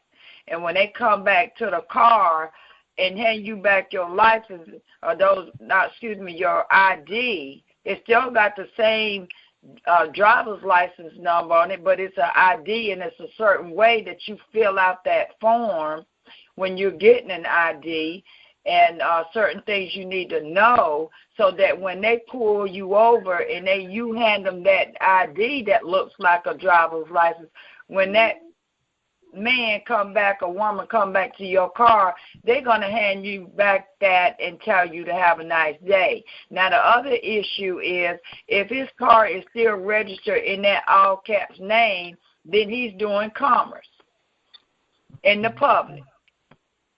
So that has to be changed. Your vehicles have to be changed into a private trust.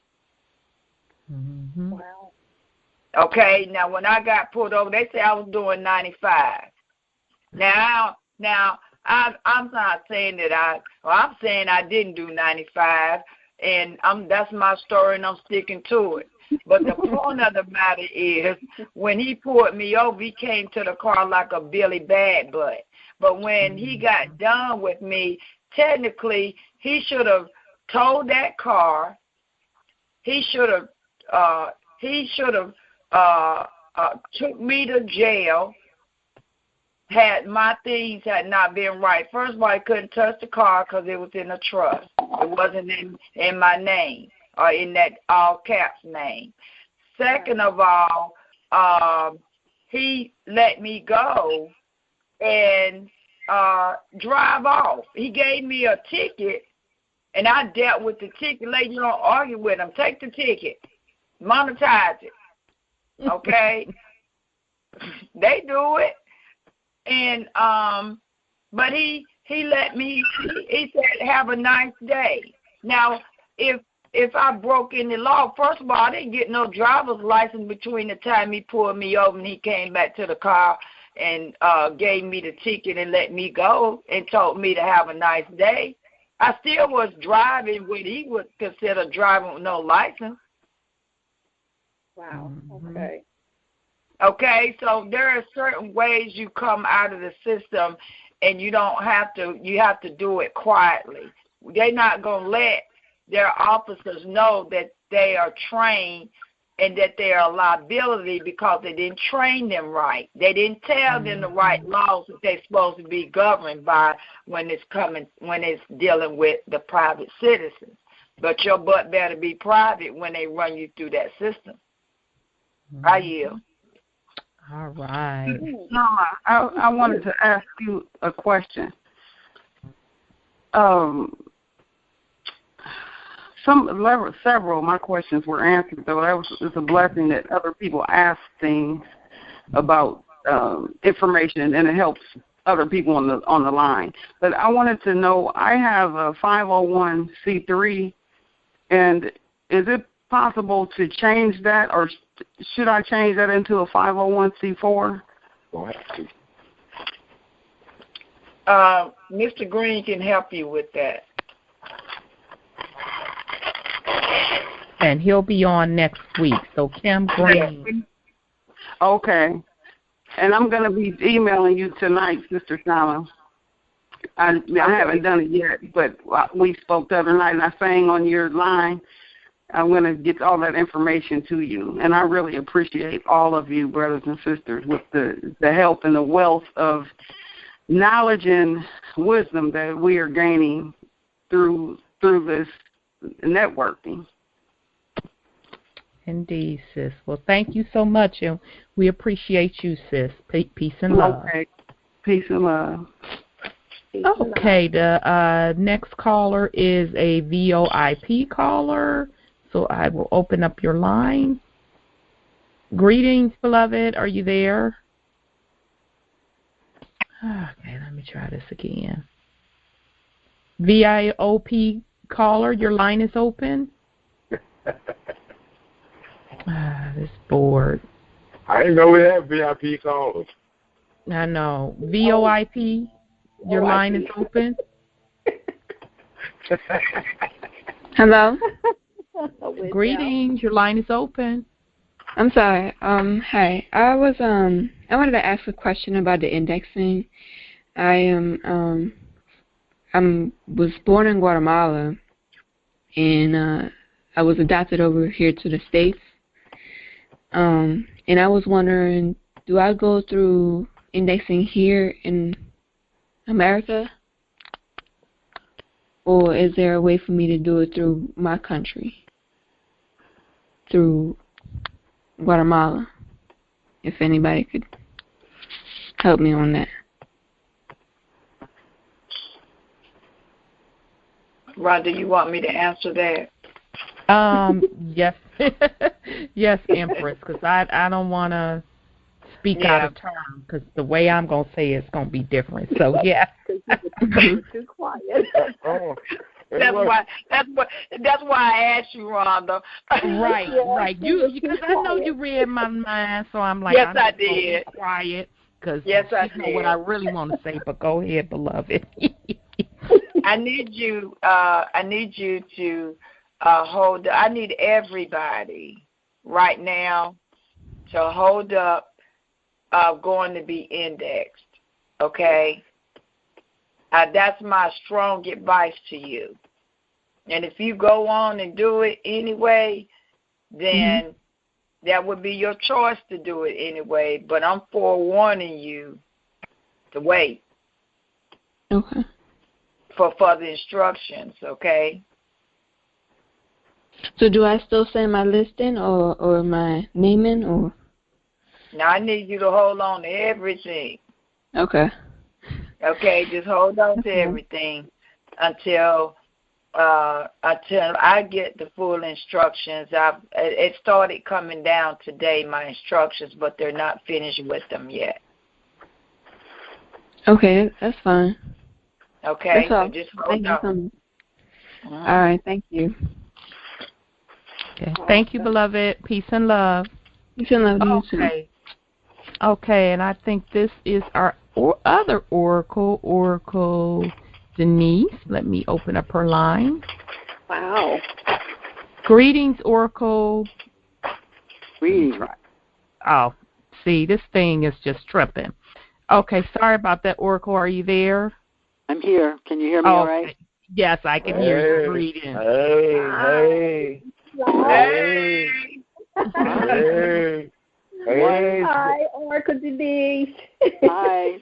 One great call. I mean, this is amazing, all the information. I want to get back to the ley lines and, I have a Book of Enoch, and I don't know if you said that there were several different ones. I have this one that shows all these pyramids. And I think that, are they ley lines where these pyramids are situated on the earth? Because they show them all, there are four major ones in the what we call United States, America, and all the way across. And I remember studying with Buddhist people. This lady asked me if I would, come to her temple. So I went, and found out that like they had an hour. We would do Namyo, Namro Che, something like that. Yeah. Right. And then when we left, several people came in, and they just walked right by us, walked right up there to in front of that big Gohanzen they had, and they just started meditating and everything. And I asked, well, so what are they doing?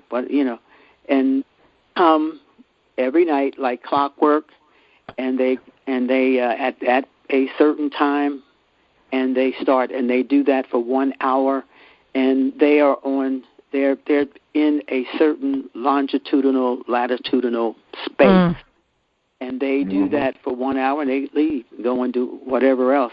Somebody else picks up the next space, and it goes all the way around the world. And what they're doing, they are raising, and there are people in that space all the way from wherever to wherever, all the way around the earth or whatever. And they do that, and they're raising the vibration so that other things can take place. Like when we're meditating, we're doing whatever we do, whatever anybody does to raise themselves, to ascend, to go to a higher level. Whatever they're doing, that will help everybody in that space on 24/7, and it's been going on for years and years and years. And if you have a Gohanzen, it has to be registered with this government. And I didn't know that. I learned, some things, but it was very interesting how they and other people in the world are doing things to raise the vibration all over the world. They're mostly indigenous people everywhere who are doing this, who've dedicated themselves to do that. And it made me think of with the Empress of the Washita, the other Empress who has made her transition. I went there to Louisiana. We would always go to the Serpent Mound. I'm sorry, not the Phoenix Mound. And they would, we would go up there, that mound, and we would meditate and whatever she'd have us do. But every 500 years, the phoenix rises and so forth. And so it's for that to happen. And I also visited the Serpent Mound in Ohio. That was an amazing thing. A serpent, a quarter of a mile long, with its mouth open and an egg in its mouth. And that has the same effect as the first day of spring. The sun comes up a certain and does a certain thing on that mound, just like in Mexico. Yes, the same kind of thing. The serpent comes down that side of the pyramid. It looks like it's coming down, connecting with its head, which is at the bottom of that pyramid. So that's connected with what's happening in Chichen Itza in Mexico. The other thing I love when I hear the Honorable Prophet Noble Drew Ali's name mentioned, and it was mentioned so much this evening. I'm just delighted because we're the ones who received the Prophet in this day. And that's where the knowledge is. That's where the people will come up. And that's what I understand that the Prophet said, that when, and I was, okay, we're 103 years from when he started in 1913. And from what I can understand, nobody else has made that kind of announcement that they are the Prophet in this day, who was come before 1915, which he did. So, he brought us a whole lot of information to get us out of this madness that we were in. So we should honor him because he was. This is who the people are, the people of the book, the people of the Mormon book. Mm-hmm. So, and these two books, these two sets of scrolls, at some point in time will have to be connected. That's what the Mormons. That's what I learned studying with them. That these two books, and they didn't write either one of them. So we are the ones who wrote it, and Joseph Smith was trying to. He didn't try. He told the president in his day, before he was assassinated, for doing all this. But when this thing finally up, when we stand up, when this people of this land, who are the people, stand up, then they are supposed to have our back. They're supposed to have our back. So, I mean, we'll see, because this is what's happening. And I'm very curious, because when I heard about Melchizedek, it was coming from them. You know, when I was studying with them at one point in time in their literature, that's the highest order that they have in their. Uh-oh, did we lose you, Oracle? Oh, man. Can you hear me? Okay, we can hear you now. Oh, okay. All right. But anyway, there's they have an order, which is the highest order in their movement, and it's the order of Melchizedek. And from my perspective, you know, we wrote the book, and that's where they got all this information about Melchizedek from the scrolls that they found here. So, in my opinion, that information, we should be in control of that information ultimately, or whatever that is about. That would be my take on it. They found that Joseph Smith found the scrolls here. He didn't write anything. His people came out of Europe over here, Joseph Smith, and he found these scrolls when he was a teenager. And so within the body of those scrolls, that order came. So that order was involved with the people of the land. And that was, you know, that's us. So, I mean, I'm just throwing that out there because I've heard that word so much tonight and in the last 2 years. I didn't hear anything about that word other than coming from the Mormons. Right. And now I'm hearing it all the time. So I'm going to be looking out for that, whatever comes of Melchizedek, because that has to be something that I don't want to say belongs, but I want to say belongs to the people who wrote the scrolls. Right. I yield. Indeed. Thank you, Oracle. Thank you, Oracle Denise. Absolutely beautiful, and I'm glad she brought that in. That's interesting that particular Book of Mormon discusses the Melchizedek order. I find that highly, highly interesting. Okay, so we're going to go to 678. 678, your line is open. Peace and love. It's Corey. How you doing, RJ? Peace and love, beloved. How are you, brother? I'm all right. How you doing, rest of the family? Good. I wanted to chime in on something you talked about earlier about the ley line. I messaged you. I sent you a messenger article about it. But as the 33rd parallel, they place a lot of they say it's like a spiritual ley line through the planet, like the north and the south one, and they place, well, due to who's in control, they use that line to perpetuate violence, such as like Syria, Libya, parts of Israel. Matter of fact, Atlanta's on it. And on these lines, they place the death chambers in prisons. So basically, the relation to this line is conflict and violence and death and blood sacrifice.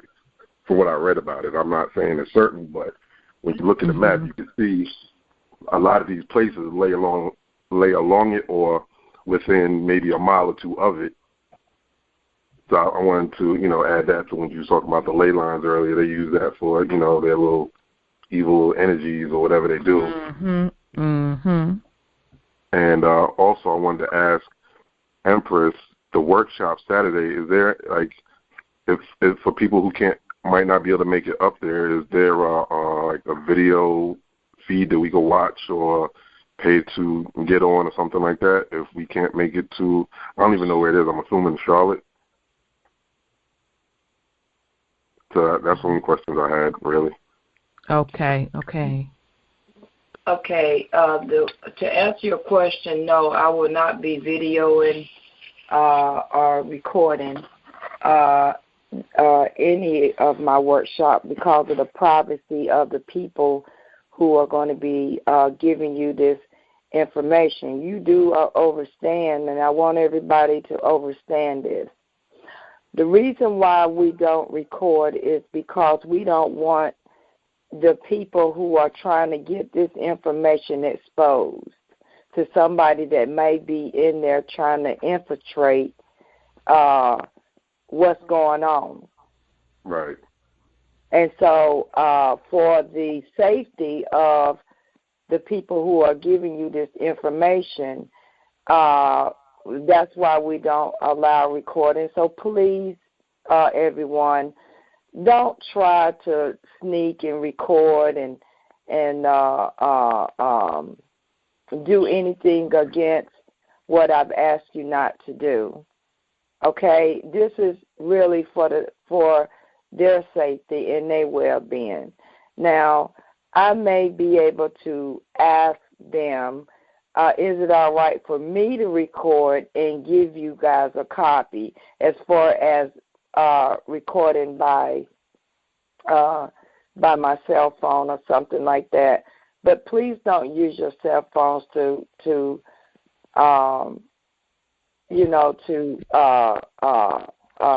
break the rules. Okay. Okay, I got you. Now, and this is in Charlotte this weekend, right? This Saturday, is it just for 1 day? It's for 1 day. And as a matter of fact, he told me when I called him tonight that he got some bomb stuff for y'all this time. I'm like, is it something I done heard them? I said, oh boy. Wow. So he was excited. He said, I got some stuff because he dropped some knowledge now. I just gave y'all a taste of what the knowledge that he gave me in regards to the Schedule C and us claiming those accounts on the Internal Revenue Service form. And so if you guys were just elated by just that information, then I'm quite sure that he must got something a little bit more powerful than that, and I'm ready to hear what he had to say about that part. Wigs gonna blow back? Oh, well, I don't know about, probably Wanda's. My panties might be something blown out, but Wanda's wig will be blown out. Well, y'all. Something wrong with y'all, man. Something wrong with y'all. Y'all. Yeah, every time I talk and listen to y'all, I feel like I'm sitting with family that I've known forever. And that's what we are. Yes, we are. Love and light to you. Love and light to you too, Empress. RJ, can you take down my number and hit me up? I have something I need to ask you offline, off air, like tomorrow or something like that, whenever you get a chance. Who are you asking for, brother? You, RJ. Okay, RJ. Okay. I thought you said Andre. You know it's getting late. Okay, yeah. I'll it down. All right, let me see here, brother. 0036. Okay, I got you, brother Corey. All right, cool. Just now that I think about it, I'm gonna be traveling, so it may have to wait until next week. I forgot about it. I'll be traveling. Gotcha. I'm gonna be on the go. I'll try, but I can't make a commitment because I'm gonna be literally on the go. All right, not a problem. Okay, but I'll try. Okay. All right, brother. Peace and love. Peace. Okay. All righty. So we're gonna go to 360. 360. Your line is open. Can you hear me? Yes, I can hear you, beloved. This is Jackie in Aberdeen, Washington, and I wanted to have Empress Shama. I sent you an email last night. I'm 74, and I've been doing research for 3 years, and I was indexed November 13th with Elise Johnson. And I've been really upset over all of this stuff, and I really need for you to call me, because I don't have any way to go to anything like that at all. And so I wanted to... Yeah, I just left I called earlier, and I left you a message, and I sent your email letting you know I just tried to call you, and I left you a message and to check your voicemail. Now, I need to say this to you, and I need to, say this for future purposes for anyone else. I don't want to engage in any negative energies in regards to what has happened to all of us.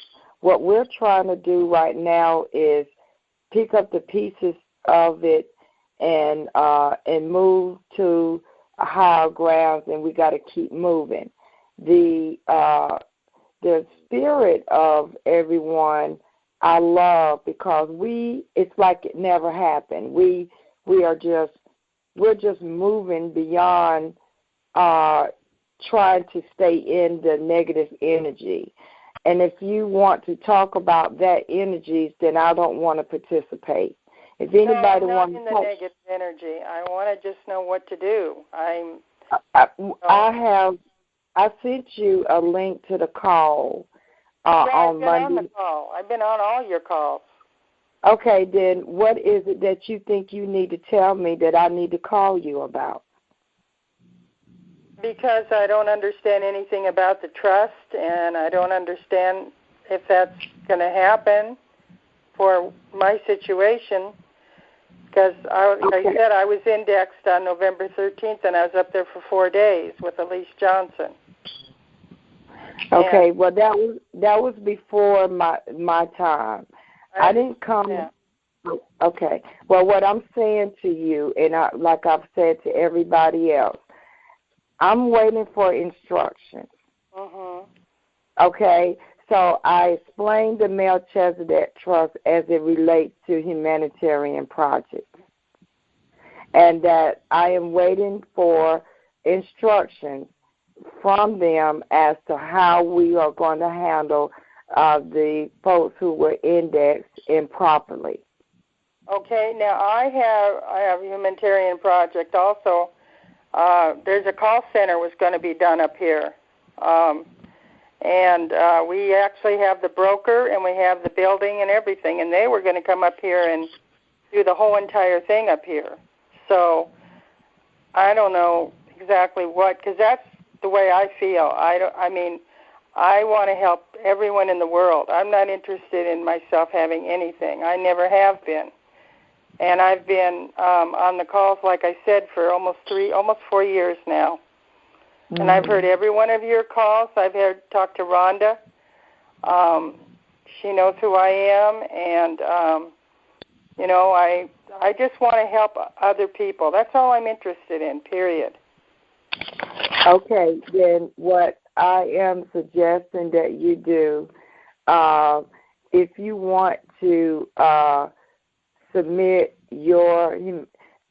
I was saying that you probably were promised from the other side over there and never really got anything going, but I can tell you that the person that can help you in regards to your humanitarian project is Mr. Kim Green. Okay.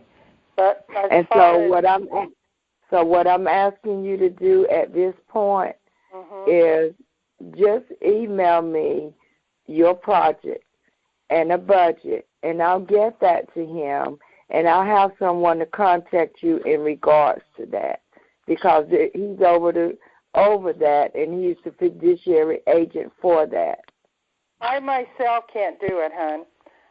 That's what I'm trying to say. They were going to come up here and do the whole entire thing. All I was going to do was oversee it, because I've had a market research business for 8 years, and I did Avon for 21 years, and, you know, I know how to do the business and all that, but I cannot set up a call center, okay, not by myself. So I'm just saying that I want to just help others. That's the main thing. I have my 2 kids on this trust and several friends. I turned in over 200 names. I mean, it's, you know, what I'm trying to say is I want to just be set free. That's what I want, more than anything else in the whole wide world. That's what I want. Well, what I can do, again, is I will pass your name and your phone number to Mr. Green, and I'll have him to contact you himself. Either one of his agents will contact you. I'm not, because they didn't promise you anything. That was something that was promised from Dr. Henderson and Shelley, and my apologies that they did that, but you can't hold anyone responsible for what they promised you, because I don't know how your situation is going to work out, but I know the person that can help you with that. Now, you say you don't want to be involved in that whole process. Well, why would you want to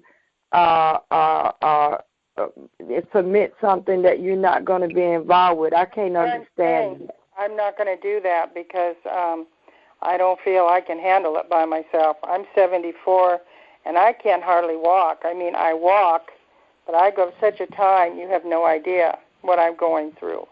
And what I'm trying to say is I want to work this out so that I can get the trust, so that I can help my friends, my family.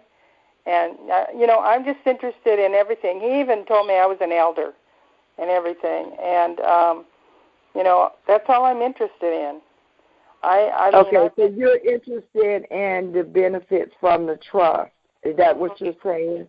Yeah, that's exactly what. Okay. Well, the benefits from the trust is this particular trust only deals with humanitarian projects for people who have a business plan and that will oversee their projects. That is what this Melchizedek Trust is. So there isn't anything else for anyone else then? Is that what you're saying? No, I'm not saying that. But I need for him to come on Rhonda's call and speak with you guys in regards to that part. Okay. I'm not going to talk for him because I don't want nobody to say, well, Emperor Sharma, no, you're not going to get me to say anything before he comes on this call and validates what he wants to say. I'm just saying I'm interested in helping everyone else. That's the main thing I want to do. My children, my family, my friends.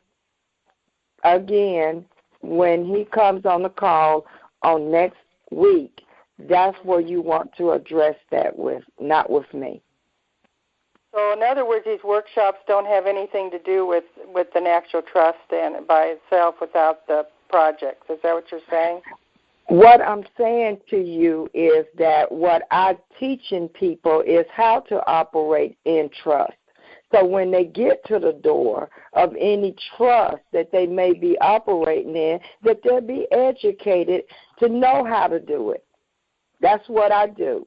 Whether it's his trust or your own personal trust or somebody else's trust that you want to attach yourself to. Okay, now my question is that what the reset is? Is that basically what you're referring to is the trust?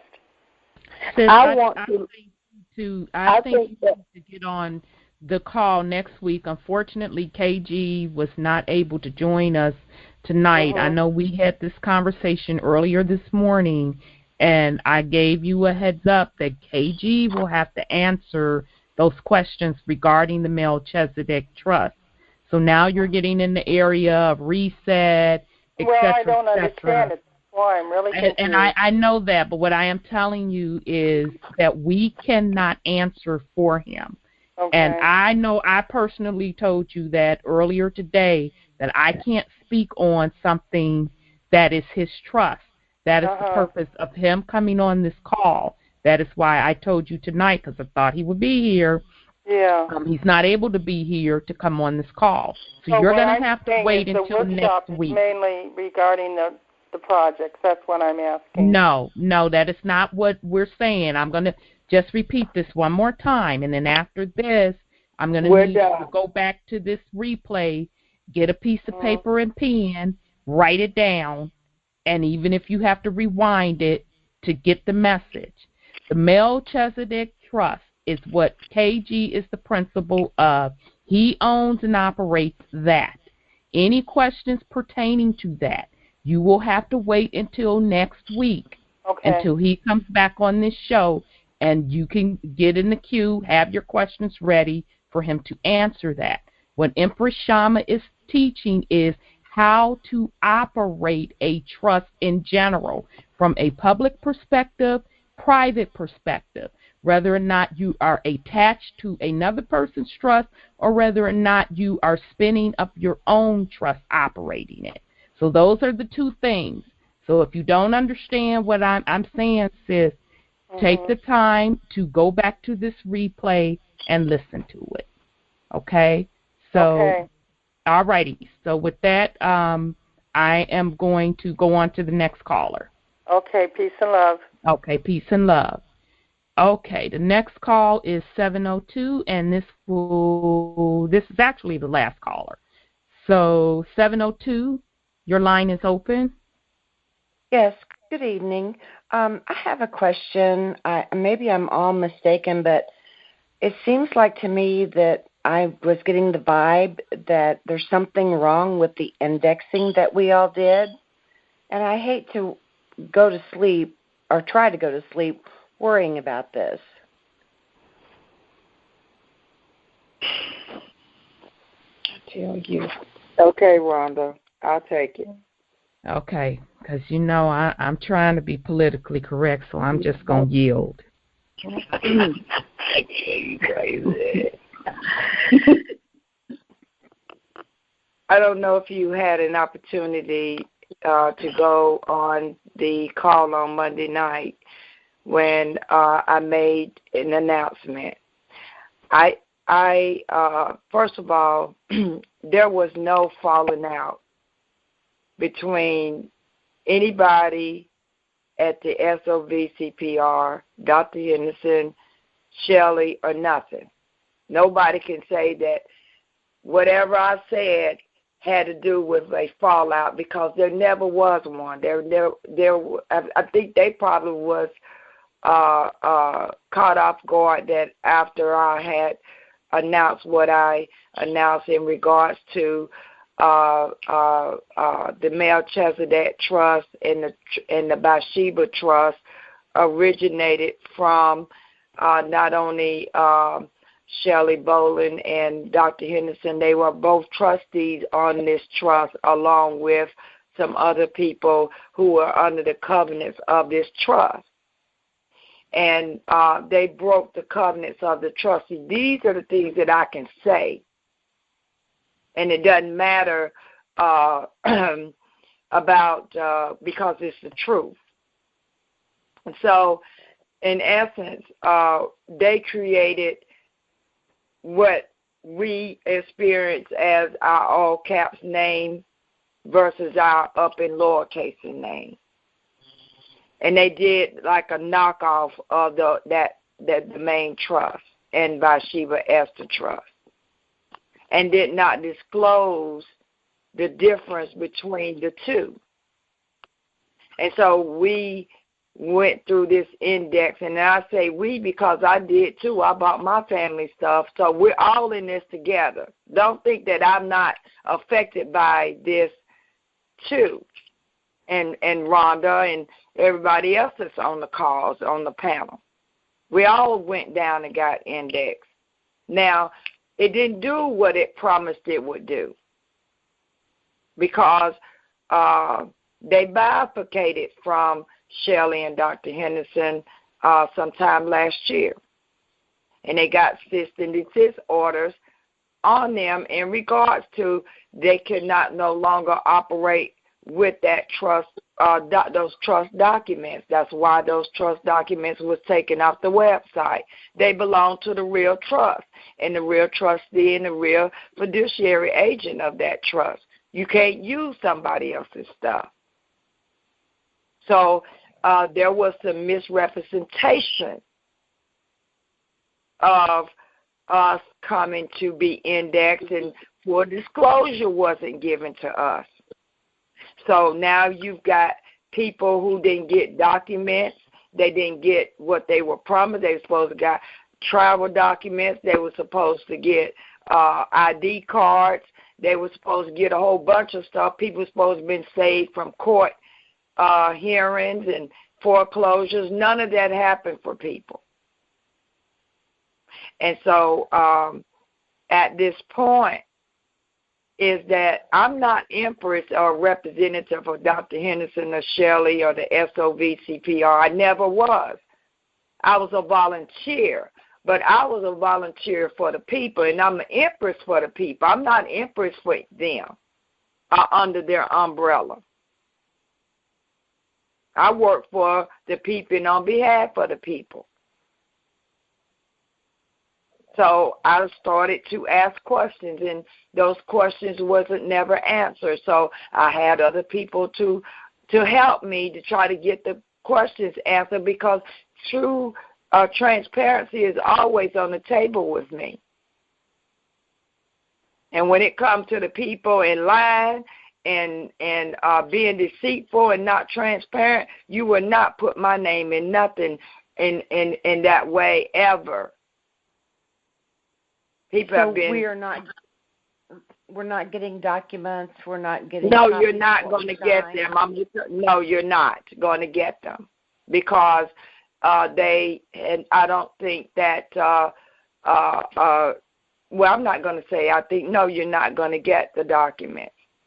If you have not gotten those documents, and people have been waiting for 2 and 3 years for those documents, you're not going to get them. First of all, I have to disclose something to you since you asked me about the documents.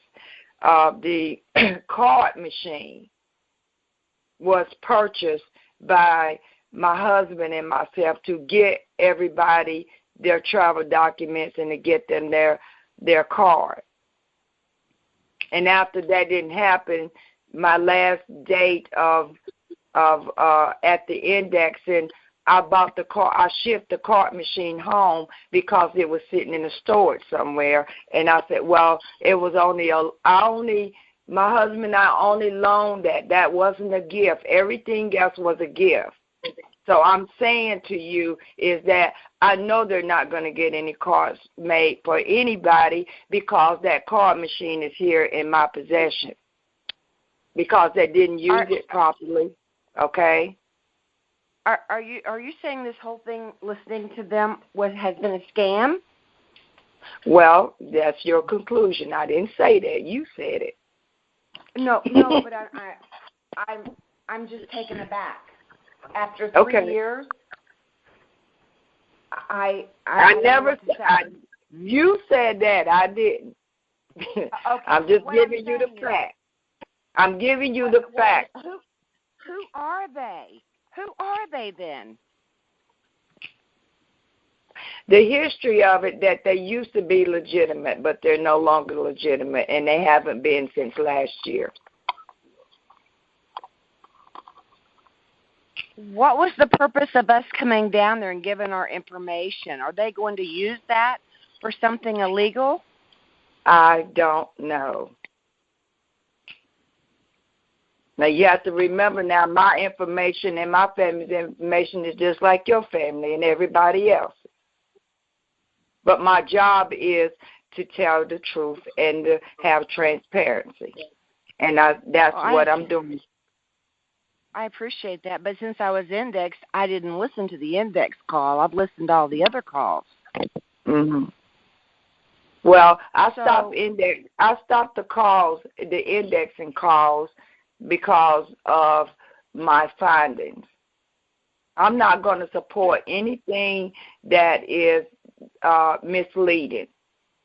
And I was there for 30 days straight, and out of my own pocket. And so nobody can say that I participated in anything that had to do with misrepresentation of what we were down there for. I came to volunteer.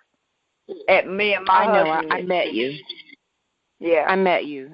Thank you. Okay. So yes. What's with these calls on Monday, Wednesday, Friday, and all the promises they're giving? Is that true? Well, it hadn't come yet.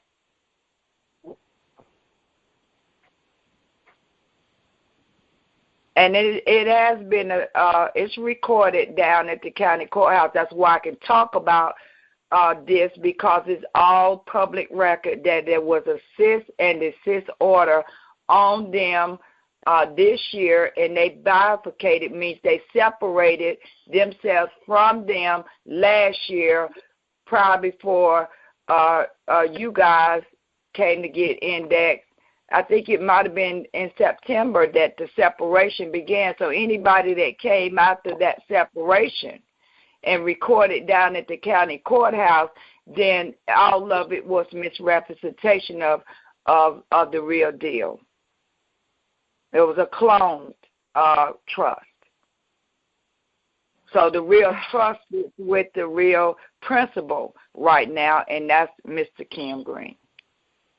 And I was able to meet the rest of the folks who are on that trust, and they separated themselves last year. So this gentleman now, and everybody is now complaining about the same thing that you're asking about. Promises were made. Not going to be told.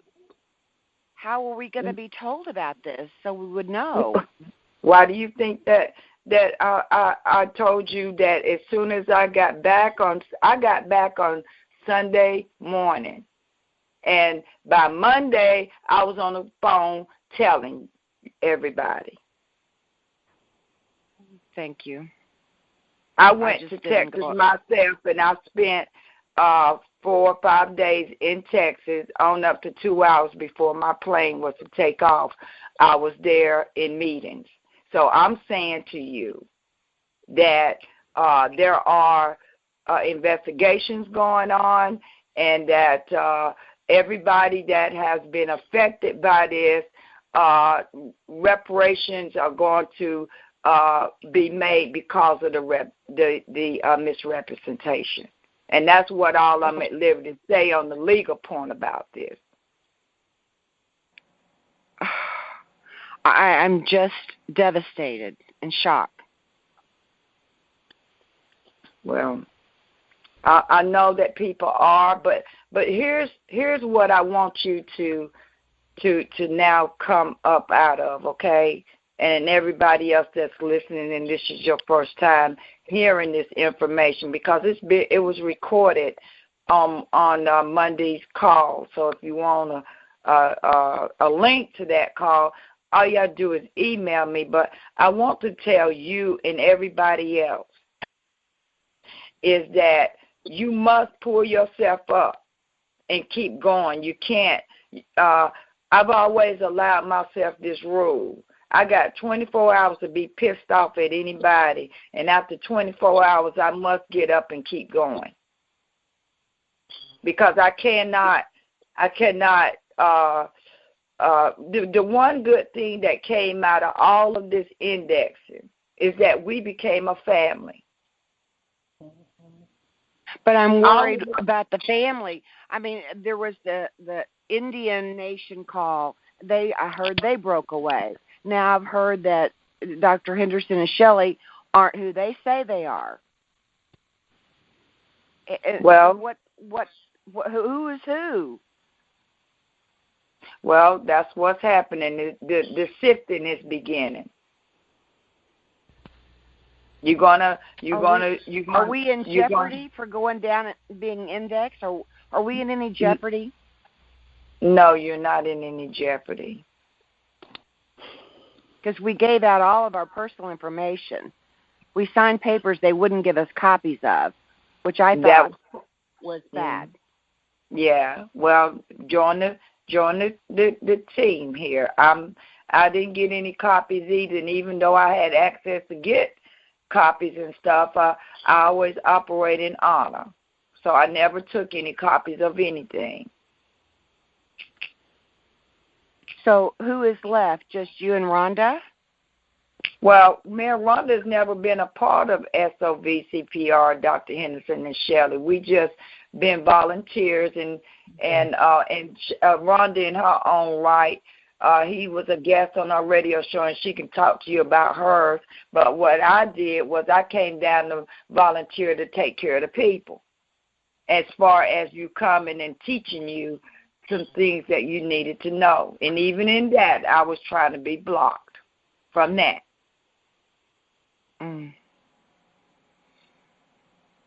So which is the calls we should listen to? Just the Thursday night call? I think that would be best. I'm not telling you what to do, but if you don't want to be confused and you want to stay close to the shepherds right now, we're it. Thank you. I just had a bad feeling. I thought, I'm getting a bad vibe. I can't go to sleep until I get this answered. Right. Well, what I wanted to say before you cut in was this. You got to understand that what I've been giving out to you, you'll be able to save yourself. See, I've been preparing you guys for this for a while if you look back. Because until I finish my investigation and going deep and finding out what this eerie feeling and things ain't adding up, I never told anybody that things wasn't adding up for a while, but I couldn't say nothing. Okay? So while I'm not saying anything, I'm preparing you. And if you've been on any of the trust calls and what I've been teaching, every one of them. Okay. Well, what am I doing? I'm preparing you. I always said to all of you all, you got to learn how to save yourself. Ain't nobody going to come down here and save you. And I'm going to keep continuing to teach that, and every information, every workshop is going to empower you to do it yourself and stop signing up for stuff. You're going to stop spending your money and your time and your energies going places looking for somebody to save you. Nobody's going to save you. You got to save yourself. And I'm showing you how to do that. What about the Lamb's Book of Life? Is that true? Is that real? I'm the one that bought the Lamb's Book of Life there. That's a spiritual truth. Okay. Okay, and I'm going to take care of that. I'm going to nicely ask for that book back and make arrangements because there's no need for a fallout about anything. They know I bought that book, those books there for the spiritual reason of it. And if you're not going to use it for the spiritual reason and the manifestation of what them books is for, then they come back to the Empress. Thank you. Okay, they come back to me. They originated from the ancestors through me, so they have to come back to me. Are you going to have a call just to keep us updated? Monday, every Monday, when I used to do the indexing call, has turned into this call to update you. So every Monday at 8 o'clock Eastern Standard Time, come on the call. Okay, I just didn't because I'd been indexed, so. Yeah, you need to come on. It's not an index call anymore. Okay, I'll send for the replay number. Okay, email me and I'll send it to you, and I'll send you the links. Thank you so much. Okay. You're welcome. Thanks, sis. Love and Peace light. and love. Okay. And then, I highly recommend anyone that have not heard that Monday calls, because that's when this particular information was disclosed. Email Empress Shama at cherubimlightkeepers@gmail.com to get that replay. And again, anything pertaining to specifics on the Melchizedek Trust, hopefully Brother KG will be able to join us next Thursday.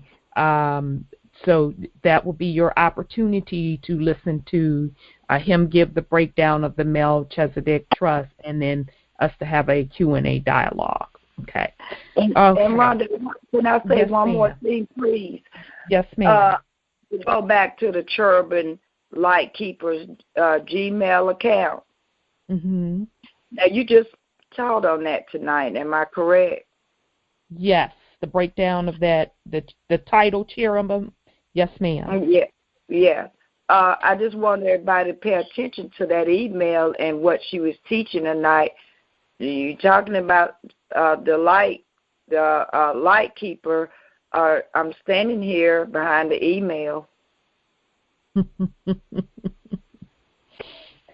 Yeah. So when I ran across that information, because when I got to that particular verse in Enoch, and something said, just go research that title of cherubim, and just the description of it, the guardian of the kingdom, the light keeper.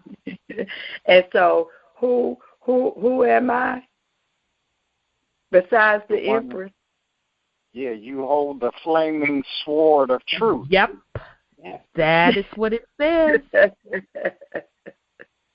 That is what it says, and that you snuff out. Okay, let me go to that part, because I just that was my surprise for you, and I'm like, are you gonna be on? Because if not, I'm gonna email you this. But if so, I'll hold it, because I was like, ooh. So I'm just gonna read that part, because if that didn't scream to me what you're doing, I don't know what it does.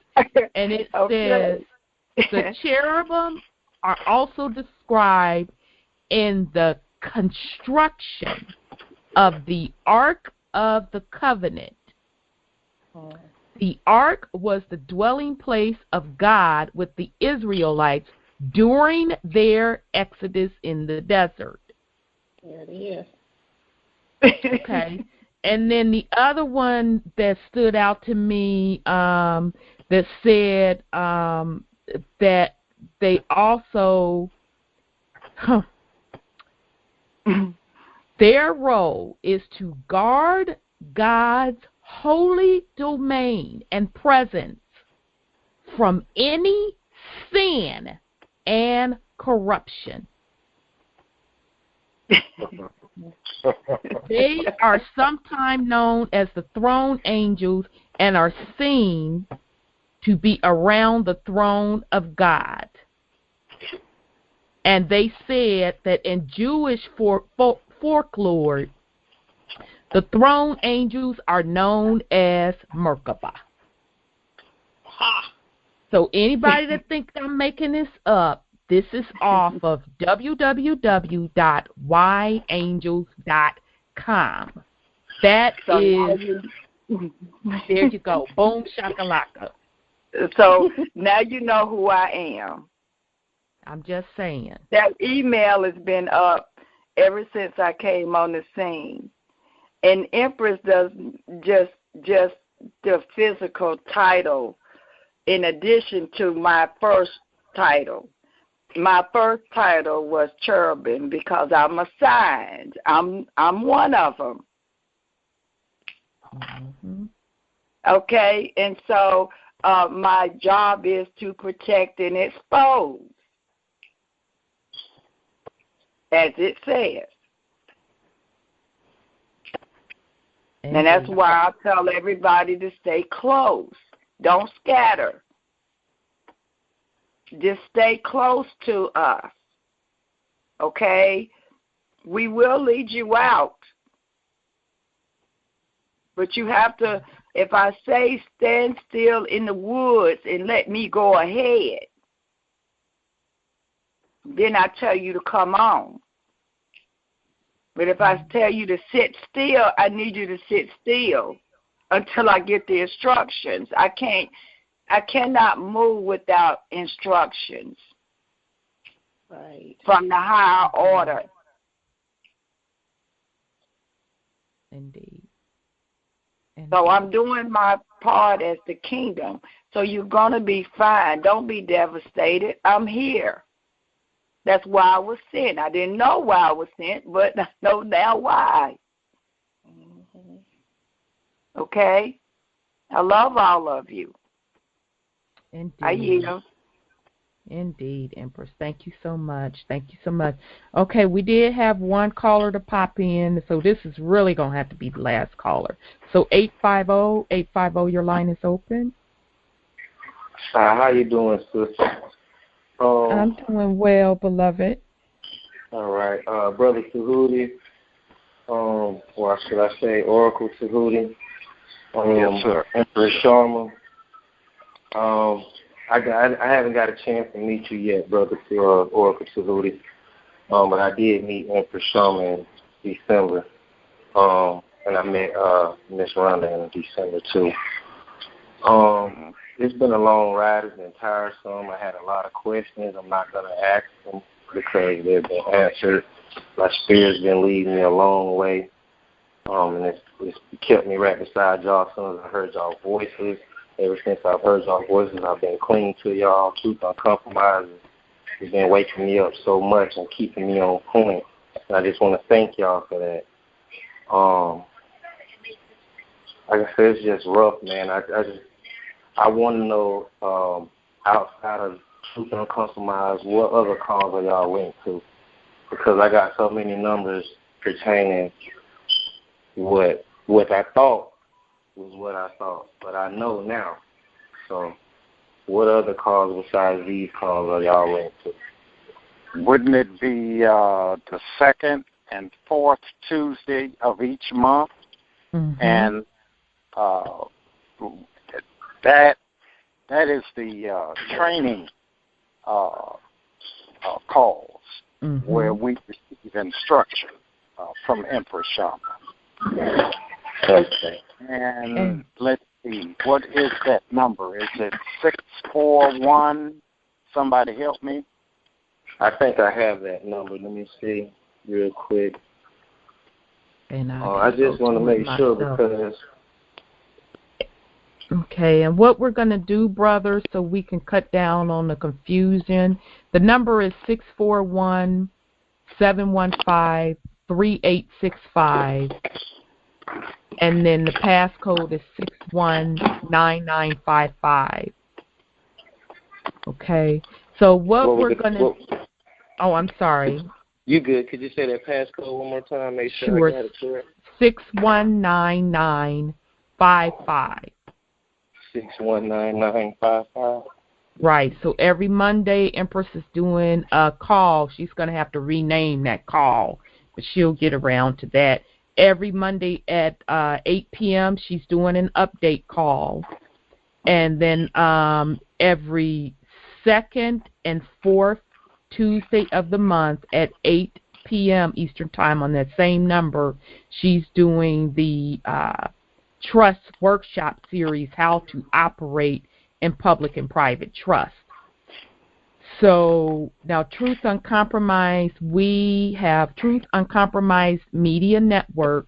We have relaunched, because we've always had a site out there, but I kind of jazzed it up a tad bit, and so I'm in the process of putting all of the calls that the Truth Uncompromised Media Network is associated with, and that will be also including Empress Shama's workshop calls and some of the archives. Okay, and we have a calendar out there that will give you the schedule of all the calls as well. Okay. My last question is that Native American call number. That's y'all are y'all affiliated with that? The Truth Uncompromised Media Network is not affiliated with the Native American call.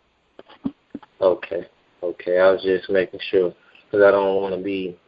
I need our information. I don't need all these different types of information. I want to stick with my people. Okay, I enter and overstand now.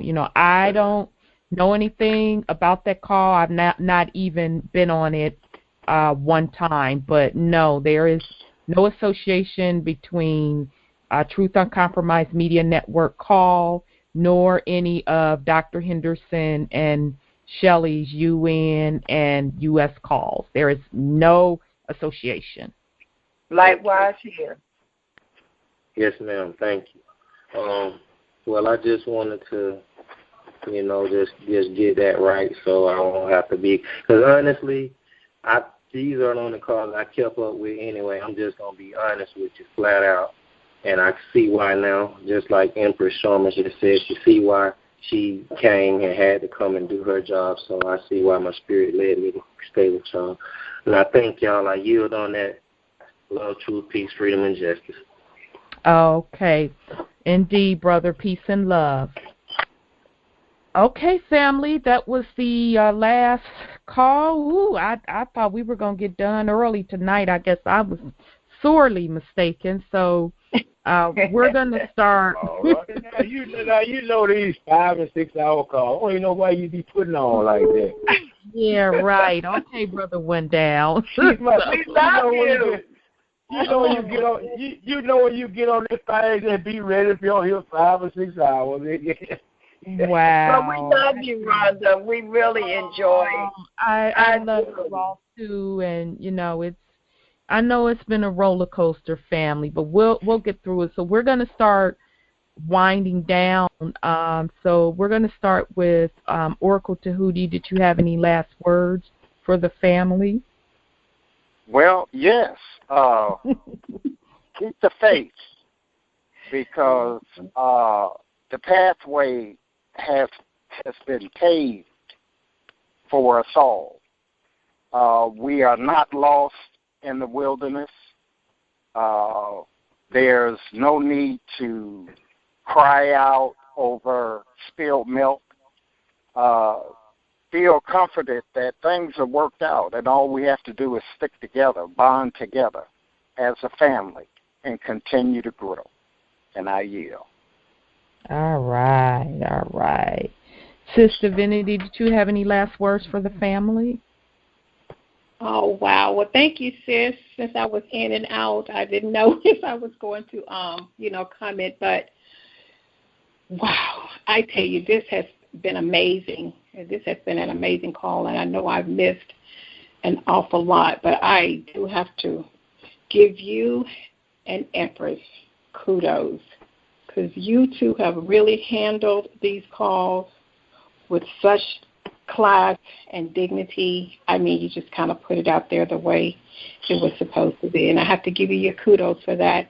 And I see you two now as the cleanup women. I know you've heard that song, Cleanup Woman. Betty Wright, and it's funny because Empress, I have to admit, I said a couple of weeks ago, I said, damn, I'm going to have to tell Empress she's the cleanup woman.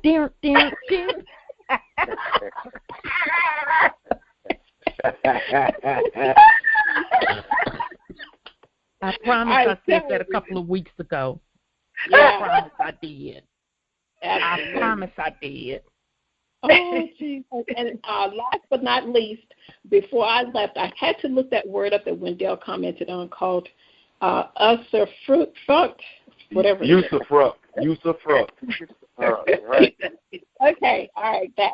Anyways, I could not believe it because it said it is the legal right to be using and enjoying the fruits or profits of something belonging to another. That blew me away. But Oh, you ain't seen nothing yet. Wait till you get over in that thing. Woo-wee. That thing real juicy. Yeah, so please look it up. That was really amazing. So this was an amazing call, and thank you, sis, for letting me speak, even though I was in and out, and I yield. All right, beloved. All right, Brother Wendell, you have any last words for the family? I reckon I got one or two. I guess. Yeah, I got one or two. Yeah. Hey, for the callers, pick your head up, because guess what? Out of all the stuff that went down, you got pointed in the right direction. Mm-hmm. If you hadn't been participating, you'd still be out here lost. Very good point. Thank y'all for that. Second thing, I'm glad I'm around because I know we run into shit. You know what I'm saying? That's why we got so hard. We built to run into things. You know what I'm saying? And we keep it moving. Mm-hmm. Indeed. Well, thank you for that, Brother Wendell. And I like that. Had we not been involved, we would still be lost. So that's a very good way to put that. Thank you for that. Yeah. When it's just like hunting. You got to go check things out. Mm-hmm. And guess what y'all did? He sent that coon dog and treed the coon. Now see, that's real country. That's real country. Right? That's country with a K. Yes, it is. And that coon ain't gonna stop hollering long as he up in that tree. Waiting on you to come get it. All right, Brother Wendell. Well, Empress, you have any last words for the family? Just a few.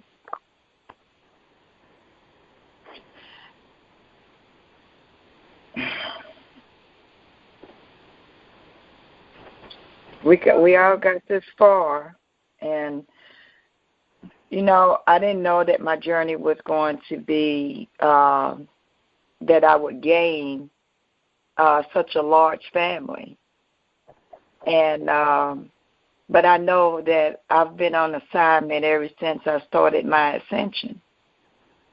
I was given the light way before now, but I didn't know what I was supposed to do with it. But I am the clean-up woman. I've been cleaning up a whole lot of stuff that y'all don't even know I've been cleaning up. I believe it. And that you'll probably never know, because that's between me and my Father. And I know that my title as cherubim, light keeper, all you have to do is stay near the light. Mm-hmm. Just stay near the light, and so that your light can come on. My light's supposed to turn your light on. If my light doesn't turn your light on, then I need to make sure my light is a little bit more brighter. And the only way that my light gets brighter is I have to go in dark places to see how bright it is. And so I don't mind going in the dark places on your behalf and making crooked places straight and bringing light to the dark and bringing whatever you do in the dark, it'll come to the light. Mm-hmm. And you think about that. Whatever somebody does, it comes to my light. Wow. So there's no need to panic.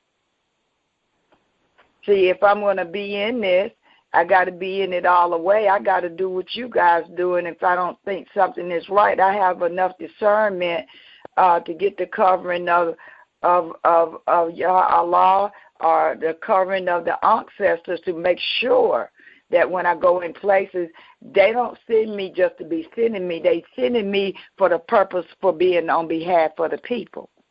Mm-hmm. So as we close tonight, I'm giving the workshop is on Saturday. as I prepare for all of you to be in Charlotte, and you're traveling to Charlotte by way of train, plane, bus. I want you to get here safely.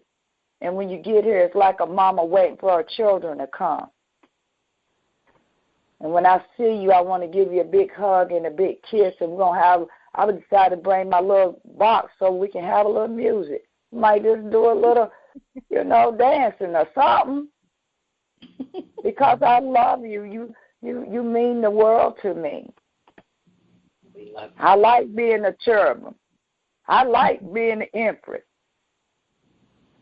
Because I want to be the light, and I want to continue to have a light that you can just come on and gravitate to. Because we'll take care of you, won't we, Rhonda? Yes, indeed, we will. We have so far. We love all of you. I'm excited. I got to go and run and get the food tomorrow, go get the caterer, all that stuff. And I was thinking about, okay, I need to do this and that. I got stuff already in my van. Me and Queen cleaned the house up from top to bottom. Oh, and you ladies, you got a Sprinter limousine come to get you. Sookie now. Okay, now y'all will get to ride. I'm going to drive. I got to go ahead of y'all, but I want y'all to be comfortable. So a stretch Sprinter limousine is coming to get you at the courtesy of Empress Shama. Wow. Well, I am certainly excited about it. Oh, they got surround sound in that thing, and it's like Captain C. Oh, they in high cotton. They in high cotton now. They in high cotton. You know what I'm talking about. They in high cotton now. Like Big Mama used to say, can't hit you in the ass with a red apple. Well, I can't wait till all y'all get here, especially the girls that are going to be at the house, Wendell. We're just going to sit around and talk about your drawers. I know it. Sure are. Y'all go right ahead with that right there. I'm all right with it. When are you coming down? I ain't supposed to be telling y'all that. That's private. Oh, okay. Okay, that's probably he gonna show his butt up. I bought you some. I bought you some drawers. That ain't private. Hey, Shama. Yeah. Now, I don't know why y'all asked me that question.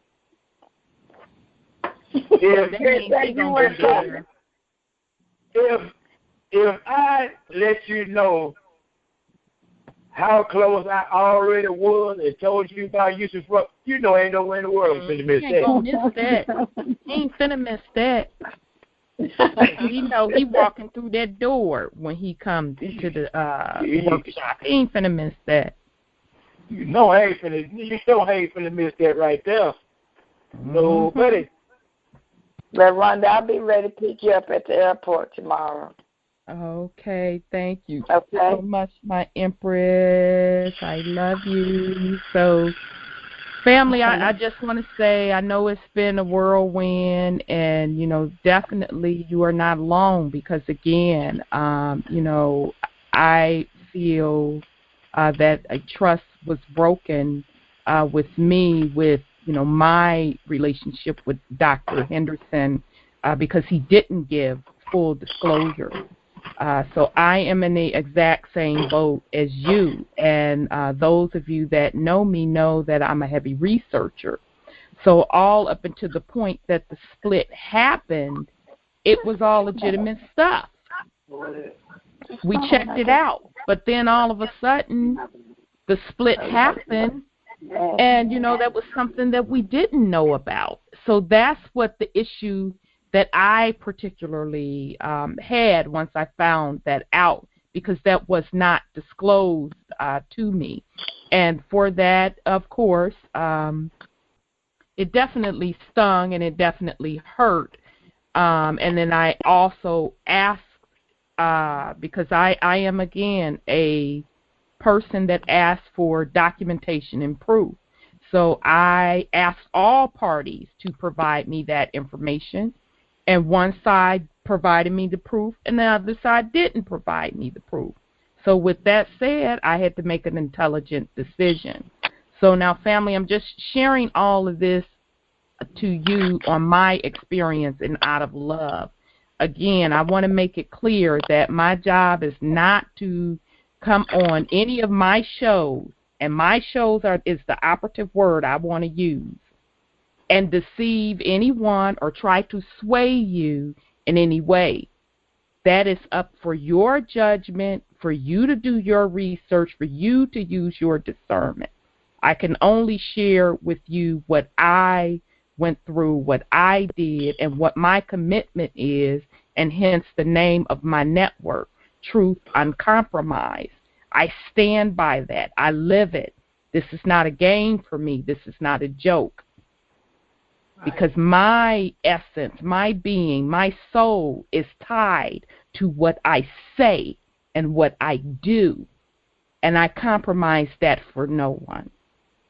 So I do want to thank you again, family, for joining us. I know we had another long night tonight. I don't take these things lightly. You spending a lot of your time with us tonight. So make sure that those of you that are coming to the workshop this weekend, you have safe travels. We will see you. For all others, make sure, if you can, tune in to the update call on Monday night at 8 p.m. Eastern Time. Check Truth Uncompromised website, truthuncompromisedmedianetwork.com, or the Truth Uncompromised Facebook page for the details. And then on Tuesday, we do have a workshop call. And then on Monday night, Sis Linda, Oracle Denise, Sis Beverly will be back with prophecy at 9 p.m. Eastern Time. So with that said, family, I'm done with the promos. I know it's been a lot. So we're going to rock out with some music. And so I know a lot of my brothers and sisters have dropped off the Dream Team, so I'm going to say it for them. Peace, love, truth, freedom, and justice. One heart, one mind, and one spirit. And with that, family, I say nightfall. We love you. Nightfall.